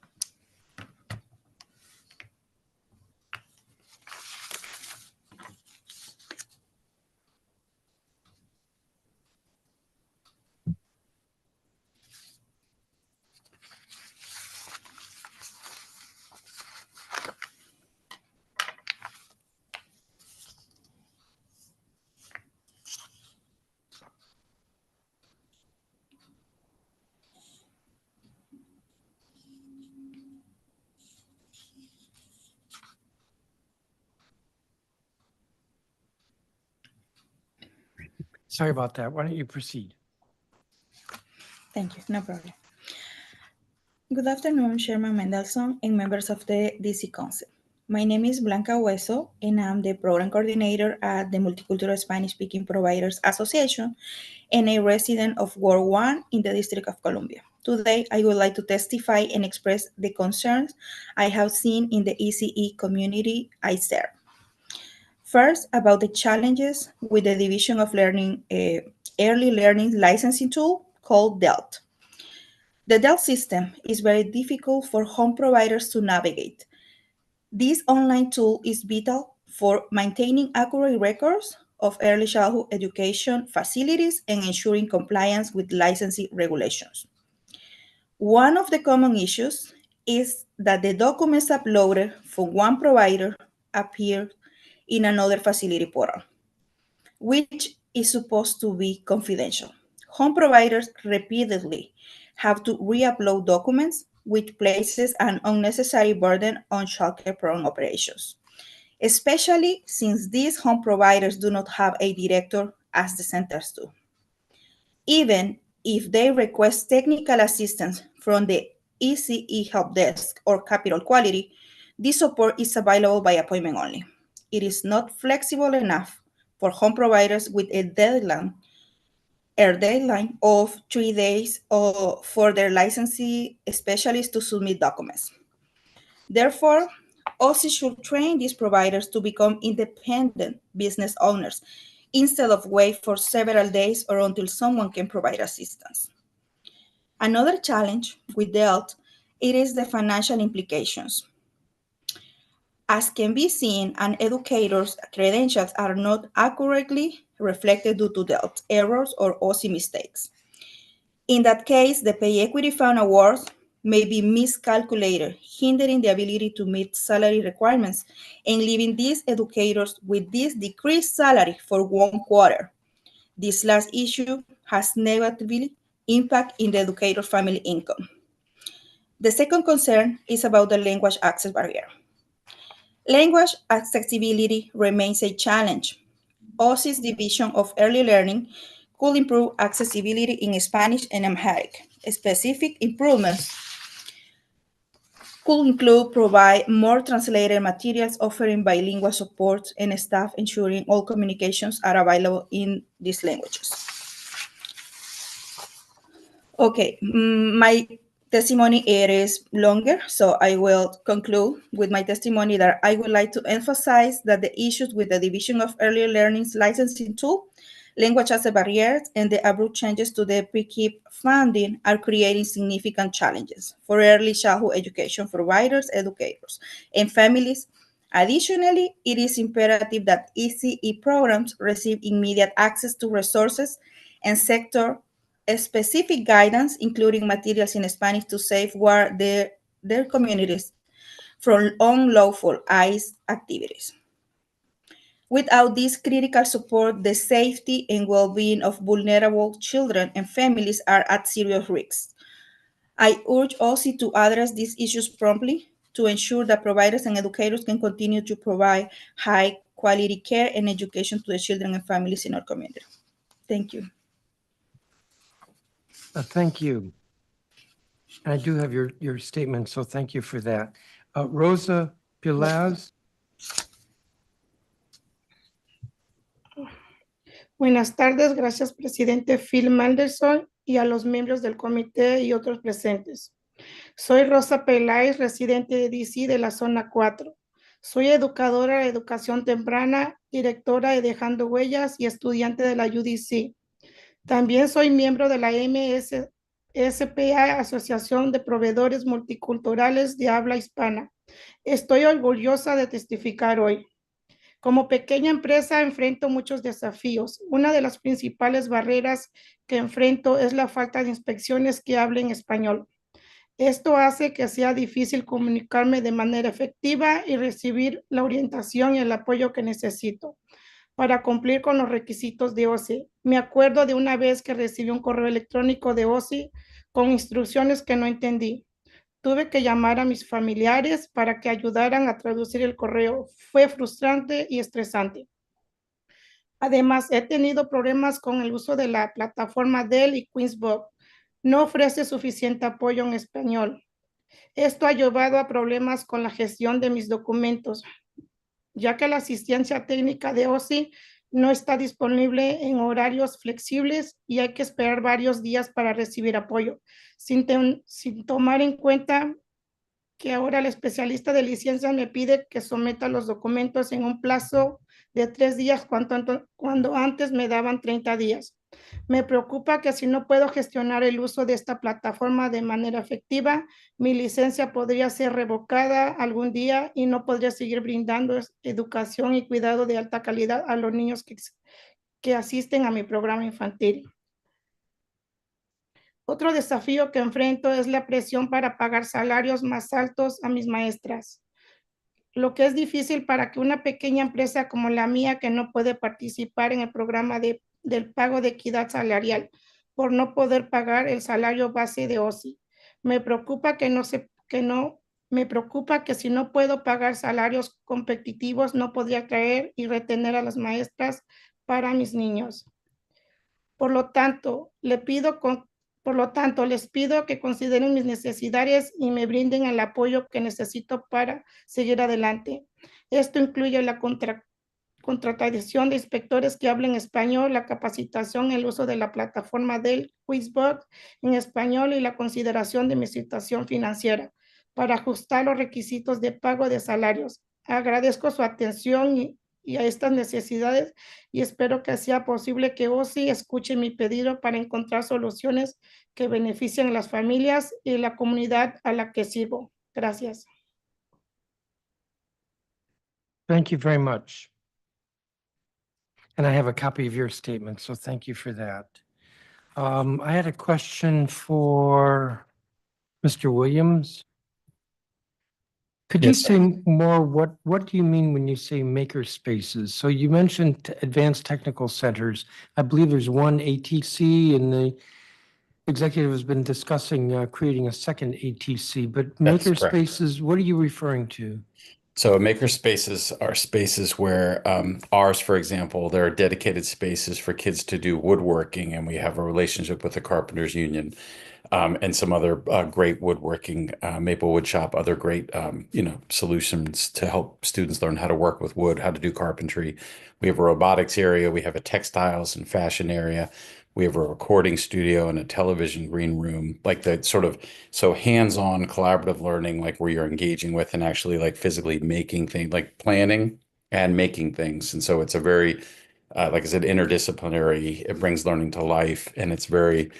I mean, if you think back, I mean, when I was in school, and perhaps you, like vocational ed was a big thing, and there were vocational classrooms within our schools. This is in a way, because some of our buildings aren't large enough, this creates a dedicated space where kids can go and make things. And so we'll be regularly sending kids over for field trips, and we'll be eventually welcoming other schools to do the same. So like the ATC, there's one, and students go there. But with the maker spaces, would this be within the school, or are you suggesting that the city create maker spaces that then schools could send some of their students to them? So we've created one. It's 20,000 square feet, should serve, couple hundred kids a day. There are 100,000 DC public school students across the district.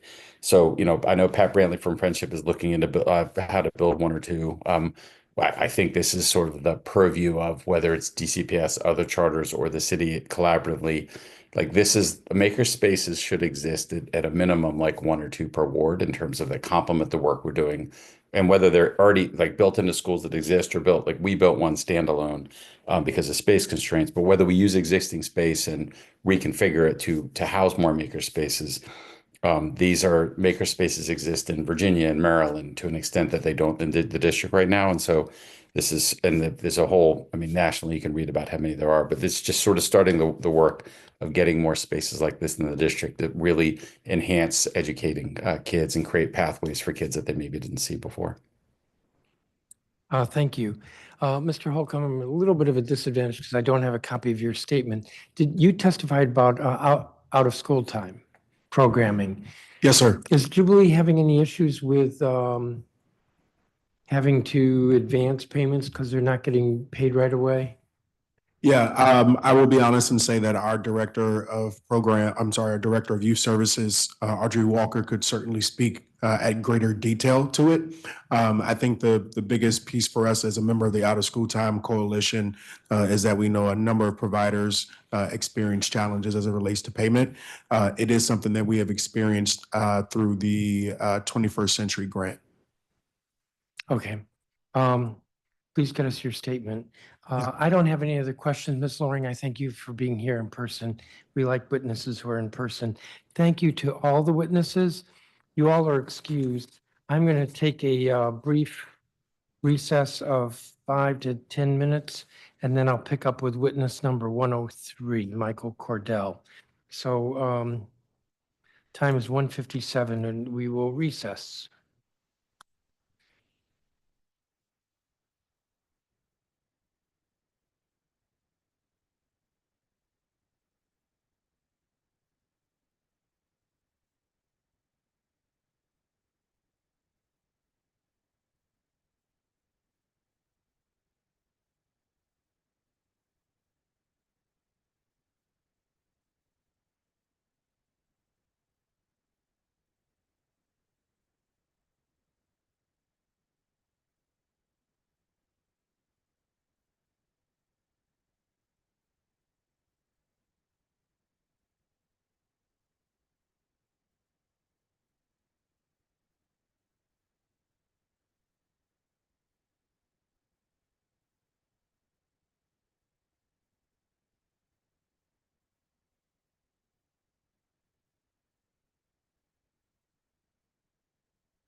I'm reconvening us. The time is 2:14. Apologize for that.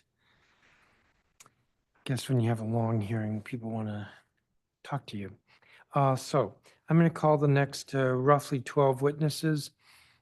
Michael Cordell, Jody Avka, who's Executive Director of Access Youth, Amir Mansour, who's Vice President of Government and External Partnerships at the Literacy Lab, Shayna Skolnick, Director of the Promoter Pathway at Latin American Youth Center, Kendra Macco, High School Principal, Capital City Public Charter School, Elizabeth Weiss, Brandon White, who is Executive Director of Spark the Journey, Tia Moore, Cora McDonald, Sandra Velasquez, Maria Elena Paukar, Alice McDonald, Eleanor Sabande. I heard a here. If somebody's here, they should come here. Well, actually, they should come here. Looks like I have two folks. You are, see that again? Got it. And you are,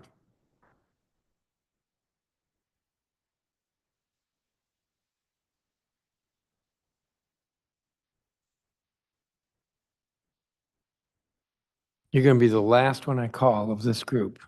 So I hope you're ready. Thank you.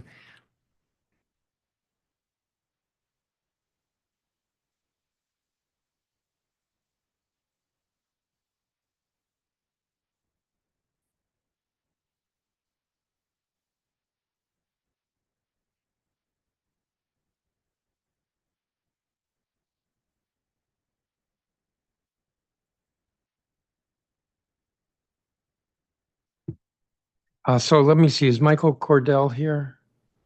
Don't see him. Jody Avka?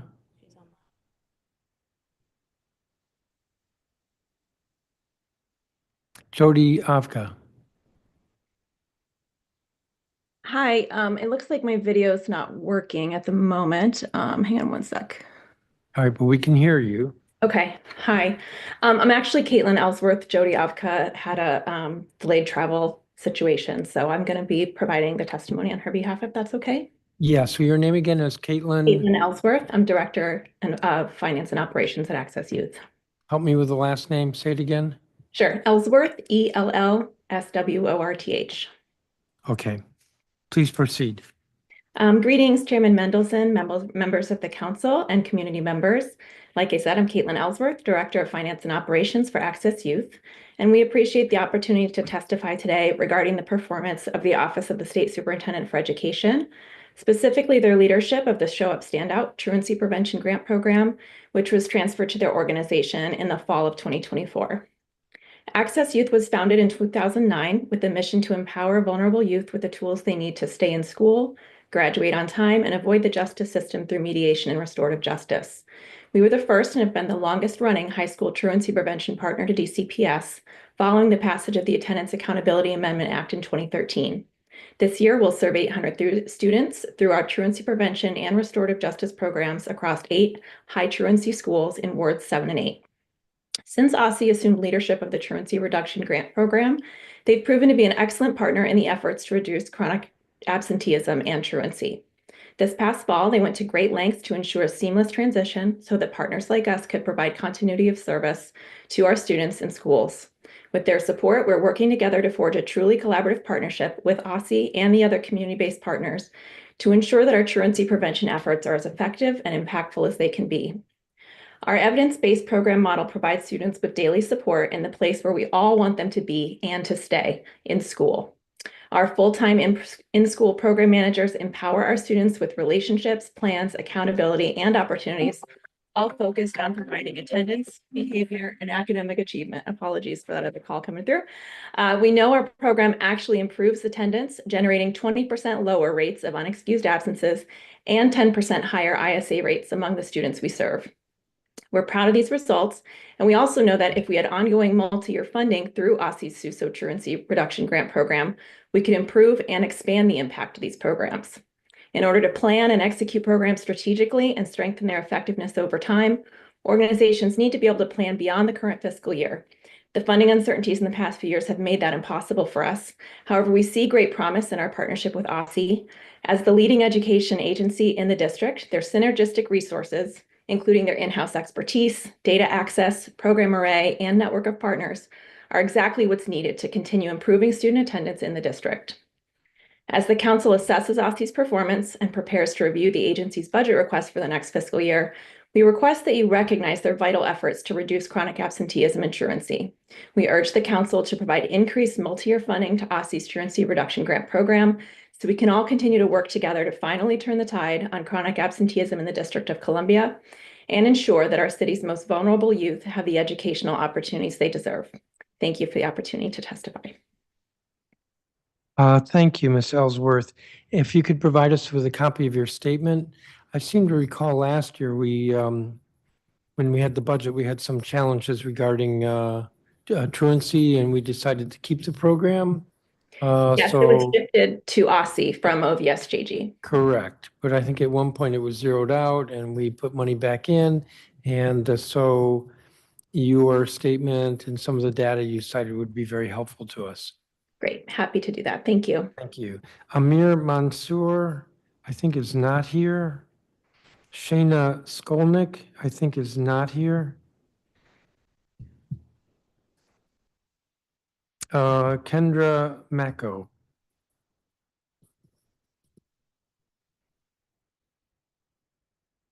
Kendra Mako, please proceed. Thank you, Chairman Mendelson and council members for holding this hearing today. My name is Kendra Mako, and I am the high school principal at Capital City Public Charter School. We are located in Ward 4 at the Verbeau Building, where Roberta Flack once taught.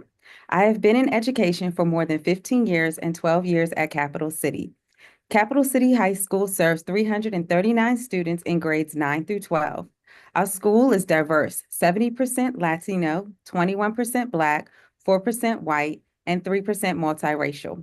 We also serve a high-need population. Nearly a quarter of our students receive special education services, and a third are English language learners. In my current role, I have a lot of opportunities to work with and learn from OSSE. To start, I greatly appreciate the work OSSE is doing to support dual enrollment programs. Our students truly benefit from the ability to take courses at local colleges and universities. It's helped grow students' abilities and proved to them that they can handle college courses. It's also helped ease the anxiety of how they will afford college, knowing that they can officially start college with a few courses already completed. Every year, more and more Capital City students are taking part in our dual enrollment program. This year, 21 of our students are enrolled in dual enrollment. Second, OSSE's focus and support with chronic absenteeism has been incredibly valuable to our school. While our chronic absenteeism rate at 40% is below the district average, there are still many students missing out on learning.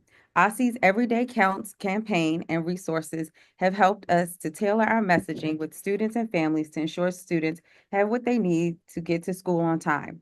I personally have been sending out messages to families weekly about our attendance rate, and we have created strong relationships with students through our advisory model to drive home the importance of students' presence and to create a sense of belonging. Third, Capital City recently received a school climate grant and had the great pleasure to work with Laura Montez from OSSE. This grant helped us really dig into our Panorama student survey data and helped us identify areas where we could make a real impact in students' sense of belonging at Capital City and how to do it. Ms. Montez was supportive throughout the process, ensuring that we stayed on track as well. Finally, I want to thank Dr. Mitchell and OSSE for their support with our own college access programming. For the last 2 years, OSSE has made a point to attend our annual march to the mailbox in which our seniors apply to at least one college. Dr. Mitchell's ability to connect with students and demonstrate that the entire city is behind their success at this event is a testament to OSSE's belief that every child deserves a high-quality education and has the power to reach their full potential, a belief I too share. Again, thank you for this opportunity to testify today, and I look forward to your questions. Thank you. Amir Mansour.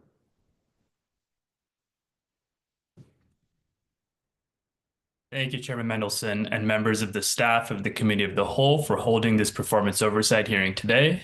My name is Amir Mansour, and I am the Vice President of Government and External Partnerships at the Literacy Lab, a nonprofit organization dedicated to closing the literacy gap in historically disenfranchised communities.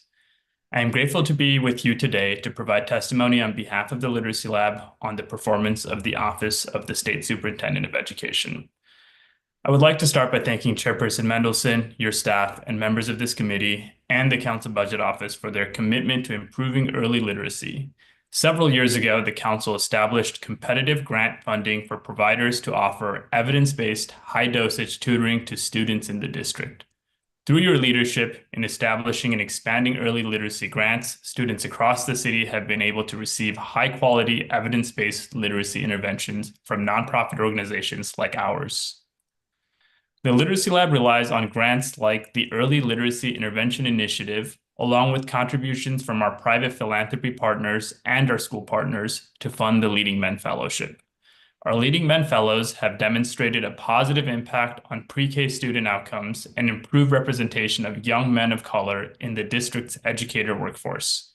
In school year 23-24, our fellows provided over 10,000 literacy interventions to 214 students at DCPS. Over 59% of pre-K students grew towards kindergarten readiness from fall to spring when they had a Leading Men Fellow in their classroom.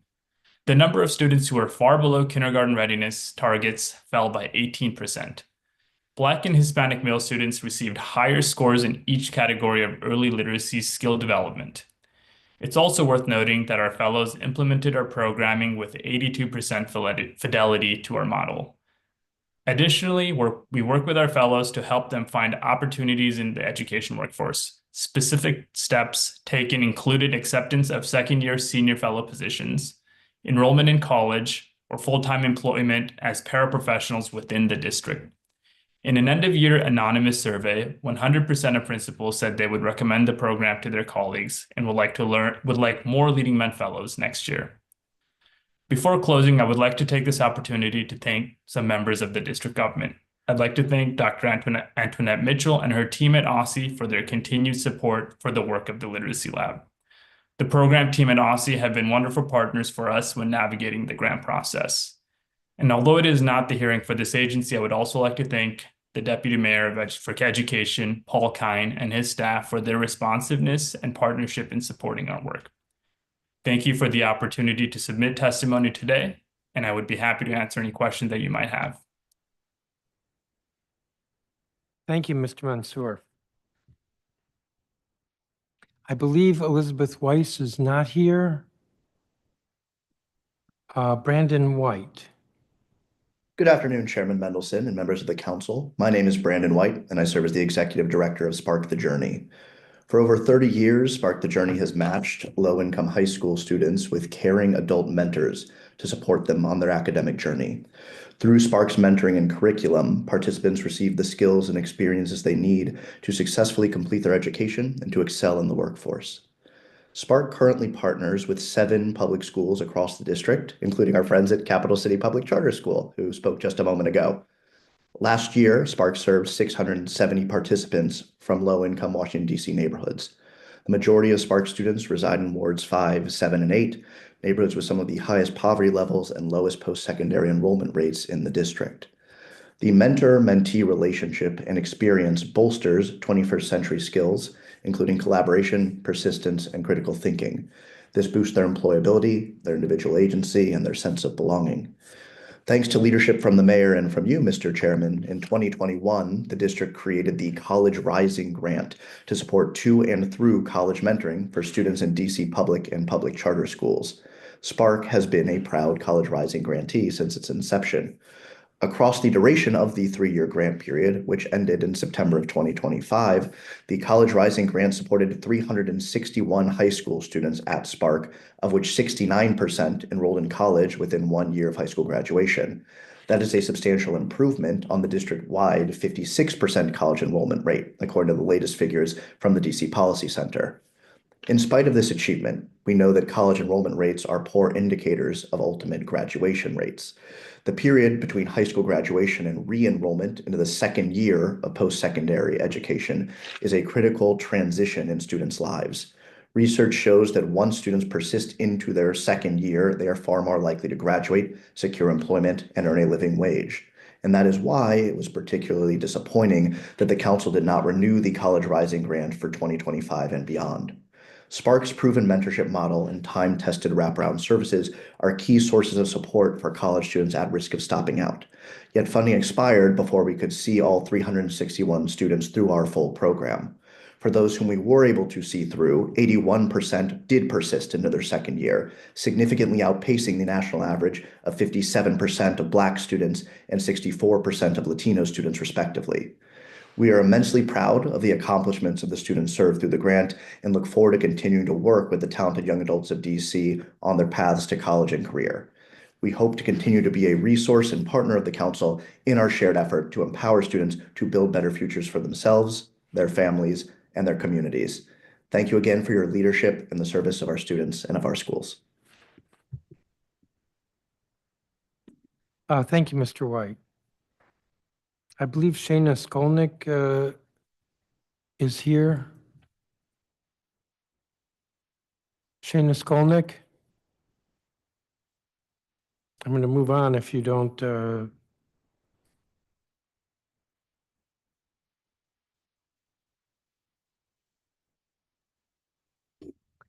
All right, Tia Moore. Good afternoon, Chairman Mendelson and Committee of the Whole members. Thank you for allowing me to testify at this hearing today. My name is Tia Moore. I am an apprentice and teacher assistant at Friendship Public Charter School, the Blow Pierce campus. I am delighted to illustrate for you the positive impact the OSSE apprenticeship and teaching program has had on the district's educators and students. Most teachers choose this profession because they genuinely care about and want to advocate for students, and I am no different. I was inspired to teach because of the desire to help students achieve their full potential. This means often addressing students' mental health challenges, bullying, or family struggles. We as educators frequently act as bridges between students and families, providing aid through additional resources and support. In my 21 years in education, I have learned that in order to take on all of these roles, a teacher requires patience, adaptability, and genuine interest in helping students succeed. Through the OSSE Apprenticeship and Teaching Program, I have been able to gain practical teaching strategies, classroom management techniques, and curriculum design skills that have made my classroom teaching more effective. I have also built connections with educational professionals, mentors, and peers who have provided me with support and opportunities for collaboration. Being able to practice these skills in the classroom while also learning new concepts through coursework strengthens my practice so that I can effectively unlock doors for students to reach higher levels of creativity and perspective every day. I love being able to consistently build my practice and work toward a degree and license in early childhood education without having to sacrifice these magical moments with students in the classroom. Students should not have to choose between a present teacher and a high-quality teacher. An educator should not have to choose between serving students and advancing their careers. The OSSE Apprenticeship and Teaching Program helps prepare DC future teacher workforce without taking passionate paraprofessionals or teacher assistants like me out of their classrooms, which will benefit students for generations to come. Thank you again for the opportunity to testify today, and I welcome any questions you may have. Thank you. Thank you for your testimony, for being here. Just quickly, what did you do before you got the apprenticeship? I worked full-time at the campus that I am at now But not as an educator. as an assistant teacher. Okay. And then are you getting to teach full class periods at this point? Yes, And you're enjoying it? I am enjoying it. Good, good. Thank you for your testimony. I believe Cora McDonald is not here. Sandra Velasquez. Yes, I am here. Please proceed. Buenas tardes. Gracias, presidente Phil Mendelson, y a los miembros del comité, consejo y otros presentes. Mi nombre es Sandra Velázquez y soy de Guatemala. Soy educadora de educación temprana residente de la zona 4.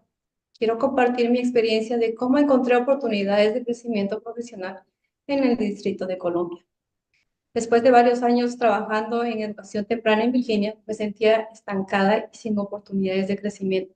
Sin embargo, todo cambió cuando conocí a alguien que me habló de las ventajas de trabajar en un centro infantil en el Distrito de Columbia. Me enteré de la oportunidad de estudiar en la Universidad del Distrito de Columbia con clases en español, de las becas y de un mejor salario. Gracias a la Asociación de Proveedores Multiculturales de Habla Hispana, MSSPA, pude unirme a un grupo de WhatsApp y enterarme de los beneficios y los procesos para ingresar a la universidad. Actualmente, llevo 2 años trabajando en el Distrito de Columbia y la experiencia ha sido gratificante. Sin embargo, también he visto que hay desafíos en el sector. Algunos centros no pagan a sus empleados lo que deberían. Los obligan a trabajar en días festivos sin compensación. No les pagan días de enfermedad y no les dan vacaciones. Por lo conversado con muchos de mis colegas de varios centros, realmente consideramos que la forma en que OSSE pagaba el pago de equidad anteriormente era más eficiente y transparente. Además, también he escuchado como algo alarmante que cuando llega la inspección de la oficina de OSSE, algunos dueños de centros saben cómo manipular la situación para que parezca que todo está en orden. Según me han contado, mueven a los niños y a las maestras para que no se note la sobrepoblación en los salones. A pesar de estos desafíos, estoy agradecida por la oportunidad de trabajar en el Distrito de Columbia y de haber encontrado una organización como MSSPA que me ha apoyado en mi crecimiento profesional. He recibido entrenamientos y cursos relacionados al desarrollo infantil en línea y sin costo. Estoy por obtener el título de asociado en educación en la Universidad del Distrito de Columbia. Estoy agradecida con esta ciudad, Washington, D.C., por esta oportunidad que me ha dado para crecer profesionalmente y brindar un aprendizaje de alta calidad a los niños.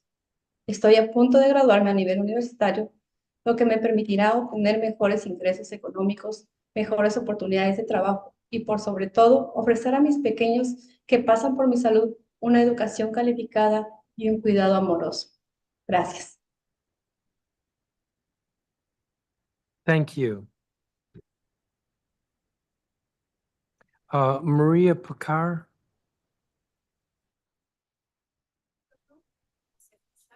We can't hear you.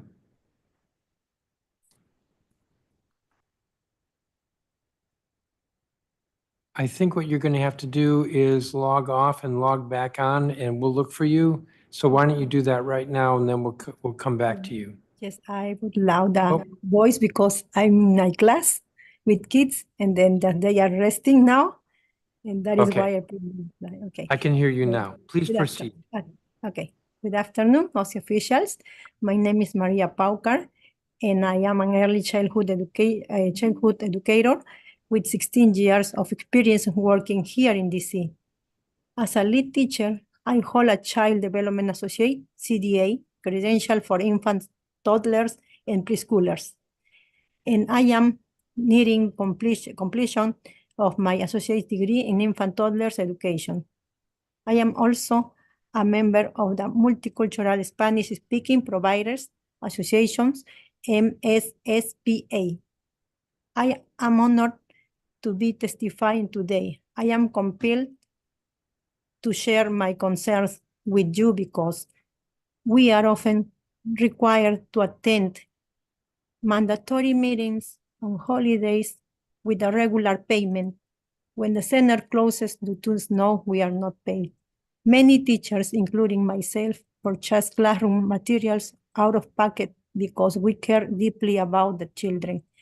The stimulus funds we receive directly from you in the past were more effective, but now there are many complaints about uneven distribution.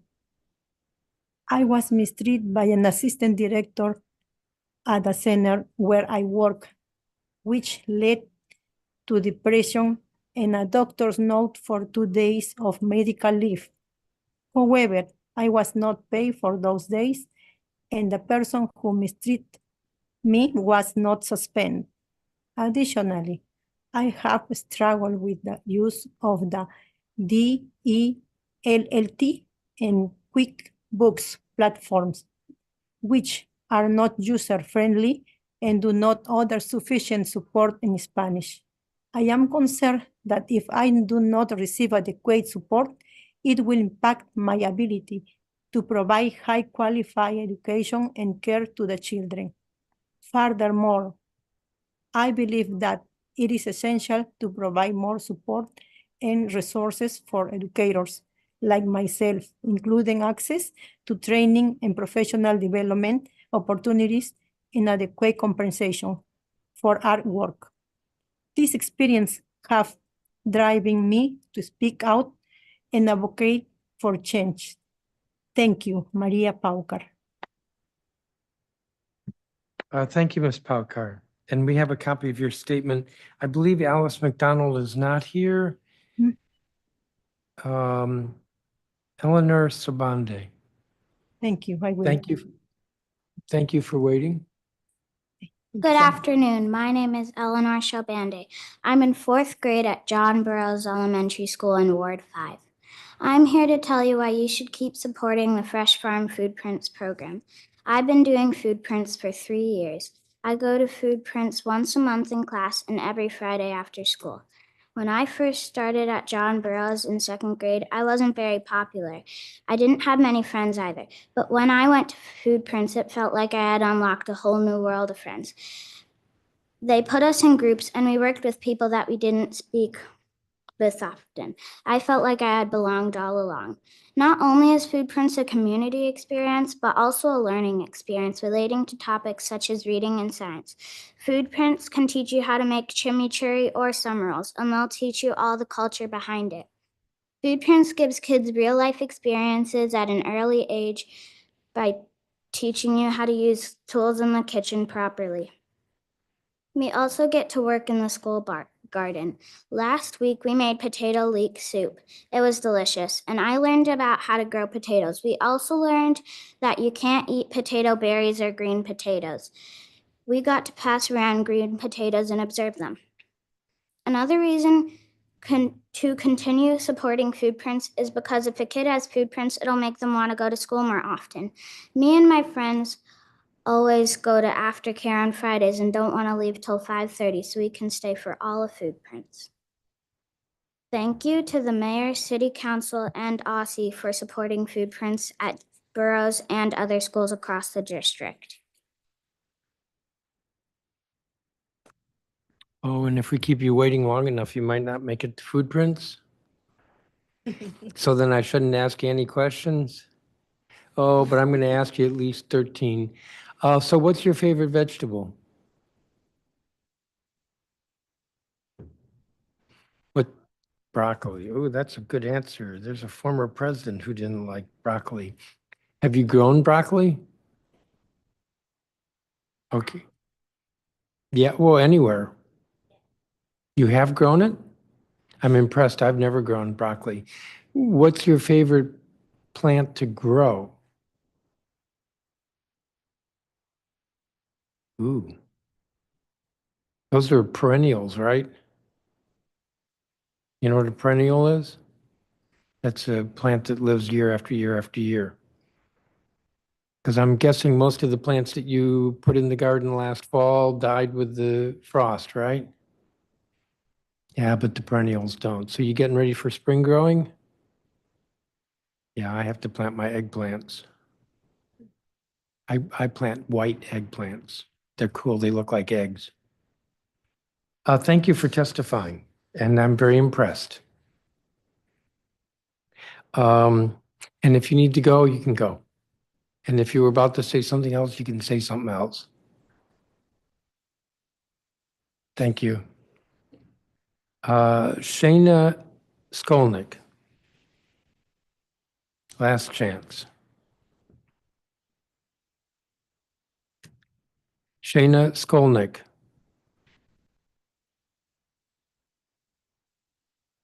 All right, that's going to complete then this group of witnesses. Thank you all. Thank you for being here in person, both of you.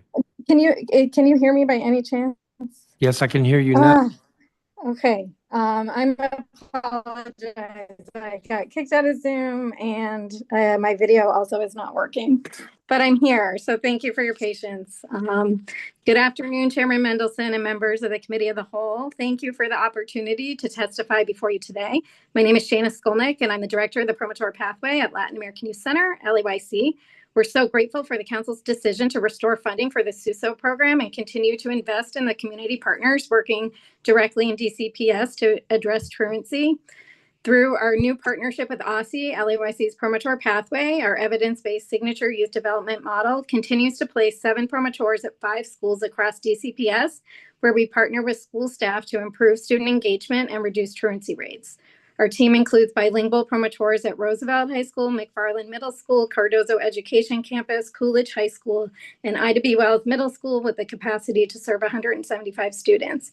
Promotors or youth advocates are highly trained LAYC staff who provide long-term one-on-one mentoring and intensive case management to youth facing a multiplicity of challenges and socioeconomic barriers that significantly contribute to their truancy.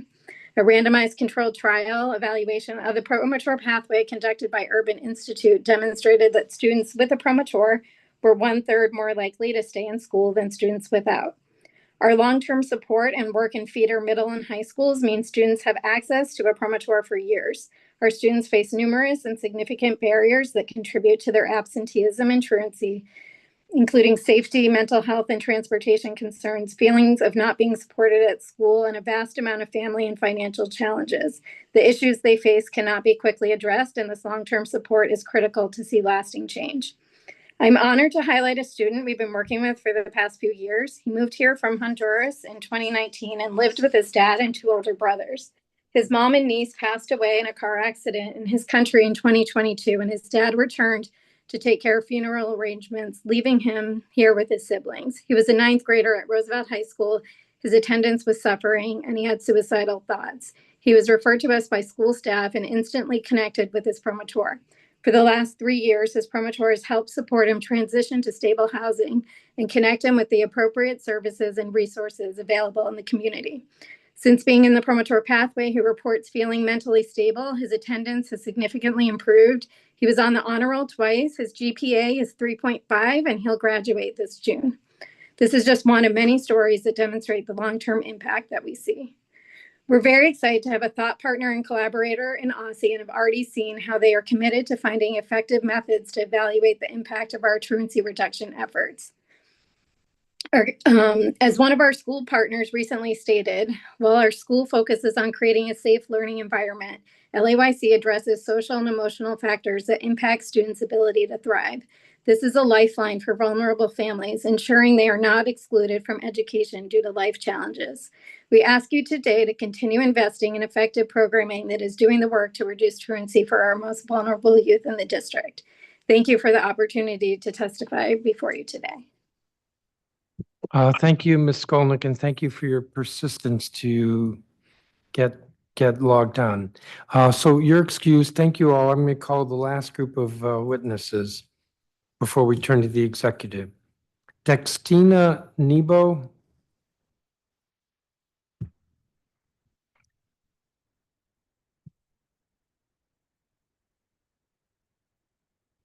Siobhan Saul, who's a parent leader with PAVE. I'm told the next 3 may have a translator, Karen Saran, Mariana Sorto, and Liliana Torres. Andre Aina, Elizabeth Torres, who's CEO, co-founder of Washington Global Public Charter School. Laura Maestas, Roshanda Hiley, Hiligh, Hiley Thomas, Executive Director of Advocates for Justice in Education. Maika Mullins, Amina Benamarouche, Ben Bergman, Annalise Bruce, who is Driven Student Core Tutor Mentor with Raising a Village Foundation. Again, Annalise Bruce. Sawyer Deering. I don't know if this is Junior or Junor Johnson. Ellie Cantor. Jorge Membrano. And Claire Mooney. She is Chief Financial and Operating Officer with Outteach.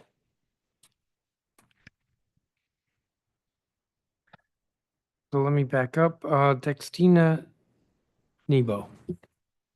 Hello, my name is Dextina Nebo, and I serve, good morning, council members. My name is Dextina Nebo, and I serve as a site coordinator for communities and schools nation capitals at Eastern Senior High School.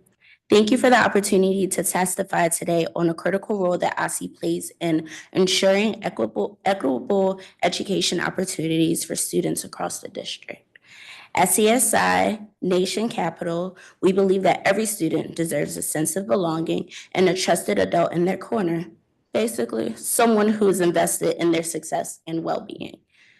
At Eastern, we work every day to bring this mission to life by providing students with the individualized support they need to thrive, both inside and outside the classrooms.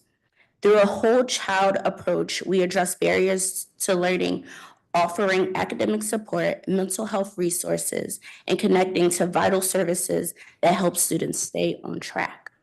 One of the most impactful initiatives we made possible through OSSE's Community Schools Grant has been our attendance incentive program, developed in partnerships with Eastern's attendance team. This initiative not only educates students on the importance of consistent school attendance, but also reinforces that we care about their presence at school. By building relationships with students and their families, we've seen improvements in attendance and engagement, key factor in academic success. In addition to school-wide programming, we provide direct case managed to 70 students, working closely with them addressing academic, social and emotional challenge. Whether it's connecting a students to housing resources, providing food assistance, and ensuring access to mental health support, we meet students where they are and help navigate life's obstacles. Beyond individual student support, family engagement is a core pillar of our work. This year, we hosted a back-to-school night where we welcomed over 200 families, providing them with resources, answering questions, and strengthening their connection to the school community. Events like these help foster a strong support network for students, ensuring that families have the tools they need to champion their children's education. While we are incredibly grateful for the funding that makes this work possible, I must stress that continued investment in programs like ours is essential. We recognize that this is a tough budget season, but we cannot afford to cut programs that provide critical support to students who are already facing systematic barriers. Without sufficient funding, we risk leaving our most vulnerable students without resources they need to succeed. Every day we see firsthand how programs like CEIS make a difference. How a student struggling with food insecurities can come to school knowing that they'll have a meal. How a teenager facing housing instability can find stability through community resources. And how a young person who once felt invisible now has a trusted adult advocating for them. This is the work that OSSE funding supports. Thank you for your time and your continued commitment to the DC students. I'm happy to answer any questions. Thank you so much. And thank you for being here in person. Thank you. Siobhan Saul.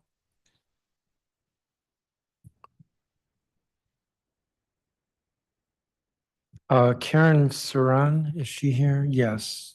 Yes. And Mariana Sorto. I don't see her. And Liliana Torres is here. Ms. Saran, and then do you have a translator? Yes, I do. Okay. So please I will proceed. read it in, I'll read her testimony after she reads it. Okay. Buenas tardes, concejales. Mi nombre es Karen Cerón. Soy educadora de la primera infancia en Barbara Chambers Children's Center número 4 y trabajo con infantes de 6 semanas hasta los 12 meses de edad en el Distrito de Columbia. Les agradezco hoy por la oportunidad de testificar este día sobre la importancia del fondo salarial, del Fondo de Equidad Salarial y el programa Healthcare for Childcare. Recibir el Fondo de Equidad Salarial ha traído a mi vida una mayor estabilidad económica para mí y mi familia. Con el aumento de ingresos que me ha permitido el fondo, pudimos mudarnos a un departamento que está siempre dentro del Distrito de Columbia y nos ofrece un hogar digno, un mejor acceso a transporte, bonitos lugares de esparcimiento y en general ha mejorado nuestra calidad de vida.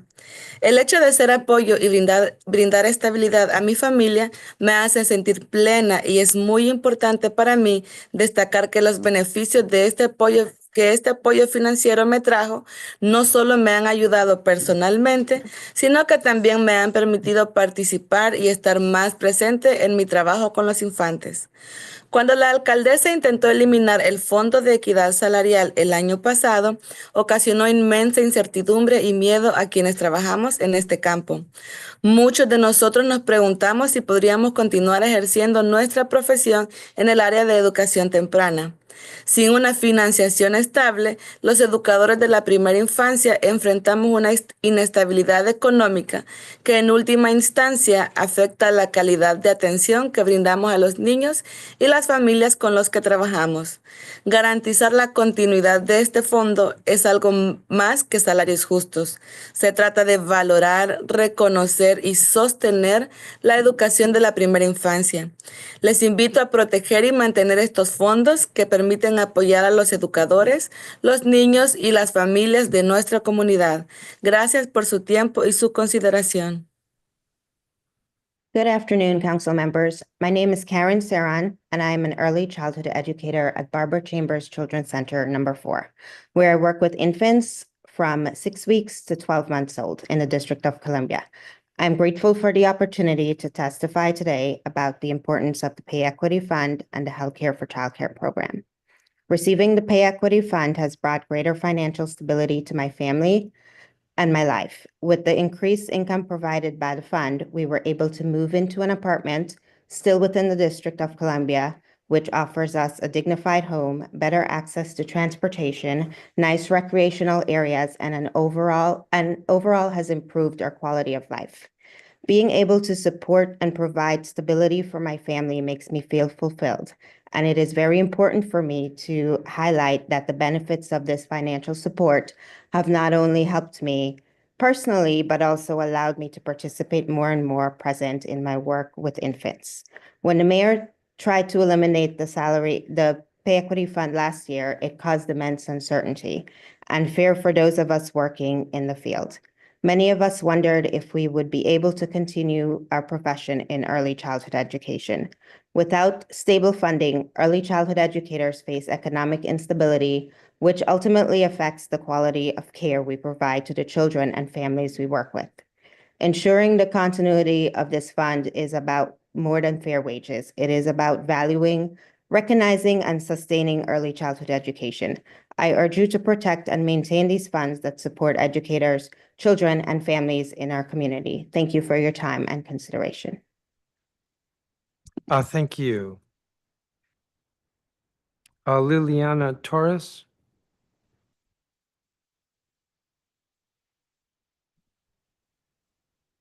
Sí.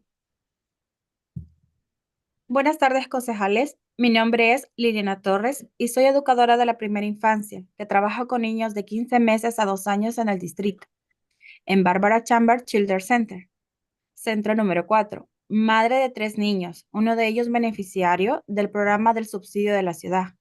Agradezco la oportunidad de testificar hoy sobre la importancia del Fondo de Equidad Salarial y del programa Healthcare for Childcare. El Fondo de Equidad Salarial me ha brindado el apoyo financiero fundamental, permitiéndome brindar a mis hijos una mejor calidad de vida. Con esta ayuda pude mudarme a un apartamento más grande, asegurando que mi familia tenga un hogar más saludable, seguro y cómodo.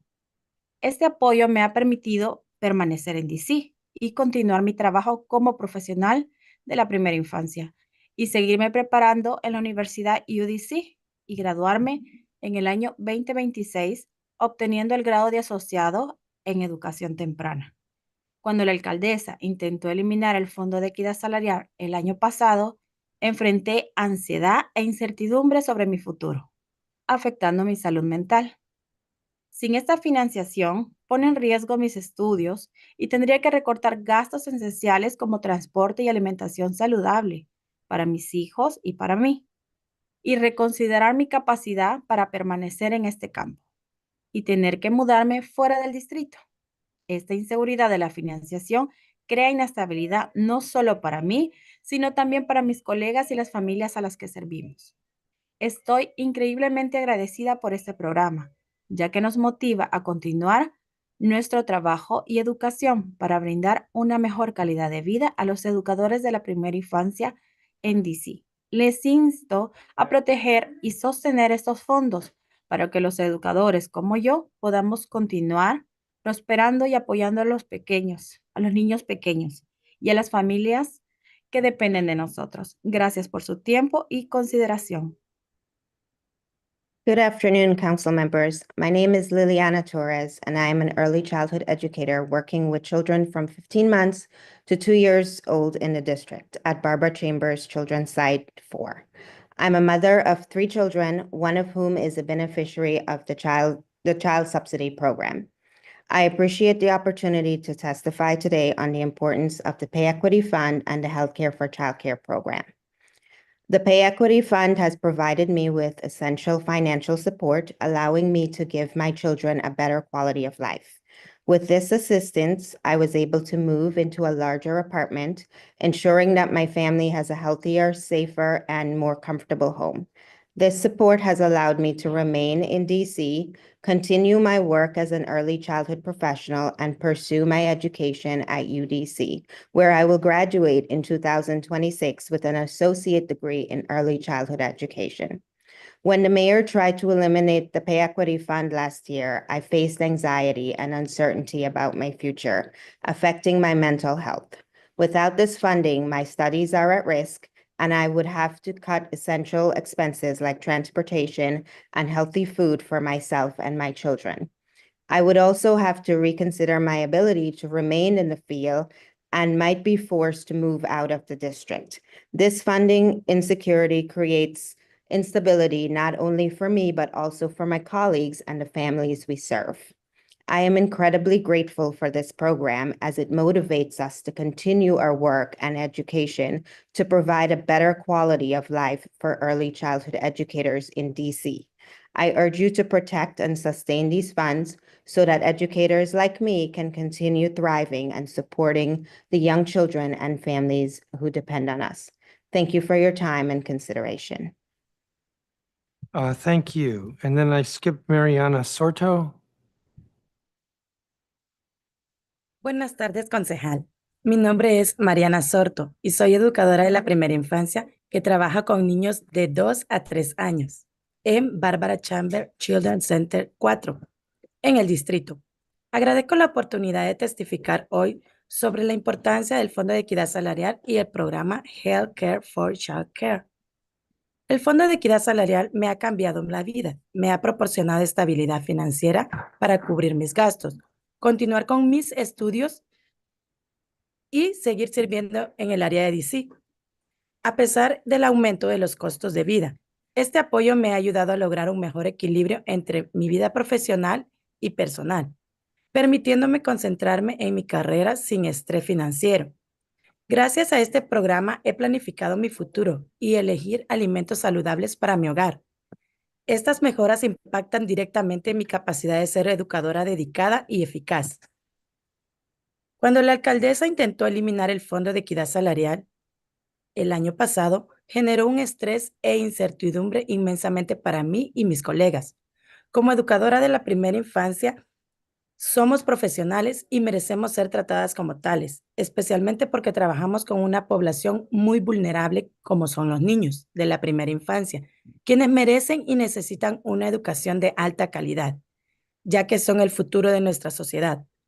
Recortar en esta financiación nos desestabilizaría, no solo a nosotros, sino también al sistema educativo de la educación temprana, de la que dependen tantas familias. El Fondo de Equidad Salarial es más una asistencia financiera, respalda nuestro crecimiento profesional y garantiza que podamos brindar educación de la más alta calidad a la población más joven de nuestro querido DC. Les insto a proteger y sostener esta financiación. Invertir en educadores de la primera infancia es invertir en el futuro de nuestra ciudad. Gracias por su tiempo. Good afternoon, council members. My name is Mariana Sorto, and I am an early childhood educator working with children ages 2 to 3 at Barbara Chambers Children's Center, number 4 in the district. I appreciate the opportunity to testify today about the importance of the Pay Equity Fund and Healthcare for Childcare program. The Pay Equity Fund has changed my life. It has provided me with the financial stability to cover my expenses, continue my studies, and keep living in the DC area. This support has helped me to achieve a better balance between my professional and personal life, allowing me to focus on my career without financial stress. Thanks to this program, I have been able to plan my future and choose healthier foods for my home. These improvements directly impact my ability to be a dedicated and effective educator. When the mayor attempted to eliminate the Pay Equity Fund last year, it caused immense stress and uncertainty for me and my colleagues. As early childhood educators, we are professionals and deserve to be treated as such, especially because we work with a very vulnerable population, young children who deserve and need high-quality education. They are the future of our society. Cutting this funding would destabilize not only us, but also the early education system that so many families depend on. The Pay Equity Fund is more than just financial assistance. It supports our professional growth and ensures that we can provide the highest quality education to the youngest members of our beloved DC. I urge you to protect and sustain this funding, as investing in early childhood educators is investing in the future of our city. Thank you for your time. Thank you, Ms. Sarto. Thank you to each of you. I'm going to keep going down the list. Andre Ana, Elizabeth Torres. Great. Good afternoon, Chairman Mendelson and other members of the council. Thank you for holding this hearing to allow us to share feedback on the Office of the State Superintendent of Education. I am Dr. Elizabeth Torres, and I am the co-founder and CEO of Washington Global Public Charter School. Washington Global is an award-winning standalone middle school located in Ward 6. It was named a 2023 U.S. Department of Education National Blue Ribbon School. Our school provides students with a rigorous academic program, research-based academic interventions, and the opportunity for students to authentically engage with their community and the world around them through service learning and our global studies programs. Our school serves a mainly priority student population. Approximately 60% of our students have been identified by OSSE as at risk, and approximately 22% of our students receive special education services. Over 60% of our students enter Washington Global 2 or more grade levels below in reading. We deeply appreciate the work that OSSE is doing under the leadership of Dr. Mitchell to support DC schools. OSSE's high-impact tutoring program is producing strong results, with DC outpacing national trends in math and reading in 4th and 8th grade, as evidenced by recent NAEP results. Washington Global is an OSSE high-impact tutoring grantee. This support has allowed us to hire a full-time academic interventionist, tutors, and significantly expand our high-impact tutoring programming in both math and ELA. We anticipate this will make a strong impact on our academic outcomes and are grateful for the investment. We encourage the council to continue maintaining funding for high-impact tutoring so Washington Global and other schools can continue positively impacting our students' academic outcomes. Dr. Mitchell's ongoing focus on literacy and literacy instruction across the district is also critical for schools as we continue supporting students post-pandemic. Washington Global's intentional research-based literacy interventions helped us achieve the highest ELA PARCC scores of any traditional public or public charter school, serving an at-risk student population of more than 30% in 2022. I would like to thank the Council and OSSE for the ongoing investments in DC's students. Washington Global continues to rely on these supports and resources so we can continue to achieve strong academic outcomes for our students. Thank you for your time today and for allowing our voices to be heard at this hearing. Thank you, Dr. Torres. Laura Maestas? Thank you, Chairman Mendelson. I apologize that my video is giving me some issues today, but I would be very excited to share my testimony. My name is Laura Maestas, and I'm the CEO of DC Prep. DC Prep is a public charter school network that serves more than 2,100 preschool through 8th grade students in wards 5, 7, and 8. We were founded here in DC 22 years ago. Our 6 schools have consistently offered DC students some of the best schools in the city, as measured by OSSE and PCSB frameworks.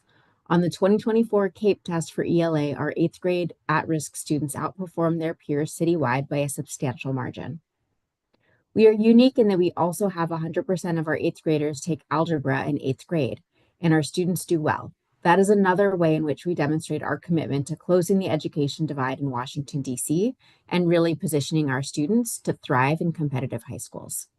I'm grateful for the opportunity to provide testimony today about OSSE. I'm very grateful for the important work that OSSE has done to shine a light on the need to address chronic absenteeism. At DC Prep, we've been working hard to get all of our students to school every day. We have 2 campus leaders, a culture AP and a student support coach at each campus who spend a lot of time working with teachers and families to ensure that students come to school every day. They track our data carefully and design thoughtful and fun incentives to recognize strong attendance, dance parties, special snacks, public recognition, homeroom challenges, and much more. And it's working. Across all 6 of our schools, the percentage of students with attendance above 90% this year is higher than this time last year, but it requires a Herculean effort and a lot of time. But we know that consistent attendance matters. There's a lot of research that suggests it is one of the most important determinants of whether a child will graduate from high school. I share all of this because I know that we are facing a very tight budget cycle. I am very grateful that the mayor has asked for a UPSFF increase of 2.7% and the creation of a workforce development fund.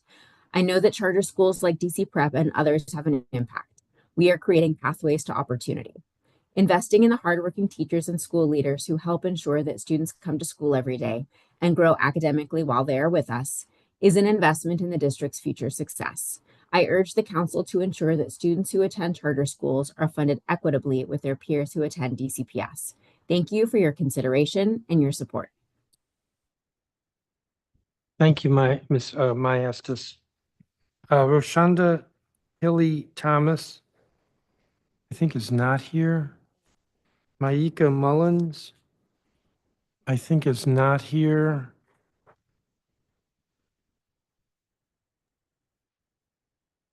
Please proceed, Ms. Mullins. Okay. Good afternoon, council members. My name is Maika Mullins, and I am an early childhood educator who has been working with infants for the past 10 years. I am also a resident of the district, and I am here today to share my experience with the Pay Equity Fund and Healthcare for Childcare program, as well as to express my deep concerns about the potential removal of these critical supports. The Pay Equity Fund has made a significant difference in my life. For the first time in my career, I feel truly appreciated for the dedication and effort I have put into this field. Because of this support, I have been able to do things that were previously out of reach. I've been able to save, spend more free time with my family without needing a side job, and even contribute to my church. Additionally, this funding has helped me afford childcare and enrichment activities for my nephew, whom I have custody of. It has allowed me to be more present in his life while maintaining my commitment to the children I serve every day. Healthcare for childcare has also been beneficial to me as it covers a portion of my insurance costs. However, I am still struggling with the fact that it does not provide coverage for my nephew. As his guardian Ensuring his well-being is a top priority, and this gap in coverage creates an added financial burden that makes it even harder to stay in this profession. I was devastated when the mayor threatened to remove the pay equity fund from the budget last year. My colleagues and I felt deeply hurt and undervalued. I hold a bachelor's degree and I am in this field because I love it, not because it was my only option. But love does not pay the bills. There was a time when I had to consider leaving early childhood education altogether because my salary simply did not allow me to sustain my livelihood. As a homeowner in DC, I constantly worry about how I will keep up with my bills and whether this city truly values educators like me. The uncertainty is exhausting. Is the mayor trying to push early childhood educators out of the district? Are we all supposed to leave and work for DCPS instead? One of the most stressful parts of this entire process is how these programs are implemented and then suddenly put at risk. When the Pay Equity Fund was introduced, it felt like real progress, like someone was finally acknowledging the work we do. But to then hear that it may be taken away, it feels like dangling candy in front of a child, then snatching it back. It is unfair, demoralizing, and forces educators to constantly question their stability in this profession. I urge the council to protect and sustain the Pay Equity Fund and expand healthcare for childcare to better support early childhood educators and the families we care for. Investing in early childhood education is investing in the future of this city. Without financial security in healthcare, we cannot continue to do the critical work of nurturing and educating the youngest members of our community. Thank you for your time. Thank you, Ms. Mullins.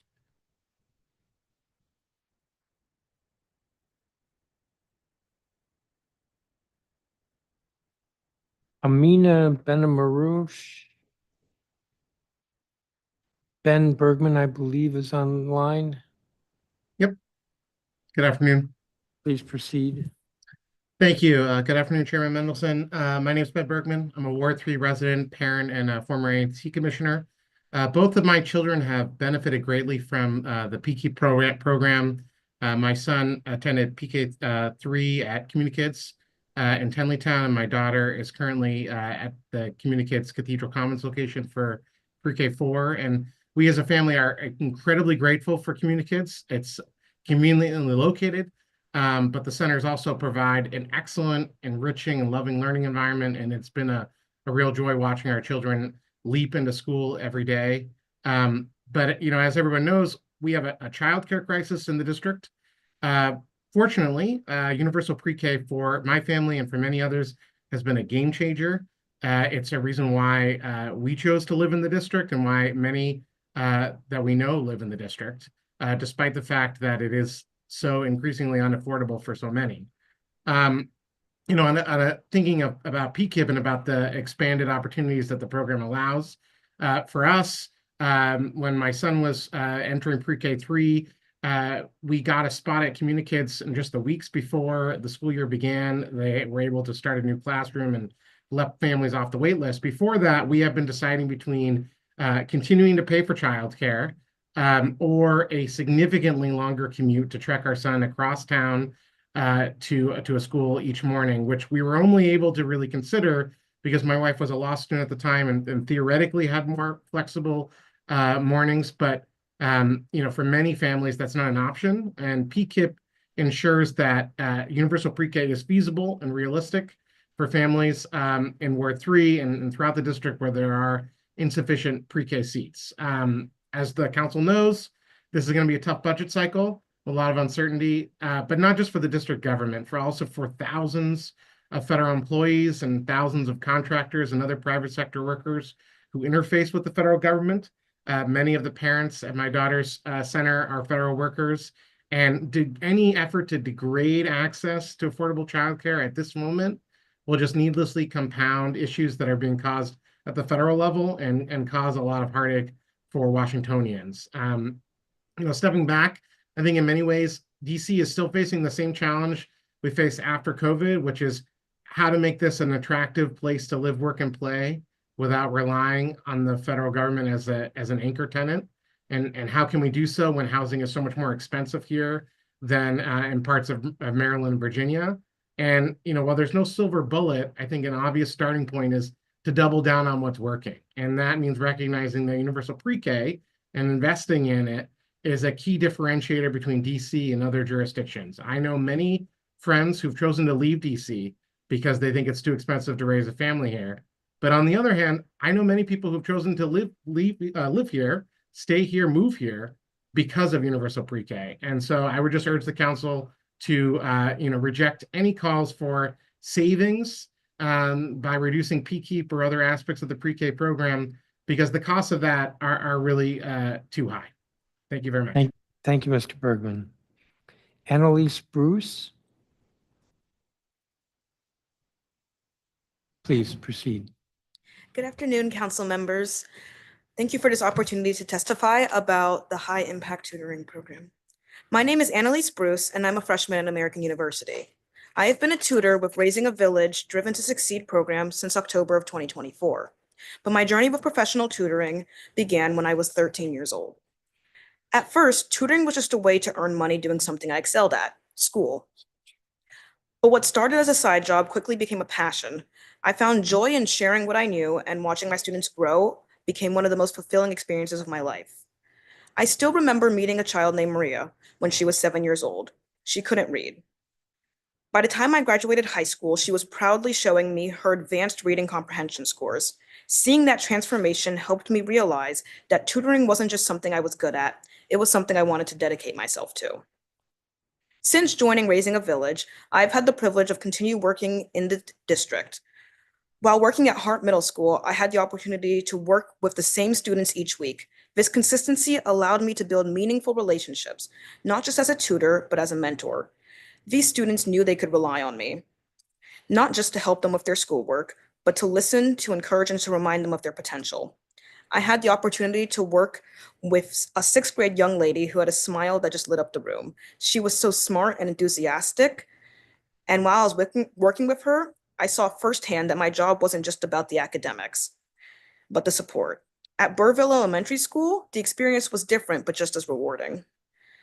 There, I worked with younger students who looked up to me, who saw me as someone they could trust. And in those moments, I realized that being a tutor meant more than just guiding students through assignments. It meant being a role model, a source of stability, and someone who believed in their success.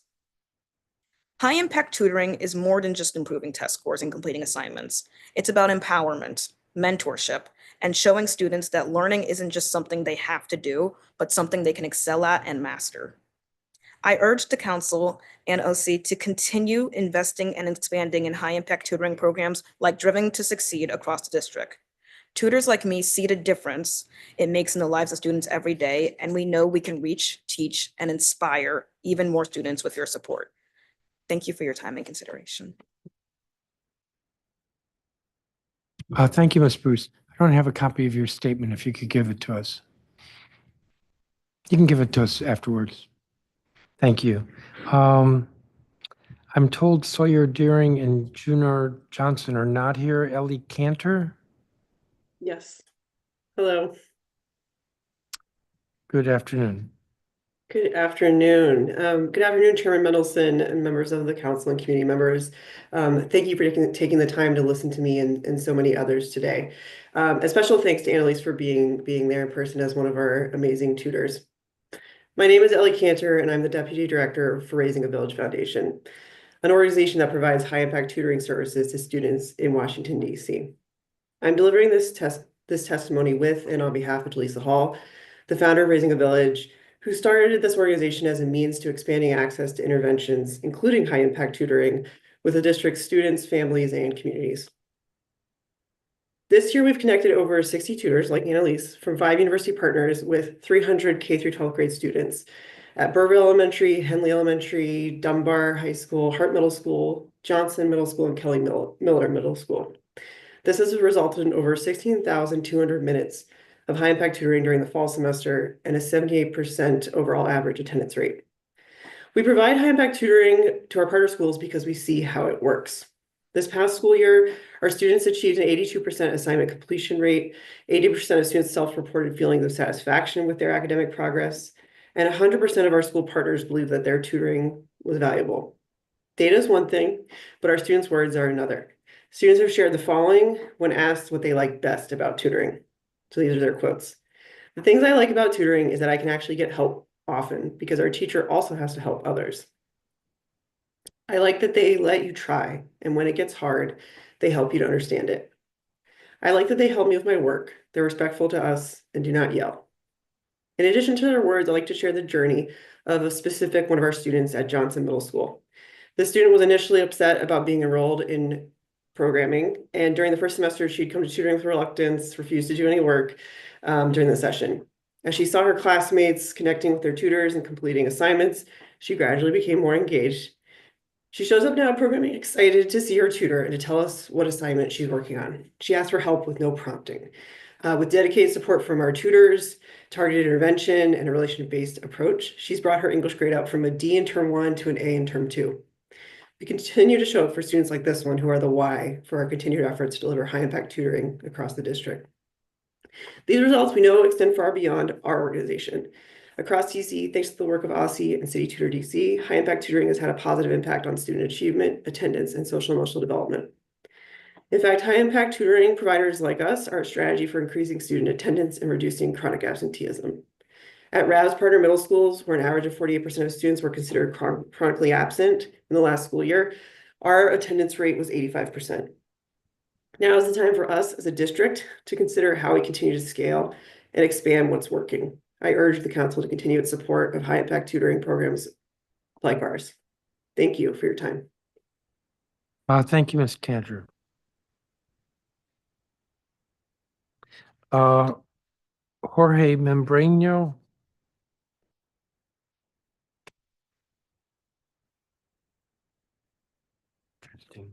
Claire Mooney.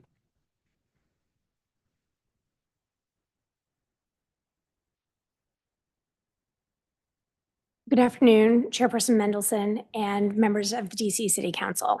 My name is Claire Mooney, and I am the Chief Financial and Operating Officer at Outteach. I am also a DC resident and a parent whose children have attended DC public schools. I'm honored to testify in support of OSSE and DC elementary school students. Outteach, a nonprofit, is dedicated to bringing science to life for students through real-world learning so that elementary education is inspiring, joyful, and engaging. OSSE's support over the years has allowed us to bring science training and resources to 31 schools, 1,060 educators, and 16,000 students across DC's public and charter schools. Washington, DC is becoming a hub for life sciences, ranked second only to Boston in our country. STEM careers are among the fastest growing and the highest paying opportunities, yet science instruction in elementary schools receives minimal time, on average just 18 to 20 minutes. Many students decide their career paths by 6th grade with limited science exposure.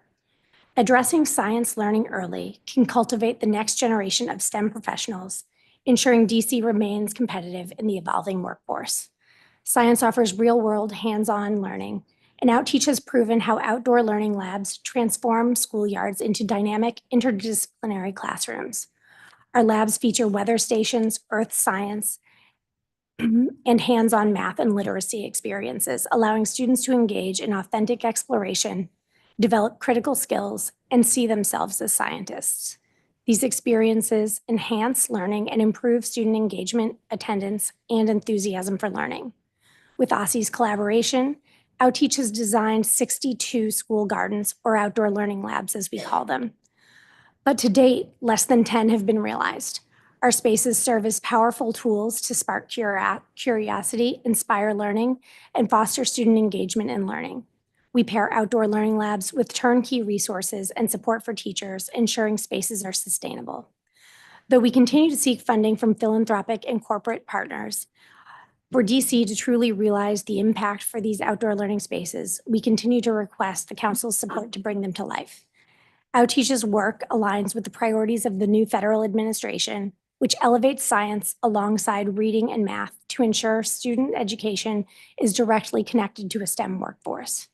Outteach integrates science into existing ELA and math curricula by aligning with high-quality instructional materials.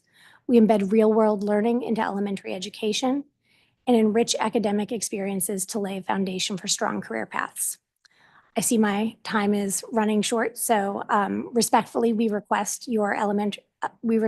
support for elementary science education and for completing our remaining outdoor learning labs with OSSE.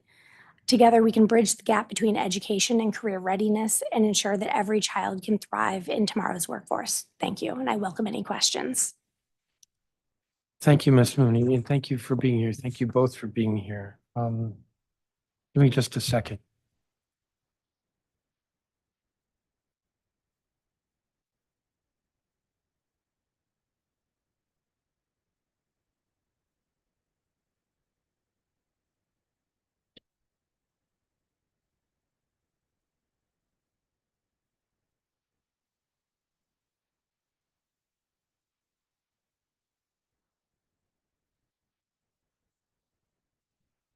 Just one question, Ms. Bruce. So you're a student at American University, Yes, sir. a good school, and you're doing this tutoring. Are you interested in going into teaching? Not directly. I would be interested in working in education policy. Education policy. I hope not with the Federal Department of Education. It's a little risky these days. Just a little. Okay. Or maybe with the federal department, because hopefully it will survive. Maybe we can fix it. Okay. Thank you, each of you, for your testimony. It's all been helpful. Those who are online, thank you as well. That's going to complete all of our non-government witnesses. We're going to take a bit of a break. If I say 15 minutes, it'll probably be longer. I'm going to try not to do that. I'll say 15 minutes. So that would be 3:45, and then we'll resume. Thank you all.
I'm reconvening this hearing. We're continuing the hearing with regard to agency performance oversight with the Office of the State Superintendent of Education. Time is 4:05 p.m. Sorry that kept everybody waiting while some other business came up. So we are at a point in this hearing where Dr. Antoinette Mitchell, the interim state superintendent of education, is going to present her statement, and then we'll find out whether I have questions or not. Okay, great. Thank you very much. Sure. Greetings, Chairman Mendelson and staff. My name is Antoinette Mitchell. It is my honor to serve the students and families of the District of Columbia as interim state superintendent for the Office of the State Superintendent of Education. I am grateful for the opportunity to testify about OSSE's accomplishments in fiscal year '24 and the status of our state education agency to date this fiscal year. As a DC native, I know firsthand the transformational power and potential of DC's public education system. There are incredible opportunities in our schools today. Our students have access to internships at workplaces across the district. We have universal public pre-K. We have one of the most fair and robust student funding formulas in the nation. We have a sophisticated public school lottery system, and we have so much more. Yet, despite these systemic advances, we continue to have opportunity gaps, and academic achievement needs to be accelerated. We have more work to do, but I am energized both by the progress we have made and for the challenges that lie ahead. The good news is that we have momentum, and we have a city and a mayor who value education achievement. Here are 5 bright spots in our education system. First, enrollment is up. Urban districts across the region and the country are struggling with declining enrollment. Meanwhile, DC has experienced 4 consecutive years of increasing enrollment. Our preliminary enrollment figures show a 1.1% enrollment increase this year over last. Next, attendance is up. Last year, chronic absenteeism decreased 3.9 percentage points, and the rate of students who were chronically truant decreased 6.6 percentage points. Also, students attending high-impact tutoring sessions show up to school more often for a second consecutive year. Third, there's good news about our teaching corps. Teacher retention continues to climb. 87% of DC teachers returned to district public schools this school year, and 76% returned to their same school, which is an increase of 2 percentage points. In addition, the vacancy rate for teachers was cut in half. Next, DC's early learning opportunities are improving. In April, when we updated the capital quality designations that childcare providers receive, doing so for the first time since the pandemic, the percentage of childcare providers with ratings of quality or high quality over the past 4 years rose from 54% to 83%. Finally, our academic recovery. Over the past 2 years, DC experienced the strongest academic recovery in the nation. Before the pandemic, DCPS was the fastest improving urban school district in the nation.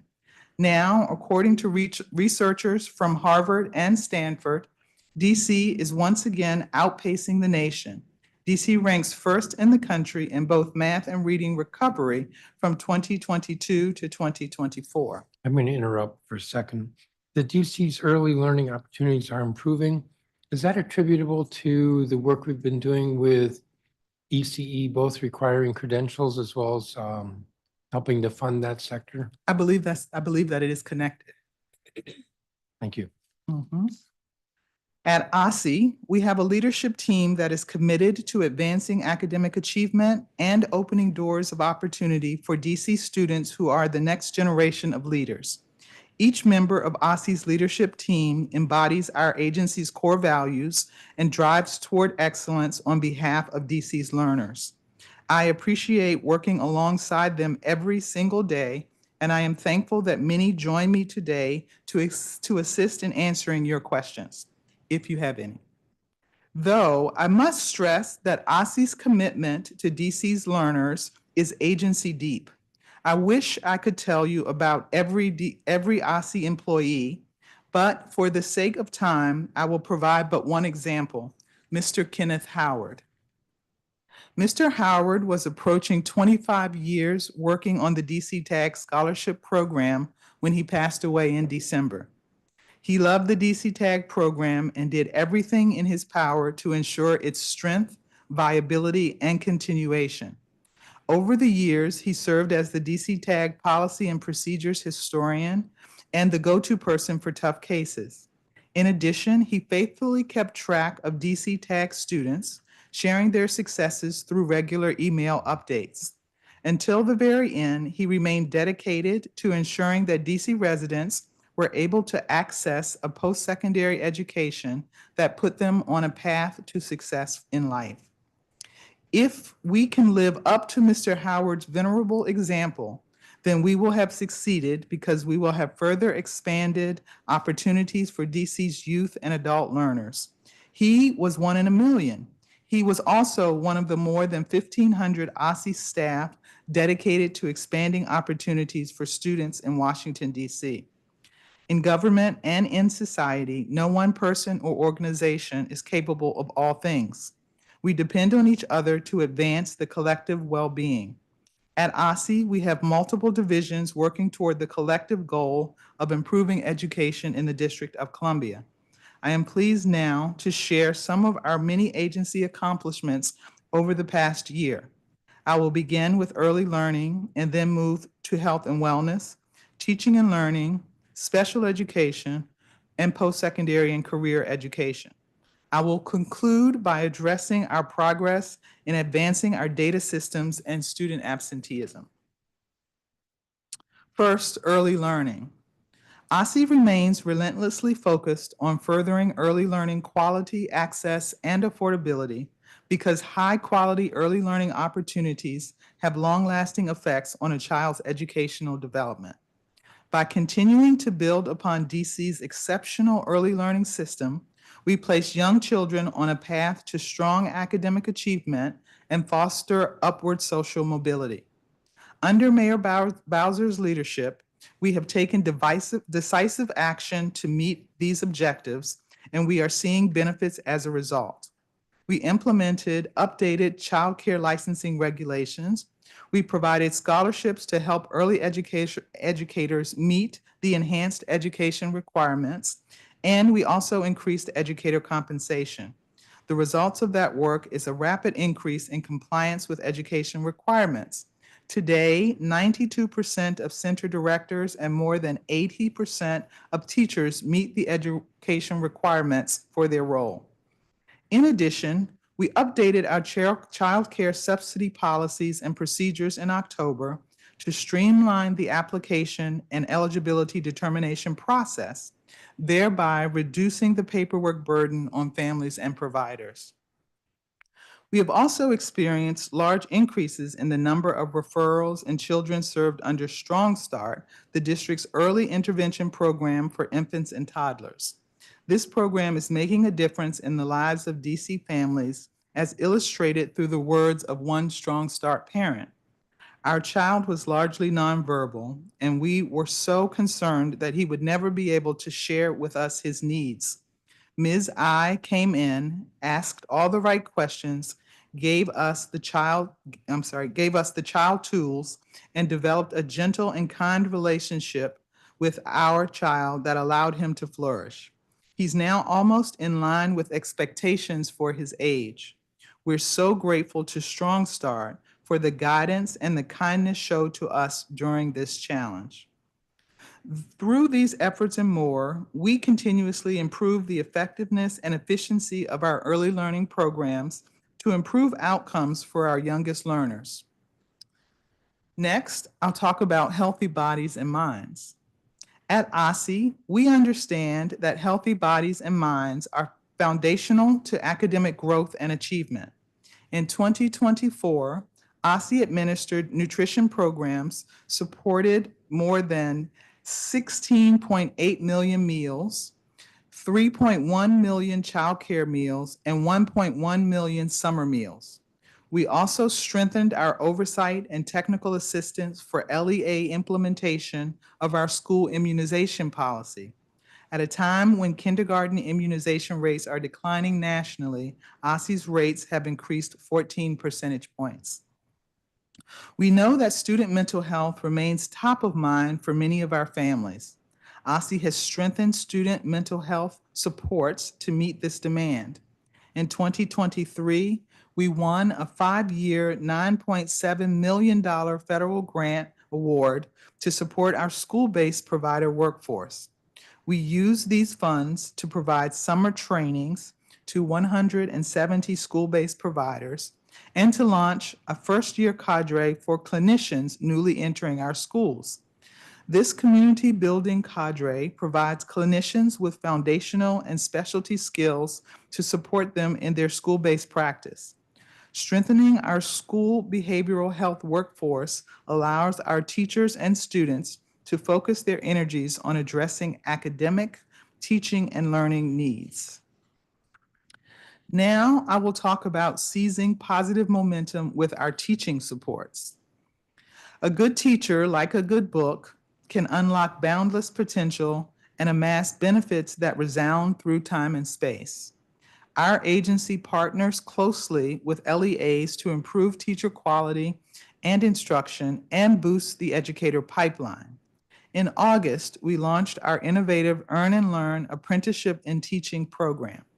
The program placed 48 paraprofessionals from across DC on a pathway to earn a tuition-free bachelor's degree while gaining valuable experience supporting students in the classroom and also earning a paycheck. Joanna Cange, a member of the first cohort, shared that the program is an amazing opportunity to finish my education without worrying about what it would cost. It is giving me the opportunity to go from dedicated aide to actually teaching in my own classroom. Her fellow apprentice, Tia Moore, said that the program has helped her gain practical teaching strategies, classroom management techniques, and curriculum design skills. OSSE is pleased to help support educators like Ms. Cange and Ms. Moore improve their educational practice and take the next step in their teaching careers. We have also taken decisive action to bolster literacy instruction. Last spring, we published guidance to support LEAs in choosing high-quality literacy instructional materials. Then in July, after considerable research, we published a list of approved structured literacy trainings and a structured literacy walkthrough tool. These tools are examples of how OSSE leverages expertise to promote consistent, high-quality teaching and learning while enabling schools to make important local choices. In addition to continuing to strengthen our literacy instruction support, OSSE's Math Task Force provides a path forward for accelerating math achievement in the district. OSSE launched a 22-member math task force in October to inform our strategy to build productive math mindsets and improve math outcomes. OSSE will continue to center educator supports in our agency's words and deeds because teachers are at the center of what makes education work. Now I will address our commitment to continued special education improvements. Providing robust oversight and accountability for special education service delivery is one of OSSE's foremost responsibilities. To meet this charge, OSSE maintains a robust oversight system centered on LEA monitoring, training opportunities for LEAs and educators, and policymaking informed by experience and best practices. Compliance with special education laws is necessary, but compliance alone is insufficient if we are to truly serve all students with the degree of excellence we expect. OSSE has shifted our approach to provide an enhanced accountability that focuses not just on compliance, but also on quality. Our LEA Special Education Performance Reports are at the heart of this transition. These reports highlight areas of strength and development for LEAs. The CEPR reports summarize key special education data, including graduation rates, dispute resolution measures, and statewide assessment performance in a readily accessible format. We released our second annual CEPR reports this fall, and 10 LEAs improved their designations. We continue to strengthen our transportation services for students with disabilities. OSSE expanded our mixed model delivery system by increasing our vendor-supplied routes and launching a parent stipend program.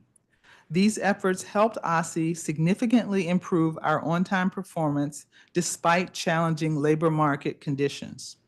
We are also improving our communications with families, including through a new translation feature that enables notifications to be received in the recipient's preferred language.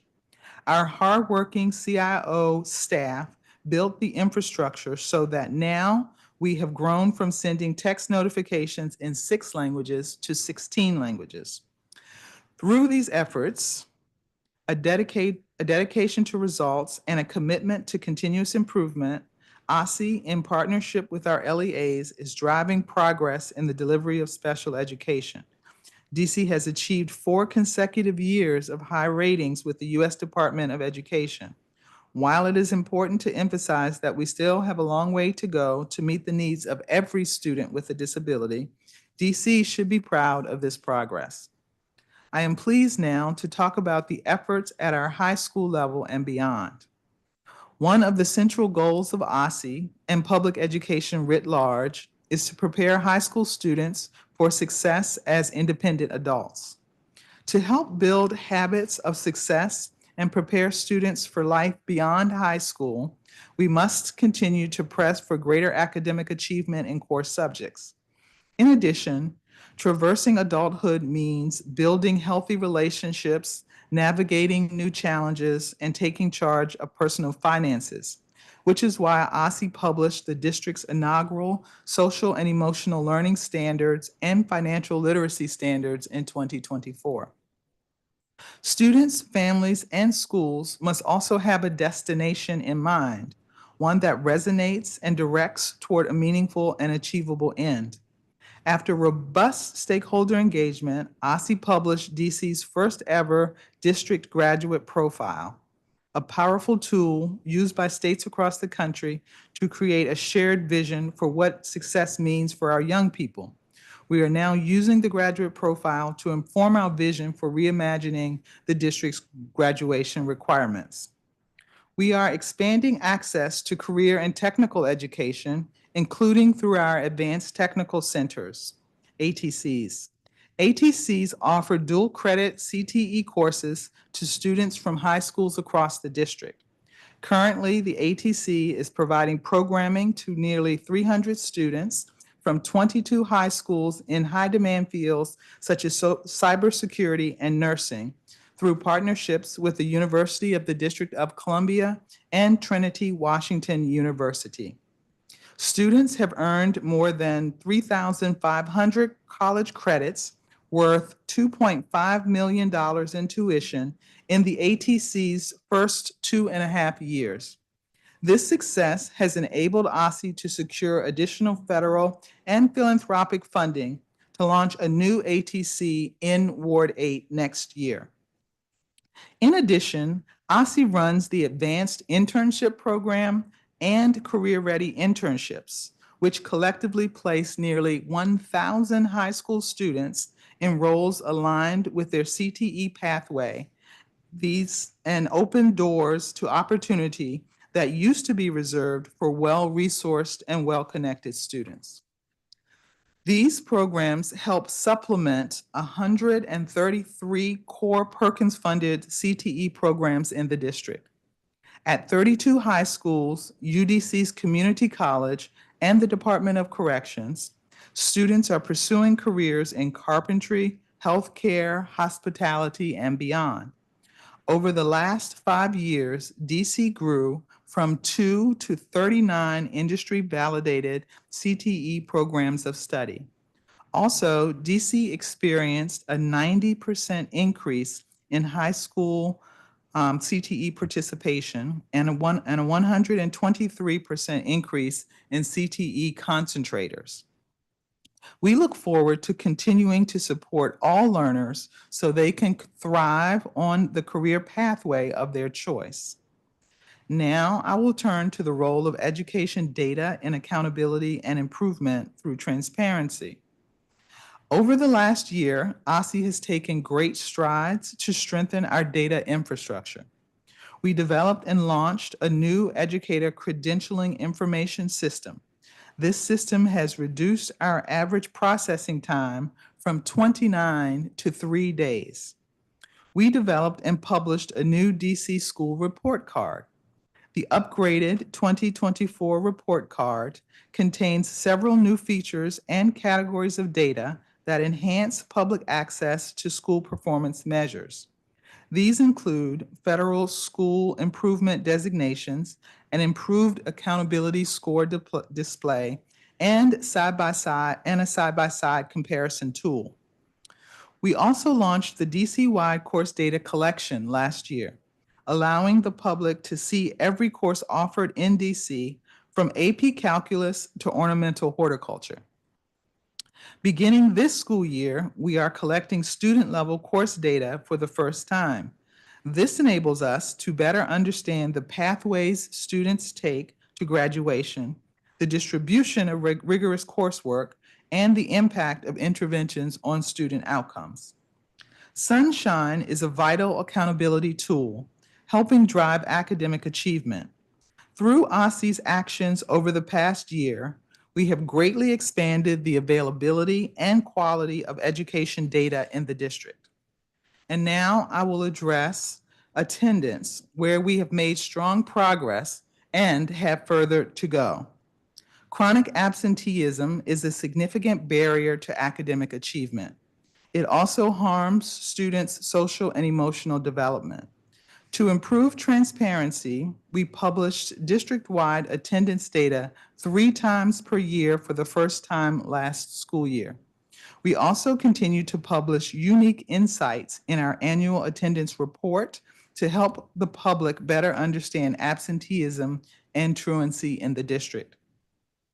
Over the last 2 years, chronic absenteeism dropped 8.8 percentage points, and chronic truancy declined 11.5 percentage points. In addition, our high-impact tutoring initiative has proven to improve student attendance for 2 straight years. However, we must acknowledge that the headwinds are strong. DC's chronic absenteeism rates remain above pre-pandemic levels, and our pre-pandemic levels were too high. Moreover, chronic absenteeism remains elevated nationally. It will take a sustained district-wide focus on attendance to continue to move the needle in the right direction. Continued attention on this matter is essential, so OSSE strengthened our attendance community of practice and joined a nationwide effort to cut chronic absenteeism in half over 5 years. We also know that school culture is paramount. Students must feel a sense of safety and belonging and must be immersed in a culture of achievement. So we recently launched DC's inaugural district-wide school climate survey to shine a spotlight on school culture. The survey will provide school leaders with actionable data to drive school climate improvements. It is incumbent upon all of us to continue to hold students, families, schools, and ourselves accountable for making every day count. In conclusion, today our education system is strong and growing stronger, yet we must continue to address opportunity gaps and accelerate academic achievement. We have an obligation to our students and to each other. As Dr. King explained, we live in an inescapable network of mutuality. Teaching a child to read in Kingman Park matters for the family in Cleveland Park. Boosting math performance in Columbia Heights matters for our families in Congress Heights. We are all tied in a single garment of destiny. I want us to do hard things. Accelerating learning for 100,000 students is difficult. Cutting chronic absenteeism is challenging. Preparing students for post-secondary success is hard. But I know that by working across government and in partnership with our families and community stakeholders, we can accomplish hard things. In times of uncertainty, our public education system must provide safe harbor from the noise and distractions that keep our children from reaching their full potential. I am optimistic about the future of our children and our schools. If district students, families, educators, and policymakers feel the same passion, the same urgency, and the same hope that I do, then I am confident that the dream is still alive and we will see academic achievement accelerate, young people flourish, and lifelong learners blossom. Thank you for your time and attention, and I am pleased now to answer any questions you may have.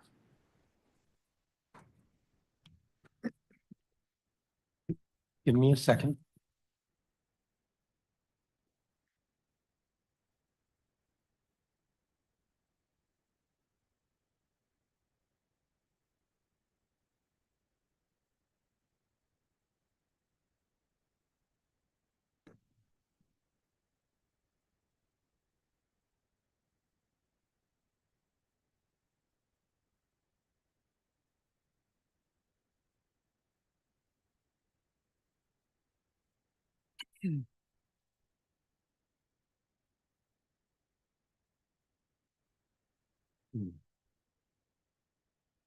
Councilmember Parker is here. I'm going to go first. We'll have the first round will be a 15-minute round.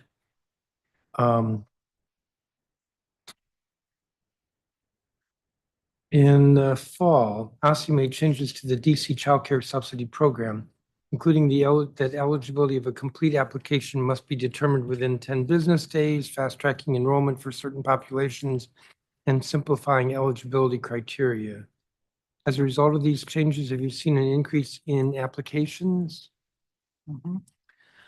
Thank you for the question. Because the changes were made so recently, we've not seen an increase in applications. The number of students that participate in that program is probably at around 6,000 right now. It is not yet back up to pre-pandemic levels, but we are seeing growth. Can you give me a sense of what percentage of eligible families utilize the subsidy program? Yes, I can. Just give me a second. Page 6, 14. Great.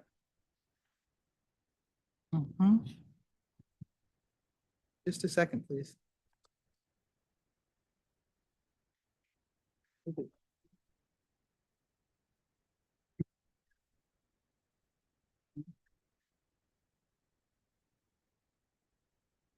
Right. Until the families apply for eligibility, we don't know right now.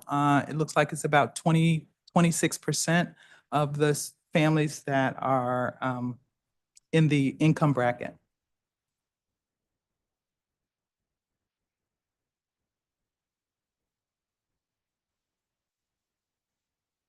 What are some of the continued challenges with the program, and what else can OSSE do to reach more families who are eligible?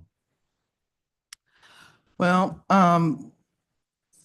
we worked very closely with our partner agency to understand some of the difficulties families were having to enroll. And as a result of that, we made some of the changes that we spoke about earlier.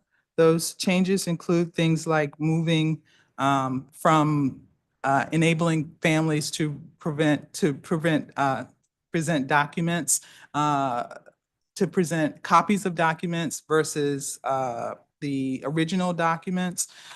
We also made changes that just make it easier for families to participate. We did a lot. Those are changes you've made. My question is, what are some of the continued challenges with the program? I'm going to turn over to the deputy mayor for deputy mayor. I did it again. The deputy superintendent for early learning to answer that question. And you should identify yourself. Hi, I'm Sarah Mead. I'm the Deputy Superintendent for Early Learning. So I want to go back to the changes we made in October just for a second, because those were based on extensive listening to our childcare providers and families about the challenges that they were experiencing. And within the scope of what we're permitted to do in federal law and what we're permitted to do in district law, we took actions to address the barriers that were identified. I do want to underscore this is a program that eligibility is based partly on family income, but also in most cases, families needing to participate in a activity that qualifies them as needing childcare. So it is not the case that all families automatically qualify. And so families need to demonstrate that they meet both of those things under both federal law and district law. We are currently assessing what the impact of those changes is to determine what existing barriers may remain beyond those. And I think we need to get through the experience of fully rolling those out and seeing how families navigate them before we can identify what the remaining challenges are. We have done a lot to address the challenges that we knew existed. Once we've removed those barriers, we may become aware of additional barriers that remain. We need to see the impacts of rolling out for a little bit of time first. Okay, I'm going to shift to PKEEP. I don't expect this answered now, so this would be a follow-up. Can you provide us with the PKEEP enrollment and the number of PKEEP seats available by site and ward? I'm not sure if I want by site. That could be, how many sites are there? Oh, 26. So maybe by site. Can you provide us with the PKEEP enrollment and the number of PKEEP seats available by site and ward? And delineated by seats that are and are not attached to subsidy vouchers? I don't expect you to give me that answer. We can provide all of those things, and I think some of them are already in the responses we provided. What is the alternative? What's the alternative to PKEEP in geographic areas where there are not enough pre-K3 and pre-K4 seats? I could restate that question. My understanding is there are 0 pre-K3 and pre-K4 seats in Ward 3 right now. So what would the alternative be to PKEEP? We certainly understand and have heard the advocacy from the PKEEP families. The alternatives really would depend on the budget. If there needed to be alternatives, one of the reasons that we sent out, we asked providers to send out a letter was to open up alternatives for families and create additional options. So it could be that families join the lottery and are placed through the lottery. It could be that families pay the amount of money for the childcare places that they have. Or there are about 1,300 seats across the city that are available for families.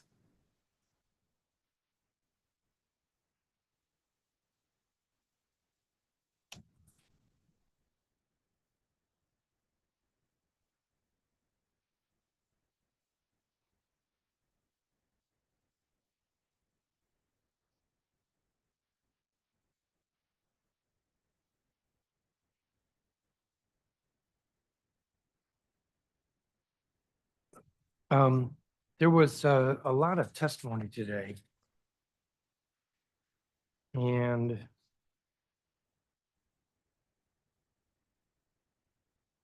I'm going to read from one of the witnesses. We currently have 5 IEP eligible pre-K students whose parents chose to keep enrolled at Educare.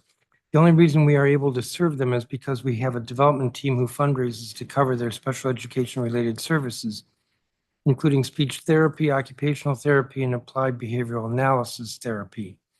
While we are fortunate to have these resources, many community-based pre-K programs do not and routinely lose these children to LEA's mid-school year. I've worked in community-based pre-K programs across the country and can tell you that other states provide these services in community-based pre-K programs, including next door in Maryland. We can and should do better by these children and families. I encourage the council to work with OSSE to identify the obstacles preventing the provision of special education services to IEP eligible children in community-based pre-K programs. We have raised this issue repeatedly with OSSE over the years, and it's time for a solution. And your answer is? My answer is that IDEA is the government grant that funds these special education services. We ensure that students and families that are partaking in PKEEP have the opportunity to be evaluated and work through DCPS to receive the services. And that's the way that our system is set up right now. It's not clear to me that I think that we could look into it, but because the students in PKEEP are not enrolled in an LEA, it's not clear how those services could be paid for. How do they pay for it in Maryland? This is why I would look into it. But this has been raised before with OSSE. Like that. Yes, this is an issue we have been aware of, and we have engaged in conversations with both LEAs and the PKEEP CBOs about this issue. I'm very sympathetic to the concerns of the families and the concerns that Educare has raised. And again, we've had multiple conversations with them about that. Under the structure of DC law and regulations currently, a child's ability to receive FAPE is contingent upon enrollment in an LEA. FAPE cannot be delivered outside an LEA in the current DC context. We are aware that there are other states where children commonly receive the Part B pre-K services in community-based organizations. In many cases, that is the case in those states because those are states that do not offer universal pre-K in a public school context, and therefore the way the state meets the IDEA Part B obligations is by working through LEAs or direct contracts to serve children who are enrolled in community-based organizations. In the district's context, if a child is enrolled in a community-based organization, whether in PKEEP or in a completely private program, and they are suspected to have a disability between the ages of 3 and 5, they're referred to Early Stages, which is a DCPS program. Early Stages conducts the child find and the eligibility determination and offers the family a slot in DCPS and the offer of an IEP in DCPS. It is still the family's decision whether or not to accept that slot. And if the family does not accept that slot, currently what happens is that DCPS may offer them the same kinds of educational services that they offer to children enrolled in private schools. Again, we are engaged in dialogue with DCPS and the CBOs about whether there are other alternatives to offer more robust services to the children in community-based organizations, but those children are being offered the opportunity to access services. The families are just choosing to remain in the CBOs. Am I hearing as part of the answer also that if the services were to be offered through a CBO, that would have a financial cost to the city? I think that's a complicated question, and the financial issue is not the only challenge that needs to be addressed there. There are specific requirements within IDEA that do require the involvement of an LEA to ensure that the legal obligations are fully executed. And so there are structural things that would need to be put in place to enable children to be adequately served through CBOs that are not purely financial in nature, although that is a dimension. That is a dimension, but not the sole dimension. Correct. Okay.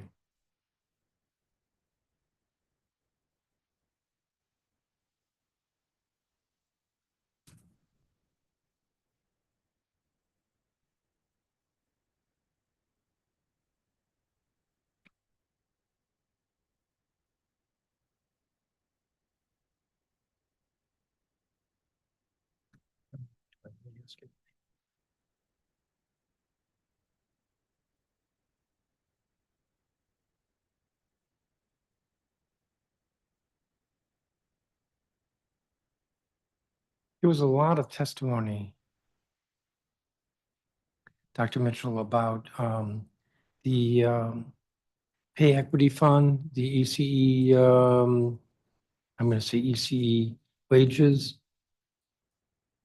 Last year, what the council had before it was a proposal to eliminate the program. We don't know what the mayor is going to submit. But if there's any substantial reduction, so I think we budgeted 70 million, what would that do to the providers? Would they then be just stuck with either having to come up with the gap, if you will, the funding gap, or would they be, or would we see these educators' salaries cut back? Right. Because the providers are private entities, it is very difficult to dictate what they would do. In addition to that, they use the PKEEP, I'm sorry, not PKEEP, they use the pay equity monies differently, paying different portions of their staff. So it is very difficult to predict what might happen in the scenario that you paint. I'm not sure I like that answer, with all due respect, because we got a lot of testimony, early child educators who testified about how their wages had gone up, presumably because of this program that we have. That's certainly what they were saying. Yep. So if the program goes away, then I would think their wages would, either their wages would be reduced, or the providers, the childcare centers would be hit with a fiscal impact and maybe not be able to survive that, or parents would have to pay a lot more. Am I missing anything there? I don't think so.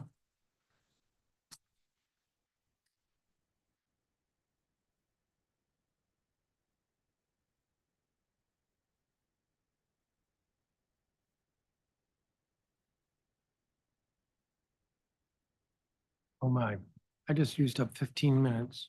I think I asked you 2 questions. Councilmember Parker, clearly the clock runs fast for me. We'll see what it does for you. Thank you.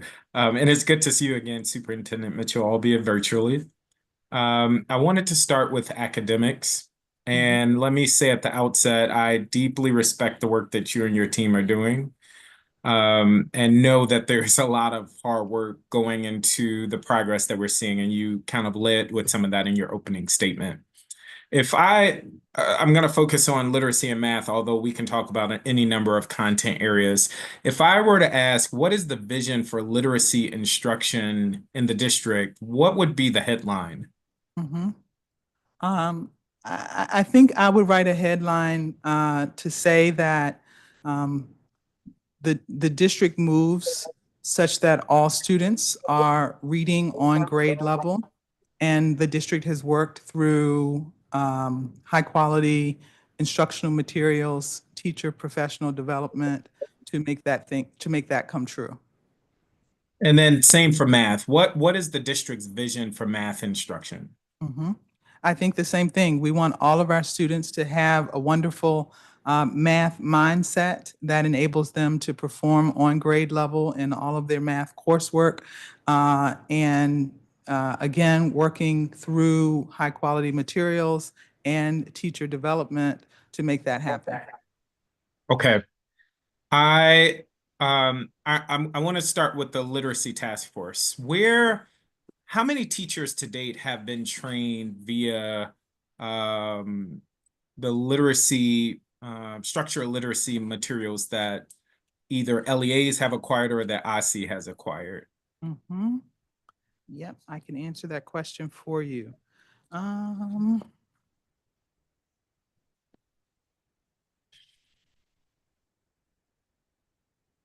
So,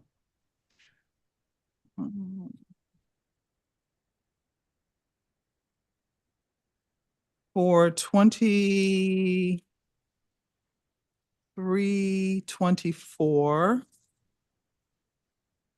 the number of educators who have completed the training is have completed the science of reading is 588. 1,000 have begun the course,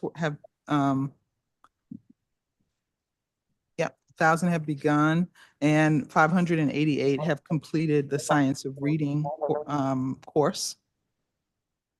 And is there a breakdown for how many grade levels are covered in those numbers? In other words, are we talking kindergarten teachers, kindergarten through fifth grade teachers? Is there a way you could break that down? I think that that's something that we can get for you. Okay, that would be helpful.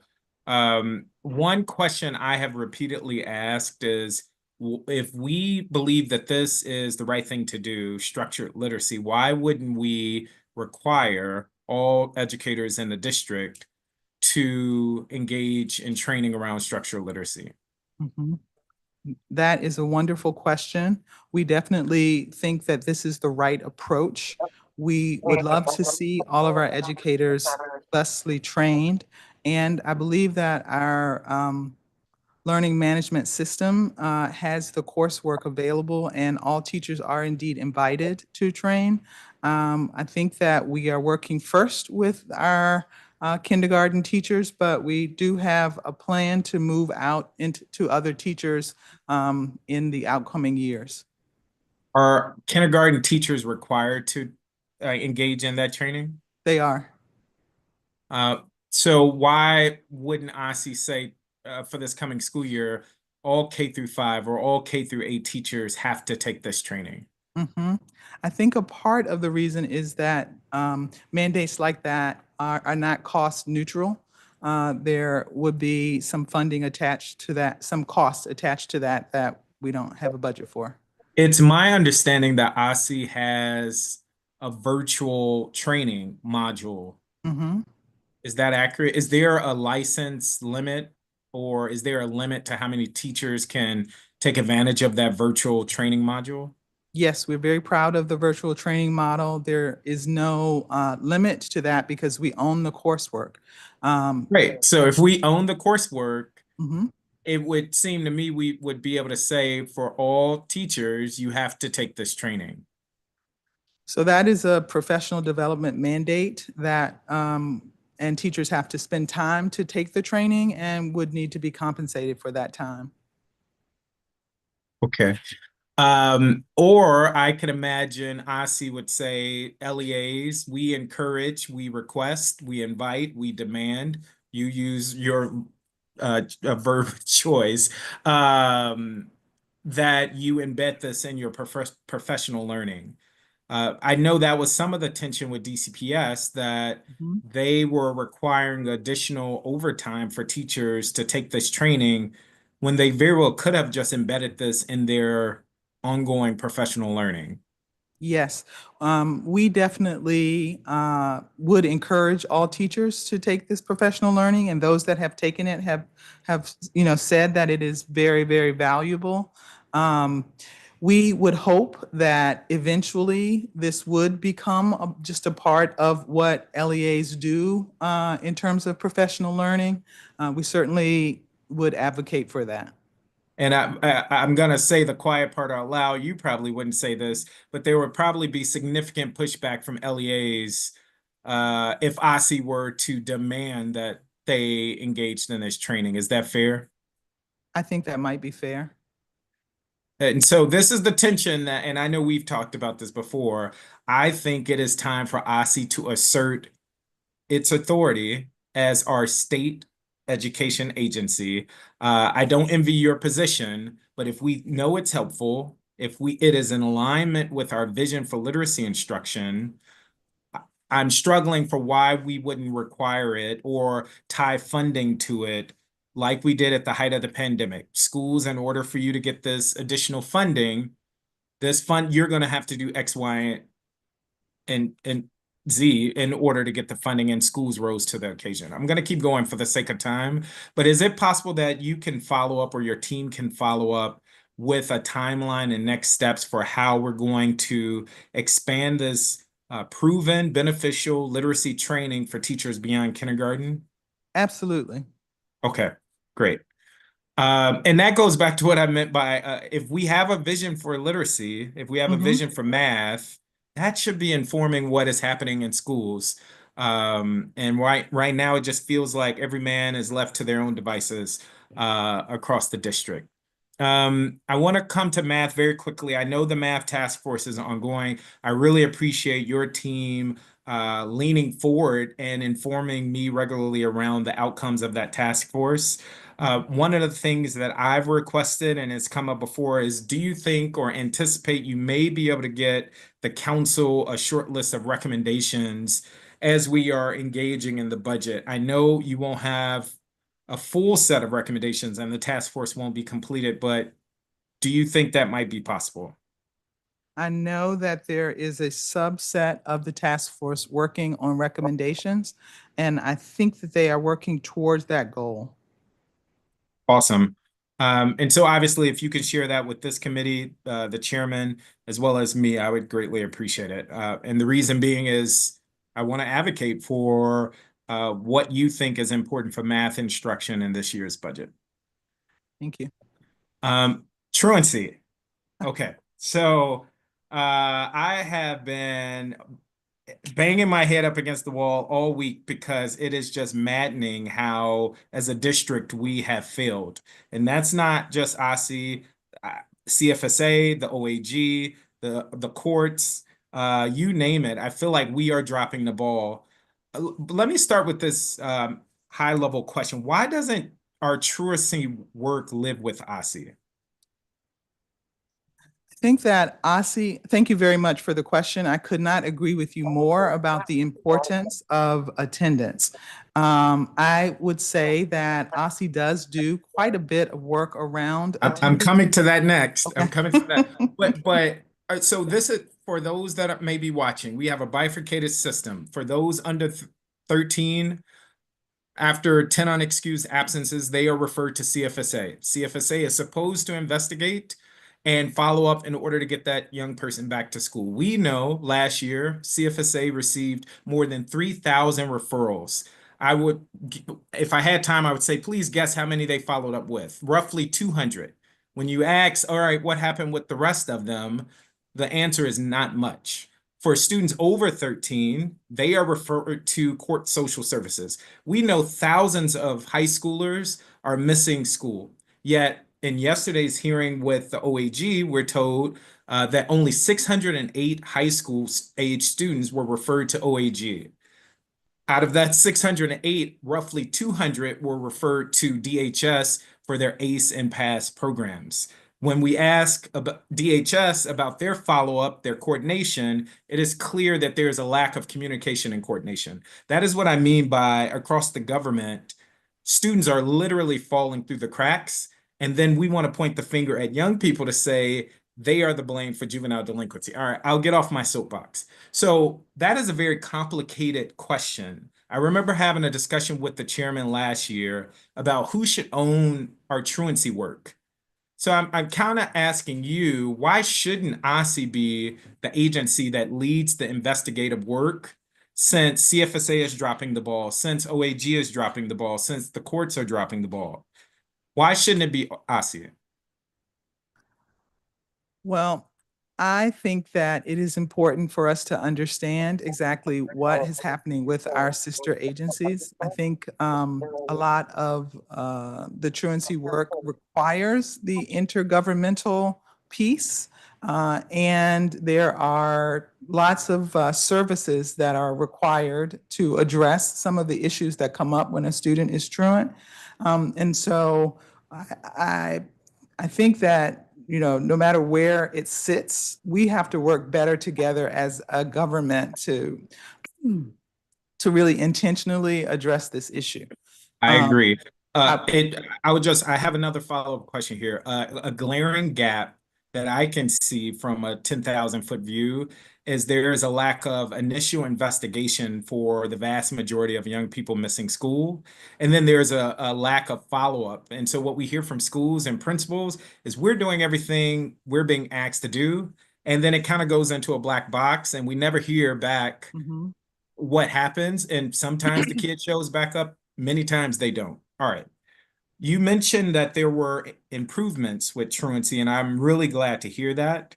What do you attribute those gains to that we saw over this last year? Mhm. Yeah, I think the testimonies that we heard today indicate that there are a lot of people working across different programs to support students in terms of truancy. I think that that has something to do with it. I think that the work that we have done, particularly around making sure that folks have data, more importantly, making sure that the LEAs have a feed that gives them information about student attendance every day is important. I think sort of raising the issues in forums like this, which we have been doing for the last year, equally important. I think that we have been working in communities of practice with folks at the school level to address truancy, and I think that that plays a role as well. I think we are sort of coming back from the pandemic and settling in a little bit. I think that's been helpful. The mental health work that that has more mental health professionals. Yeah, and I definitely don't want to say, I know you all are working tirelessly. I have again a deep respect. I would just say it seems like, again, a gap is the initial investigative work. And I'm not sure how you might be able to work with our sister agency, CFSA, namely, but also the courts. Or if you can lead in some of that investigative work to just figure out, why is the student missing? Where are they at? I have a minute left. Last question I'm gonna ask here is, when you talked about the longitudinal data systems, one of the things that we've talked about in terms of truancy is building out a report that would follow the kid as they matriculate through school in third grade, sixth grade, eighth grade, high school. We can see what the student needs. How far are we from having that type of longitudinal data system where we can track a young person and provide supports along the way? What a great question. And SLED is definitely the data system that would include all of that information. We are currently working in two ways with our SLED system. One is to increase interoperability so that the various databases that make up SLED can talk to each other. And the other piece is building out the post-secondary component. Right now, early learning through 12, we have post-secondary. We are working with UDC and other partners to strengthen that component so that the data from the National Student Clearinghouse and other places where students may go after high school can be in one place. And consequently, then we would have a true longitudinal system from pre-K through post-secondary. That is my time. There'll be another round. May not be 15 minutes. We'll see. Councilmember Henderson, 15 minutes. Thank you, Mr. Chairman, and good afternoon, Superintendent. I will start with questions about special education, if that's okay. We had a special education hearing last year, and one of the topics of discussion was around timeliness of IEP assessments and evaluation. And from the data that you all provided, the rates of timely completion for IEP assessments for students in wards 5, 6, 7, and 8 are below what I would consider our ideal targets, particularly within the 30-day standard. In fact, 5, 7, and 8 have the lowest rates of timely completion across the city. Now, this is for both DCPS and for public charter schools. Pre-hearing responses that you all sent to the committee suggest that parent non-response may drive the trends to a certain extent. Can you say a little bit more about your understanding of these trends and what type of technical assistance OSSE is providing to LEAs to ensure that evaluations are happening on time? Yeah, sure. So once a student is referred for evaluation, parents have to provide consent for the evaluation. That consent has to be in writing, and there are several steps that have to be taken in order for the parent to get the form, for the school to reach the parent, and then for the parent to get the form, to complete the form, to submit the form back to the school, And so our LEAs have said that that is sometimes a difficult thing for parents to do in a timely way. We also know that there are some difficulties in identifying workers to do the evaluations. And so there is a gap sometimes between when a referral happens and we get the parent permission and when that evaluation can happen. You know, there's a national shortage, and so that's a difficulty. OSSE is doing a few things to be supportive to LEAs. We certainly are providing technical assistance and being very clear around what the rules are through our guidance. In addition to that, we have provided consultants to sort of guide LEAs in their response to IDEA and the requirements. In addition to that, we are standing up training for school-based teachers and others so that they can learn to do the assessments as a stand-in until the school is able to hire somebody else. Okay. So, can I ask, have you all thought about hiring some of these individuals on the state level? So occupational therapists, speech pathologists, et cetera, that can be deployed to LEAs that might be having difficulty finding someone to complete the evaluations? I will say that I don't think that I've been a part of any conversations around those areas, but I would think that we might have the same difficulties that LEAs are having in finding those individuals. Okay. This is, I think, a driving source of concern. Obviously, right, if you have a classroom teacher who has referred a child, how do we make this disconnect in terms of 30 days, you know, from referral making this happen? So it's something that we need to continue to press on. We will. I want to switch to still in the special education realm, but obviously transportation has been one of the big topics of discussion. Yes. I learned last month that DDOT and OSSE have partnered to deploy a stop arm program that attached ATE cameras to the stop arms for, I think it's 25 of our special education buses to That's capture the correct. license plate information of individuals who drive around these buses who are dropping and picking up students. What criteria did OSSE use in deciding which bus routes to deploy these cameras on? I'm going to ask Deputy of Operations Raphael Park to answer that question. Hi, I'm Rafael Park, Deputy Superintendent of Operations. So we collaborated jointly with DDOT to select the highest traffic area for particular routes, just so that, you know, there can be not that as many moving violations, but just so that it's just not going into, you know, neighborhood roads only. Okay. You know, I think it's sad that we even need this program.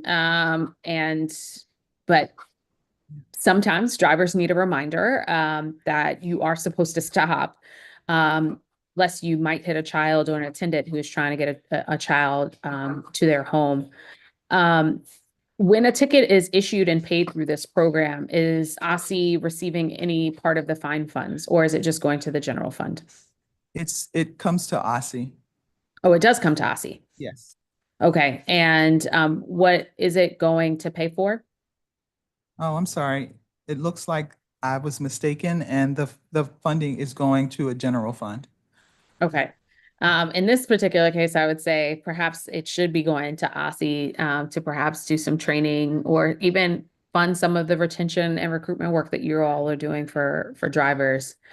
It's good to hear that you all anticipate that we'll finally roll out our GPS system that we've been talking about, I feel like, for 3 years, starting next school year. Will the tracking technology be available for all of OSSE buses? We are moving forward with the procurement, which we hope will happen in April. We are going to roll out the process over the course of the next school year. And yes, eventually all of the buses will have the tracking capability. Okay. And what did we land on in terms of communication with parents with regard to the tracking technology? That there will be an app that parents will have access to, and they will be able to track the buses, track the location of the buses as they're taking kids to and from school. Okay, great. This is a capital project. It had a budget of about 3.2 million allocated across 3 years. I think there's 2.2 million currently allocated in the approved CIP. Since the technology is launching this fall, or you all are about to do this procurement in April, what is the funding in the out years going to be used for? Mhm. Most likely, the funding will be used for training. We have a great amount of work to do to ensure that our bus drivers and attendants are comfortable using the new equipment and using the new equipment. And so a lot of it will be training. There are logistical concerns that we have to put in place in order to make the best use of the new system. Okay. And so there are probably some personnel cost as well. All right. In terms of this current school year, where we're already transporting young people, what are the vacancies looking like in terms of drivers? Mhm. So I know that we have about 500 drivers. I'm not sure, what's the vacancy rate for drivers? It's about, the vacancy rate for drivers is about 10%. Okay, 10%, so about 50. Mhm. All right. I Correct. still remember a little bit of math, just a little bit. Okay. Sorry, one of my interns. In terms of, I know that you all in the past had deployed the use of hiring bonuses and other things, or retention bonuses, because, you know, anybody who has a CDL right now, you're in high demand amongst several different organizations. Are we finding that to be working? Yeah. If you are talking about the bonuses that we were giving, we had to cut back on some of that programming because we found that it actually was not as effective as the school year progressed. Okay. So we totally understand the need attendance of our bus drivers and attendants is a problem for us. And so we know that we have to do something, but that particular attempt seemed not to be working. So we pulled back to some degree. There's still perhaps, small bonuses in the contracts with the unions, but not to the extent that we were doing it earlier. Okay, so what is the new strategy? Yeah. One of the main new strategies is to ensure that the management to staff ratio is sufficient. Right now, the management to staff ratio is 38 staff members to 1 manager. That gets really unwieldy, period. And then if a manager is out, it just becomes very difficult. And so we are working to hire additional folks to be at the terminals to address that. We feel that if there's more management there, we can better interact with and meet the drivers and attendants where they are and help them be in better attendance. Okay. In terms of on timeliness at this point, have we improved in our timeliness? Yes, we have. Our on-time departure from the terminals is at 96% was at 96% for 23-24 and is at 93% for 24-25 year to date. We are also able to now talk about on-time arrival. And for right now, we are at 89% on-time arrival in terms of delivering students to school. Okay. I know that that number for on-time arrival, you and I have talked about this before, is a little bit, it's hard. Harder. One, traffic is not what it used to be in the past couple of years, but also two, there are sometimes delays that happen at the school that have nothing to do with the bus driver, right? Getting the kid on the bus. If we say on time leaving is at 3:15, well, excuse me, sorry.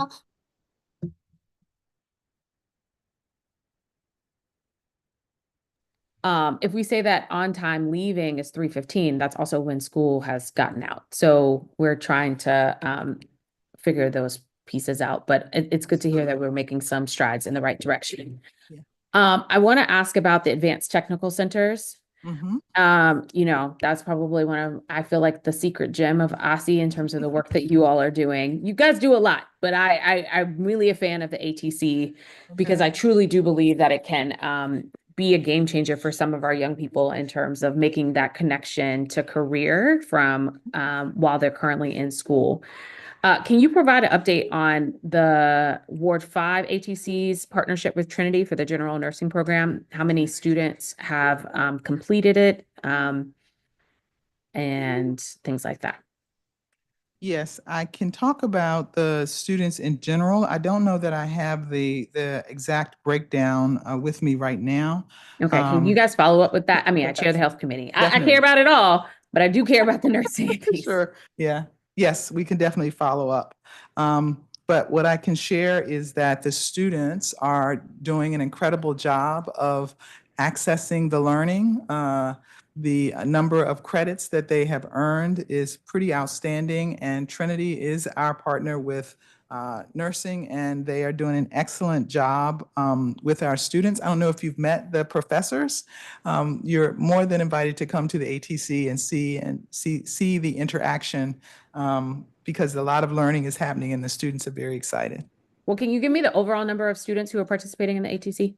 Sure. There, in 24-25, there were 277 there are 277 students representing 12 LEAs at the Ward 5 ATC. That includes 107 students in their second year and 170 in the newest cohort. Okay. Let's talk about the Ward 8 location. Are you all still committed to making that happen? We are indeed. We are indeed. We're continuing to move along. Our partner is going to be Walt Whitman, the Walt Whitman Clinic. We're very excited about that work. Okay. I know that the construction is a bit delayed. When I visited, we had a ways to go on that front. What's the new timeline for delivering? We're planning to open open with a cohort next year, I believe.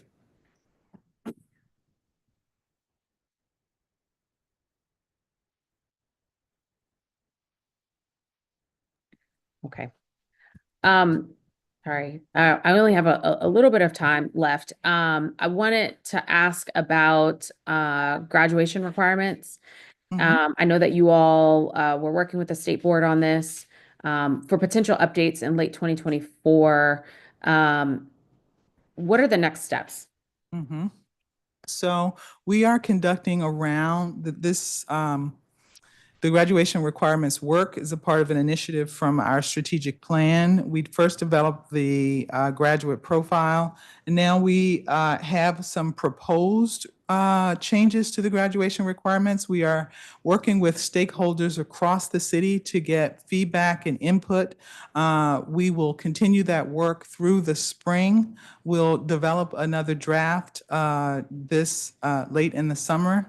And we're continuing to work with the state board to ensure that all of their questions, concerns, suggestions are incorporated.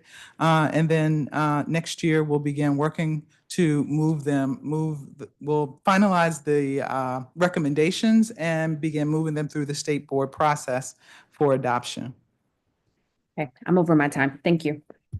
Thank you. And sorry for my intern's disruption. Thank No, you. we like student involvement, excuse me, intern involvement.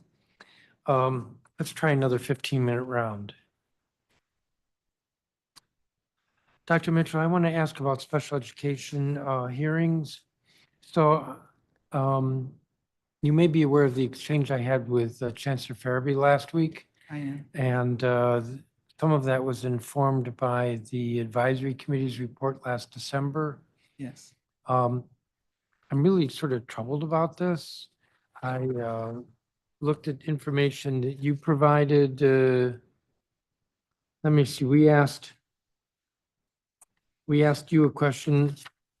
How many cases, let me see, due process complaints were issued were issued a hearing officer determination of these, how many were decided in favor of the LEA? And your answer, this was the pre-hearing questions, was that you don't really look at the wins and losses, but then you did give us some tables with hearing officer decisions finding the student was not denied a FAPE. Fair, what is that? Free access to, fair access to, I can never remember what, free and appropriate public education. But DCPS is, so one can read out of that the wins. I'm looking at page 101 of your answers. DCPS was winning 18% of the cases in 2022, 21, 22.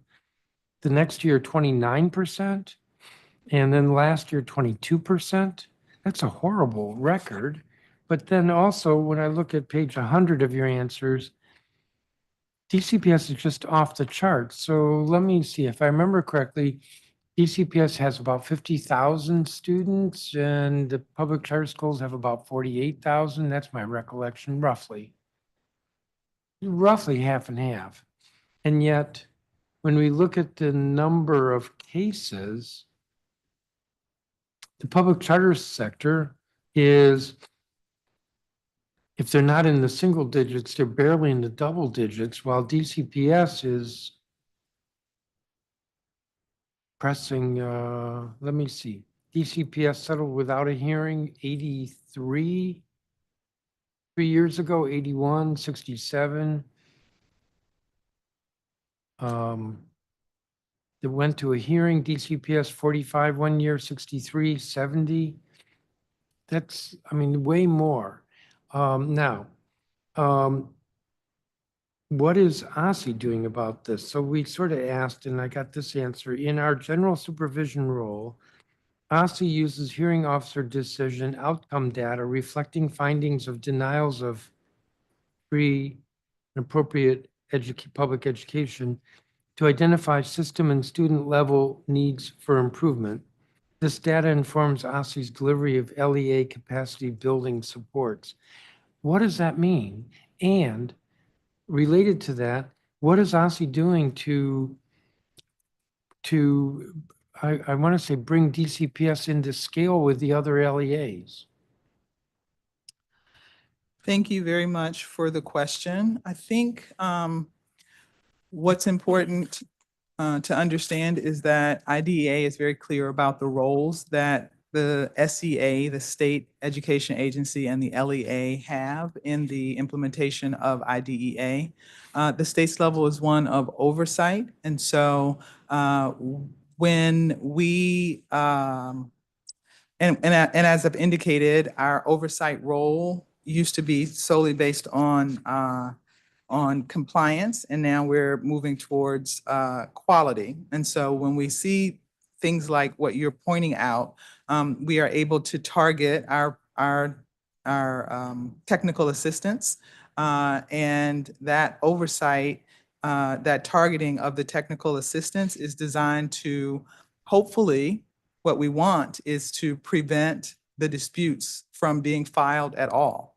And so we we work with DCPS around better communications with parents to ensure that the parents' concerns are made known and acted upon prior to the filing of a complaint.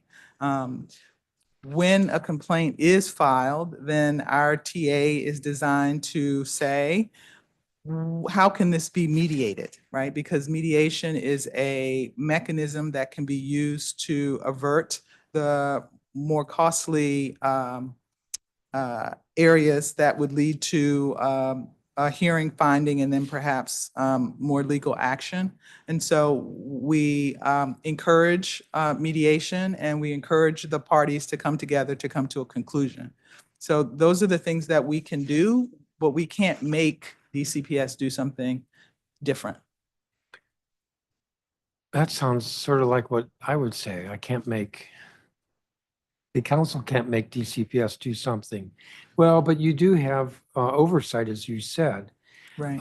So I mean, but I'm not seeing, if that's what OSSE's efforts are, I'm not seeing progress. So, Well, there actually has been progress in Well- terms of the number of disputes. The number of disputes has come down. And the fact that we are pretty high up in the nation in terms of settling disputes through mediation. So there is I don't remember progress. seeing that number from the advisory committee report in December. But I'm just looking at due process complaints that went to hearing. 3 years ago, 45. 2 years ago, 63. Last year, 70. Mhm. That's DCPS. So each year there've been more.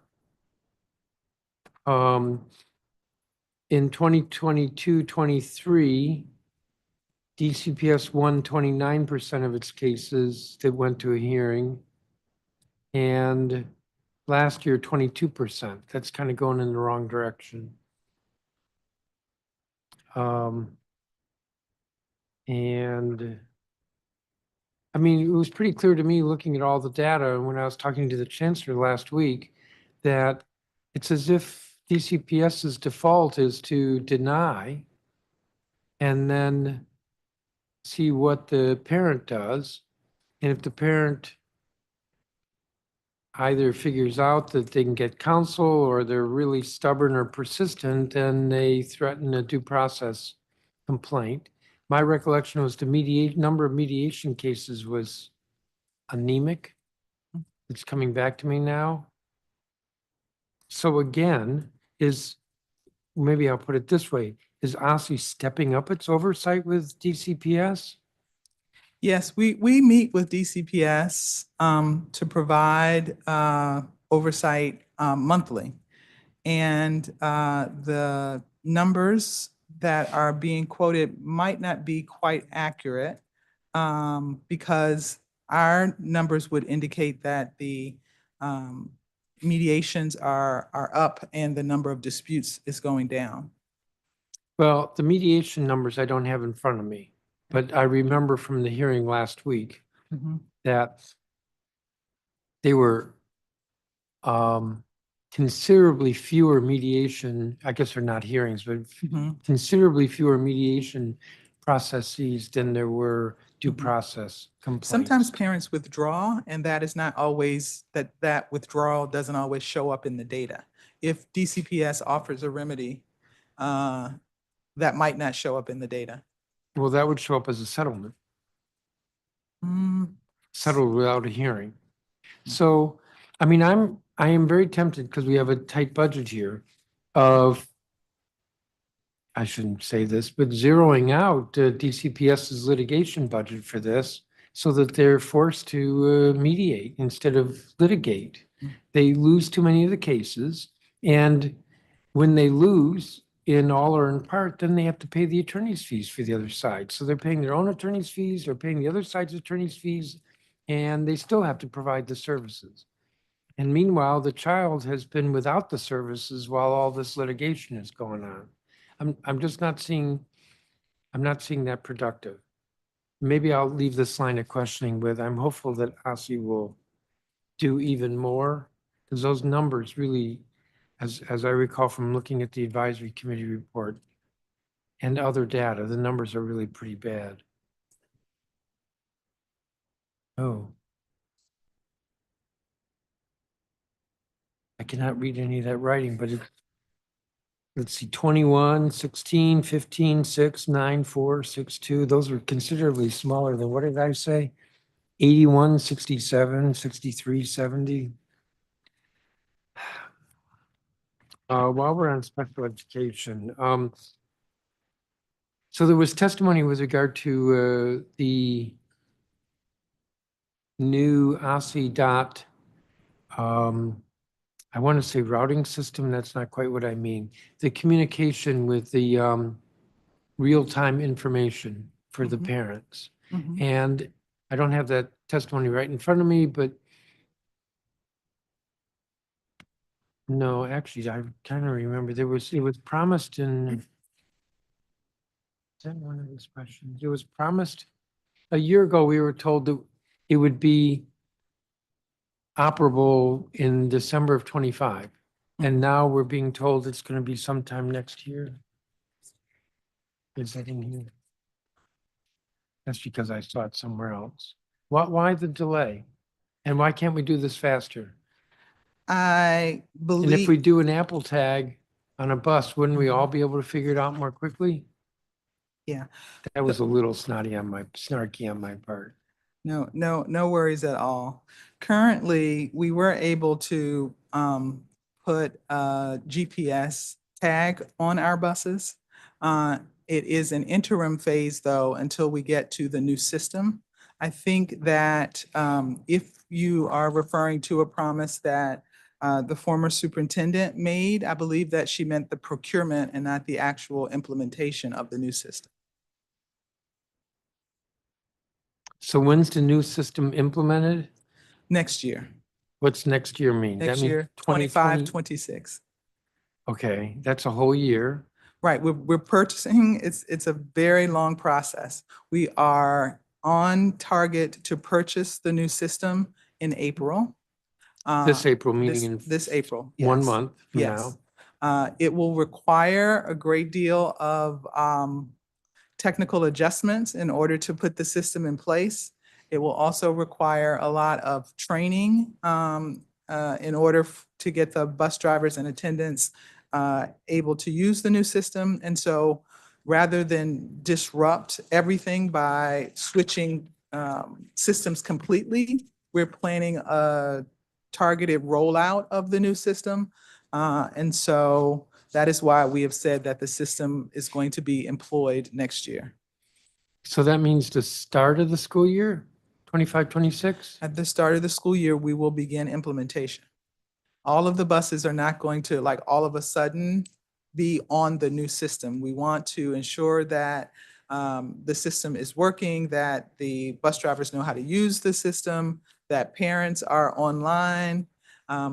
In the provision of the GPS chip that we have put on the buses this year, we've learned so much about the need, about the what has to happen in the background in order to make a system like that work. So how much you're going to begin implementation with the start of the school year? That would be end of August. So will it be 50% of the system, 25%, 10%?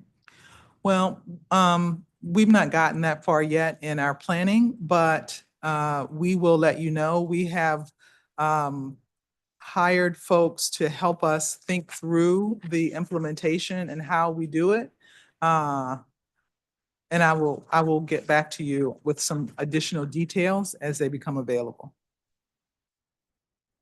Oh, I don't think I like that. You'll get back to me after this hearing with more information on a timeline for implementation, or you'll get back to me as you get information? If you give me like a month and a half to establish a timeline and sort of figure things out, then I'll be able to share additional information with you at that point.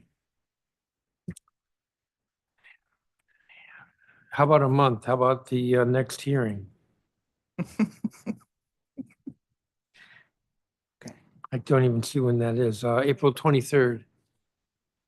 Share everything that I have. Actually, April 23rd would be about a month and a half.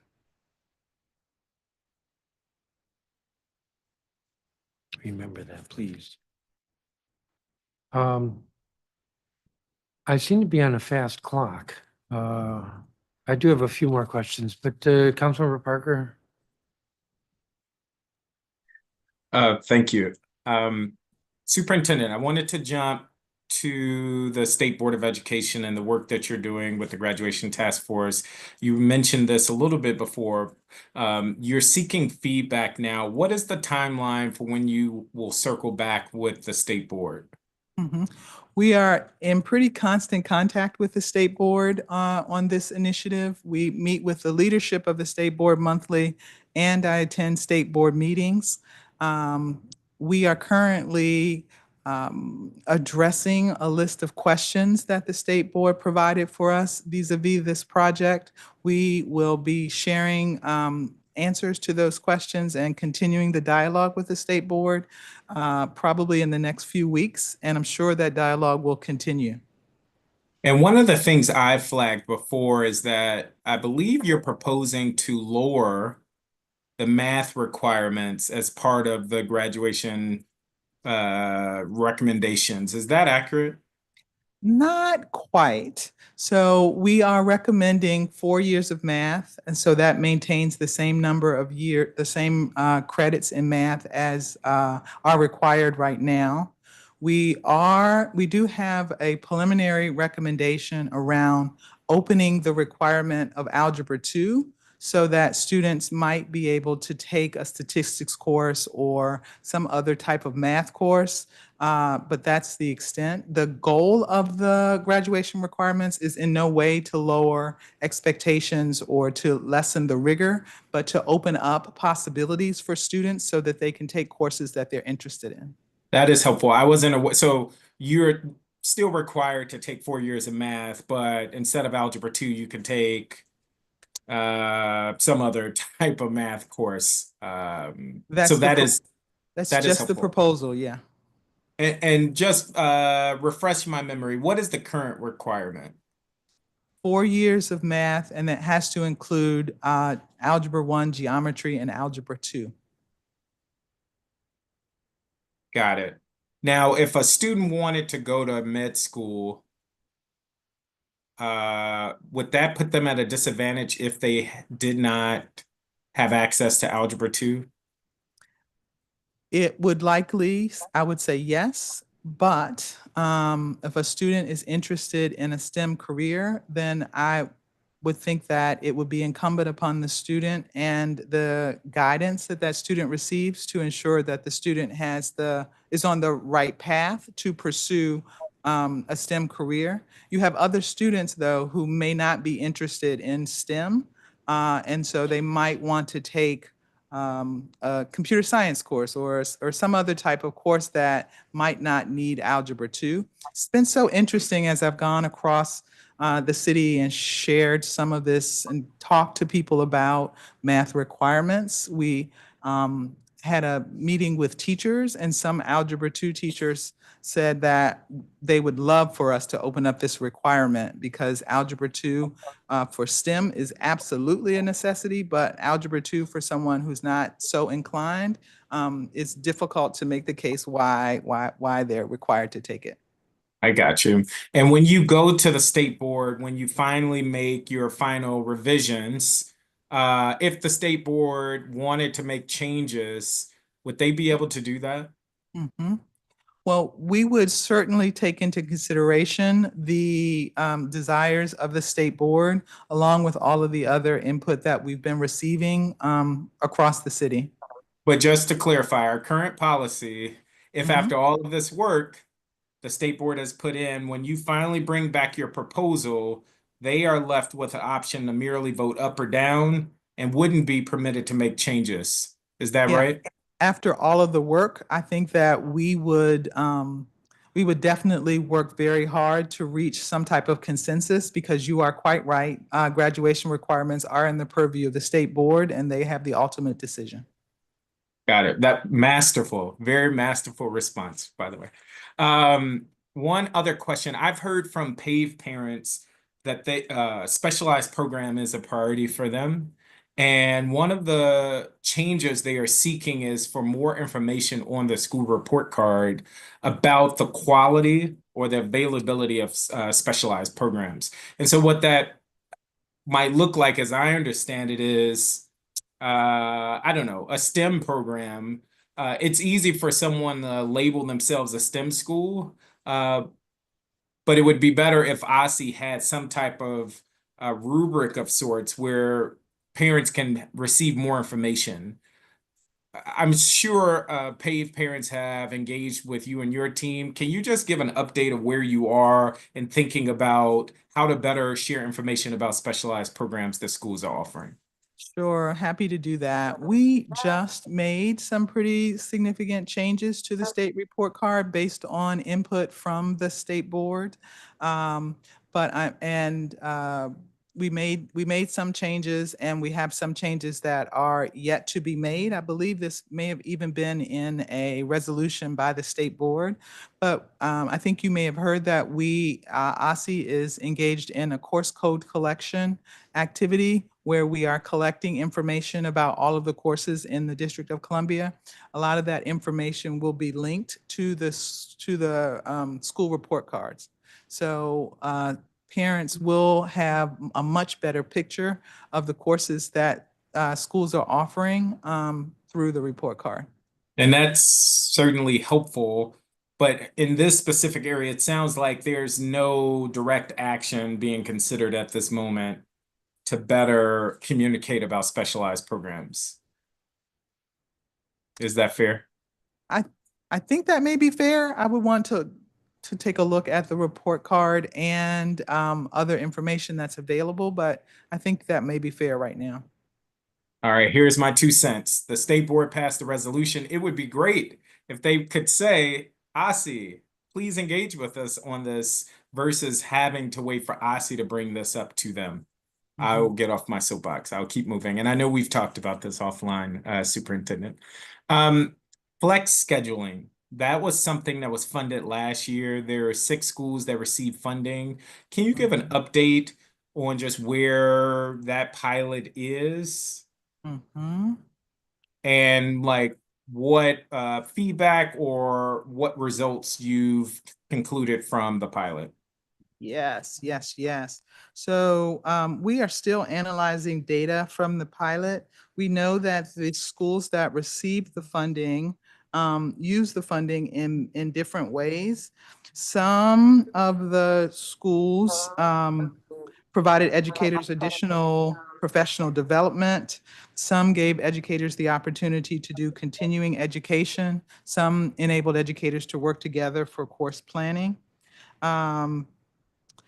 A lot of collaborative professional development happened. Some of the sub-grantees gave stipends to teachers so that they could do things with the free time. Four of the grantees created a half-day or full-day enrichment programming for students and paid existing staff, external vendors to conduct programming. All of this information is being analyzed right now, so I don't have any final results, but I can tell you that the recipients of that grant absolutely made really good use of the funding and tried some really interesting things.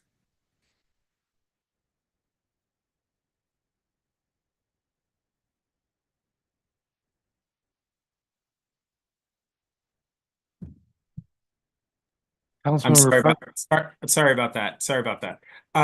Thank you. Is there going to be a report or some type of summary that we should expect of Superintendent? Yes, there will be.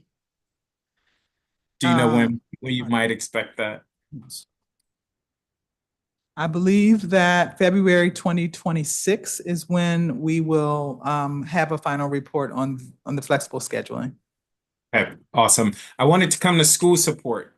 So the chairman and I passed and funded legislation to beef up OSSE's support of district schools, starting with the lowest performing schools in the district. Can you give a status update? And I will share at the outset my concern that we're going to just do what we have always done. And we might produce a report and we might say this, and I don't mean this in any offensive way, but the vision that the chairman and I had is that OSSE would do new work, new approaches, new strategies to really turnkey what's happening at these lowest performing schools. So in your status update, can you share headlines around what are some of the new engagement or strategies that you're leading with these schools? Sure. So thank you very much for the question. School improvement is so incredibly important and one of the things that I have really leaned into as the interim state superintendent. We began this work by identifying a framework that is inclusive of the components of a very, very strong school.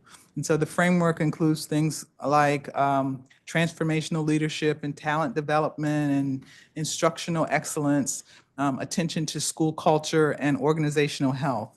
We then revised our instruments that the schools will use to do a self-evaluation and to write a plan based on the new framework. The schools have been identified and they have completed the self-assessment. They are writing their plans now. The plans will be evaluated over the course of the spring. The schools will then receive a grant to implement the plan in the new school year. I think a few things are different from the work that we've done in the past. Can I interject? Yes. Why would we, and I mean this with all due respect, but why would we leave it up to a low-performing school to create a plan for how they're going to change performance versus leaning in via OSSE in partnership with the school to say, here is a plan that we expect you to pursue? Right. So the creation of the plan is definitely a partnership between OSSE and the school. We not only provided a lot of information, but we worked with the schools in the creation of the plan, and the plans are not being accepted without our review feedback in a continuous loop until we get the plans to a place where we think that they will indeed have a positive impact. In addition, we've worked with the DCPS central office leadership as well as the Public Charter School Board so that all three entities are very much aligned in terms of the expectations that we have for the schools as they embark on implementing the plans. And so then you're going to give them a grant and you're going to say, go forth and do or enact the plan. And then what are the benchmarks that you're using to see if they are on track? Yeah, part of the benchmarks are built into the plans. So they will be different depending upon what area the school is working on. But again, all three entities, OSSE, the Public Charter School Board, and DCPS leadership will be very clear about what the benchmarks are. And if at the end of a 2-year period, the schools have not sufficiently improved, then we have said that we will move to more intrusive corrective action activities. And those will be meaningful. We're going to spend some time developing what those are, and they probably will range from looking at the governance of the school, looking at the finances of the school and how the school spends money. Those are some of the ways that we might intervene, but national research has said that giving schools the opportunity to self-correct with the guidance of others, a state agency or an entity hired by the state agency is the best and most productive way to improve a school. And so that's what we'll do. I should say also that this work has been placed in our Division of Teaching and Learning. And as we embark on a new strategic plan, one of the initiatives will certainly be around this work to ensure that it moves forward. Awesome. No, I'm excited to hear that. That is really exciting. 2 quick follow-up questions there. What are the size of the grants that you're providing to these schools? Yes. And 2, what level of engagement are you having with the charter board in particular when you're thinking about the need to have more intrusive engagements with a charter school if they don't improve? And then I'm at time. Thank you. So the the funding that we'll be able to give to the schools most immediately is federal funding, and it's about $167,000 per school. In terms of the charter board, we are very much in conversations with them around remedies for schools that aren't able to exit school improvement and discussing linking those remedies to charter board reviews around the school and possibly the charter. Love it. I will just close here, Mr. Chairman, if I could just have 30 more seconds. I'm excited to hear OSSE is exerting itself as our state education agency. I had a violent reaction when you told the chairman, we can't tell DCPS what to do. Yes, you can. I'm going to die on that hill. But thank you, Superintendent, and to your team for the work that you're doing. And I look forward to being a partner as you move forward. Thank you, Mr. Chairman. Thank you. So do I take it that you're done with questions? Sadly, I am. Oh, there's cheering in the room, but okay. Thank you. Councilmember Henderson.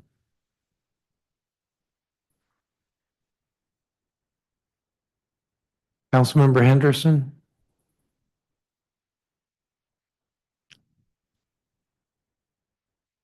Well, I can always fill the gap.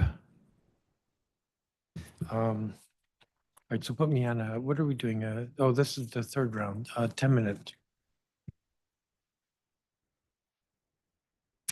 We moved probe standout truancy reduction to OSSE. How would you say that's working this year? We received the funding, we administered the grant. I don't have information beyond the fact that the funding has been provided to the subgrantees. Are you requiring any, I want to say, metrics from the grantees?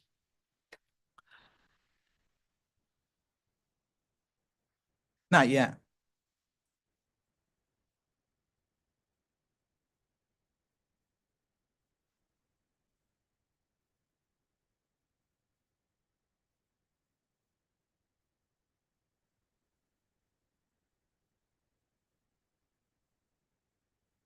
The Whole Child and Educator Wellness grants went out, I believe, just yesterday, maybe the day before. They were originally intended to be announced on January 27th. I think this was funding we put in the budget for the current year beginning October 1st. Yes. How does the delayed timeline impact grantees and grant efficacy? Yes, Chairman. I totally understand the frustration that you're feeling around this grant. And I have to say that the grant making process is a long one. And so it cannot begin until the budget is passed. And then it's about 150 to 160 days. OSSE has successfully, last year, administered more than $335 million in payments. And we have administered 64 different grants. We apologize that this one was late. But as you've indicated, we were able to get the funding out the door this week. I would imagine that because the funding is late, the programming has not happened thus far this year. It is a one-time grant, and so it had to be built from the bottom up. A continuation grant is much easier to adjust to when it is added to the budget. But we are looking forward to working with the sub-grantees and apologize for the lateness of the grant. Are the grantees required to spend all the money this school year? Because of the nature of the grant, yes, they are. So basically 3 months of the school year, they'll have to do this. They will have until September 30th to expend the funds.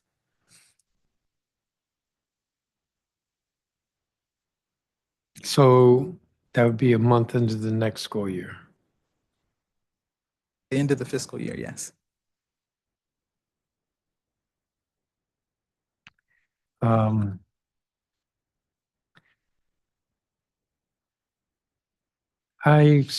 think I've asked you this question before about access to data, namely that it takes so long. And I think what you told me is that, and I think in the pre-hearing questions we asked about this, there are a lot of data requests. Mm-hmm. Is this a resource issue that we need to look at, or you need to look at a couple of, as my recollection is, you don't have people working full-time on data requests? That's correct. Our DAR team does a tremendous amount of work, as I'm sure you know.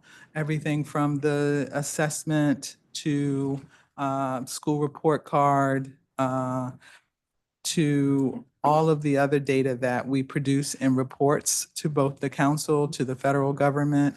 And so when it comes to data requests, we do them as quickly as we can. We had over 250 data requests last year, in addition to an untold number of MOUs that we have data for.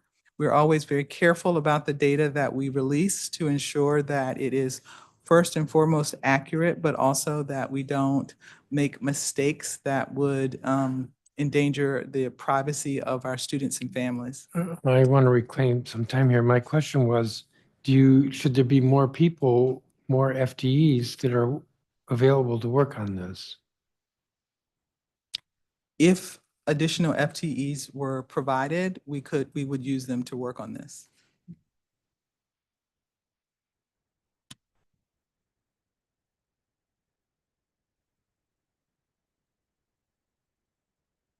Um,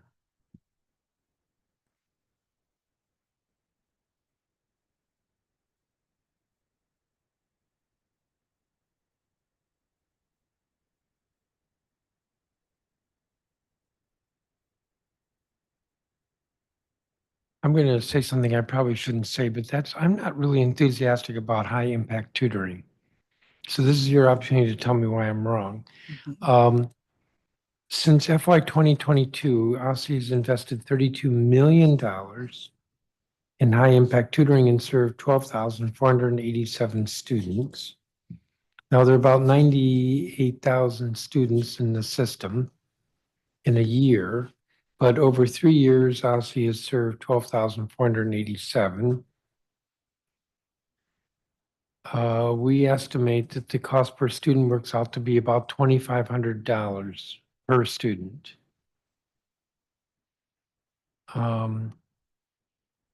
It just seems like a very expensive program, and my recollection is the data shows some improvement, but it's not like huge. And I can't help but wonder if there aren't less costly tools available to us to increase academic achievement. So tell me why I'm wrong. Well, one of the things about high impact tutoring, which is a strategy that nationally has been demonstrated to accelerate learning, is that we've been able to iterate based on our learnings from one year to the next. And as a result of that iteration, we've capped the amount that high impact tutoring costs per student to $1,000. And that is actually a lot less than other types of interventions that the city has tried. I would say that I would begin with the fact that this is a strategy that is backed by national data and research to have an impact. I would also say that through the provision of high impact tutoring, we've really changed the landscape of tutoring in DC, where a student can be tutored. Previously, this tutoring largely happened in well-resourced areas. That's not the case anymore. And then in terms of academic achievement, we have an evaluation which was done by a research group at Stanford. In addition to some improvements in attendance, they also indicated that there was some academic achievement, but we thought that that notion that the academic achievement overall might be masking academic achievement that might be happening within the subgroups of students. So DAR did an assessment of academic achievement of at-risk students and found indeed that there was an increase in academic achievement for those at-risk students who learned more than the students who were not at risk. So we're beginning to see a replication of what the national research is telling us about the impact of high impact tutoring in our subgroups. I would also say that high impact tutoring has been employed at many of the CSI schools. And the group of CSI schools where it was employed definitely showed improvement. And as a matter of fact, I think 10 or 11 of those schools moved off of the list of schools that were lowest performing. So we're beginning to see, as we tweak the program, we're beginning to see the costs go down and the benefits go up. You know, we've done some surveys to get some more sort of qualitative information around the programs, and in terms of school culture, in terms of the ability of schools to have smaller class sizes and student-teacher ratios, all of this bodes well for high-impact tutoring. And as I've indicated, we've learned so much about how to do it well that I just think that it is a strategy that will do exactly what we need to do here in the city, and that's increase academic achievement. So how have you capped the expense at $1,000 per student? One of the things that we did was we noticed that some schools were not using outside providers, but they were actually training teachers to do this work, to do the tutoring work. And so that was one way. And then with the outside providers, we just told them that we are expecting 20 weeks of sessions with multiple times per week. And this is the budget that you have. Which works out to $1,000 per student. Yes.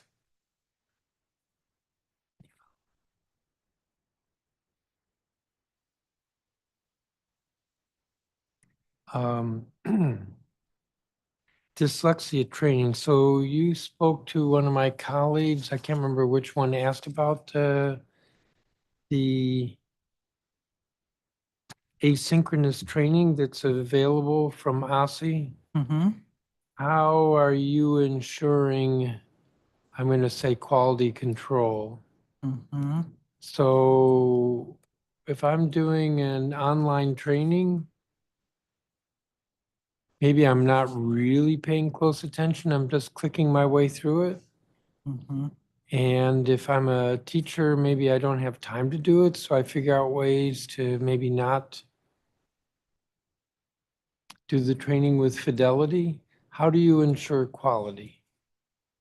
Yeah, my most immediate response is that we would hope that as professionals who want to do right by their students, particularly given the quality of the course that we have made available, that teachers would indeed take the training and do it with the right amount of attention and intent to learn what they're doing. So we haven't developed any internal controls around that. Have you thought about, like, for instance, a sample of interviews with teachers to test whether they actually learned what they were supposed to learn? I'm thinking of, as I'm saying that with some hesitation, I wouldn't want it to be intrusive, but it might be helpful to. Yeah, well, there is a post-test, and I can commit to talking with our LEA leaders about ways that we can sort of sample or understand teacher learning around the dyslexia training. Because from what I'm hearing, folks who are actually doing what the policy is are enthusiastic that this is actually going to help with reducing, I want to say reducing reading disorders, which is probably not the right way to phrase it, but that they're enthusiastic about it. But if it's falling short in terms of efficacy, then we need to, I guess I'll say, fill in the gaps. Yes. So OSSE initiated a school climate survey for the first time. We did. We're very, very excited about the school climate survey. And we're most excited about it because we know that when students are connected to the school, when students have a relationship with somebody in the school and have a sense of belonging and feel safe, not only do they come to school, but they learn more. And so, yes, we have initiated a school climate survey. It is open right now. I think it's open until March 25th. The results of the survey will be shared on the school report card in December. So who's taking the survey? Teachers, students? Teachers, students, and parents. And or guardians, parents and guardians. How are you ensuring a high response level? I'm assuming that nobody's being locked in a room until they complete the survey. So how are you ensuring a high level of compliance? Yes, it is true that we have to think about response levels. What I can tell you is that thus far, we've seen people be really excited about the survey. The survey's been open for a couple of weeks now, and we've seen a lot of enthusiasm in terms of folks completing the survey. This is the first year and is often the case when something like this is rolled out. The response rates might not be what we want them to be, but over the course of time, they increase. So we're going to do everything that we can to send reminders out, talk to our LEA leaders, our teacher connections, use the advisory boards that we have to encourage colleagues to complete the survey. And then once we share it on the school report cards, I think that we'll get a bump next year and a bump and another bump the next year. How long is the survey? As in, if I were to take the survey, not that I'm volunteering and I don't fit into any of the categories, how long would it take me to do it? And by the way, I'm slow at surveys. I believe the survey is about 10 minutes. About 10 minutes. I am not certain on that one, and I can get back to you. And did you test the question? This is a weird way of phrasing it. Did you test the question scientifically? We did. We had a pilot with several LEAs. I believe it was last year. And it was very valuable because we were able to test the questions, to test. We learned from the pilot that we needed to do something different for the adult students. So we definitely had a pilot. The schools that participated in the pilot very much appreciated being a part of it and enthusiastically supported the development of the survey for all. And what's the survey going to tell me? The survey will tell you how the perspectives of both students and teachers about notions like perseverance and school safety, the sense of belonging in the school, whether or not the school is engendering self-efficacy, whether or not there are supportive relationships in the schools, and then there's some questions around safety and traveling to and from the school. So we should get perspectives from students, guardians, and teachers on those areas. Give me a second.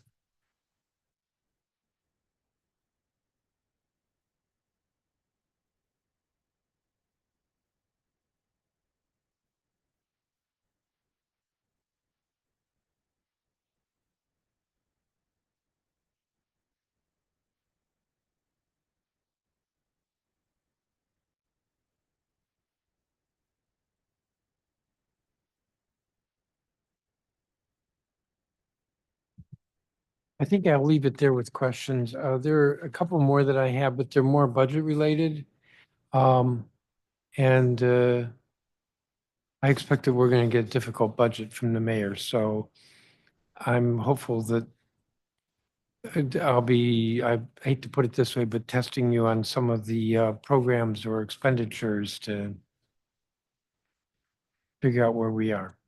Okay. So I'll leave it at that. Thank you. Thank you to your team. And As I noted before, I think that our date for your budget hearing is April 23rd. I think was also the date you were going to get back to us on something. Thank you, Chairman. GPS, yes, and OSSE dot. I think there's some other things which I am not going to go through that you were going to follow up on. Yeah. Questions from your other members. Thank you. This is going to conclude the performance oversight hearings that the committee as a whole has held this season. I'll kind of leave it at that. We're going to be getting the budget from the mayor April 2nd with a new round of hearings, and the hearing schedule should be published, I hope, next week by the council. With that, to the time of 6:09 p.m. and this hearing is adjourned.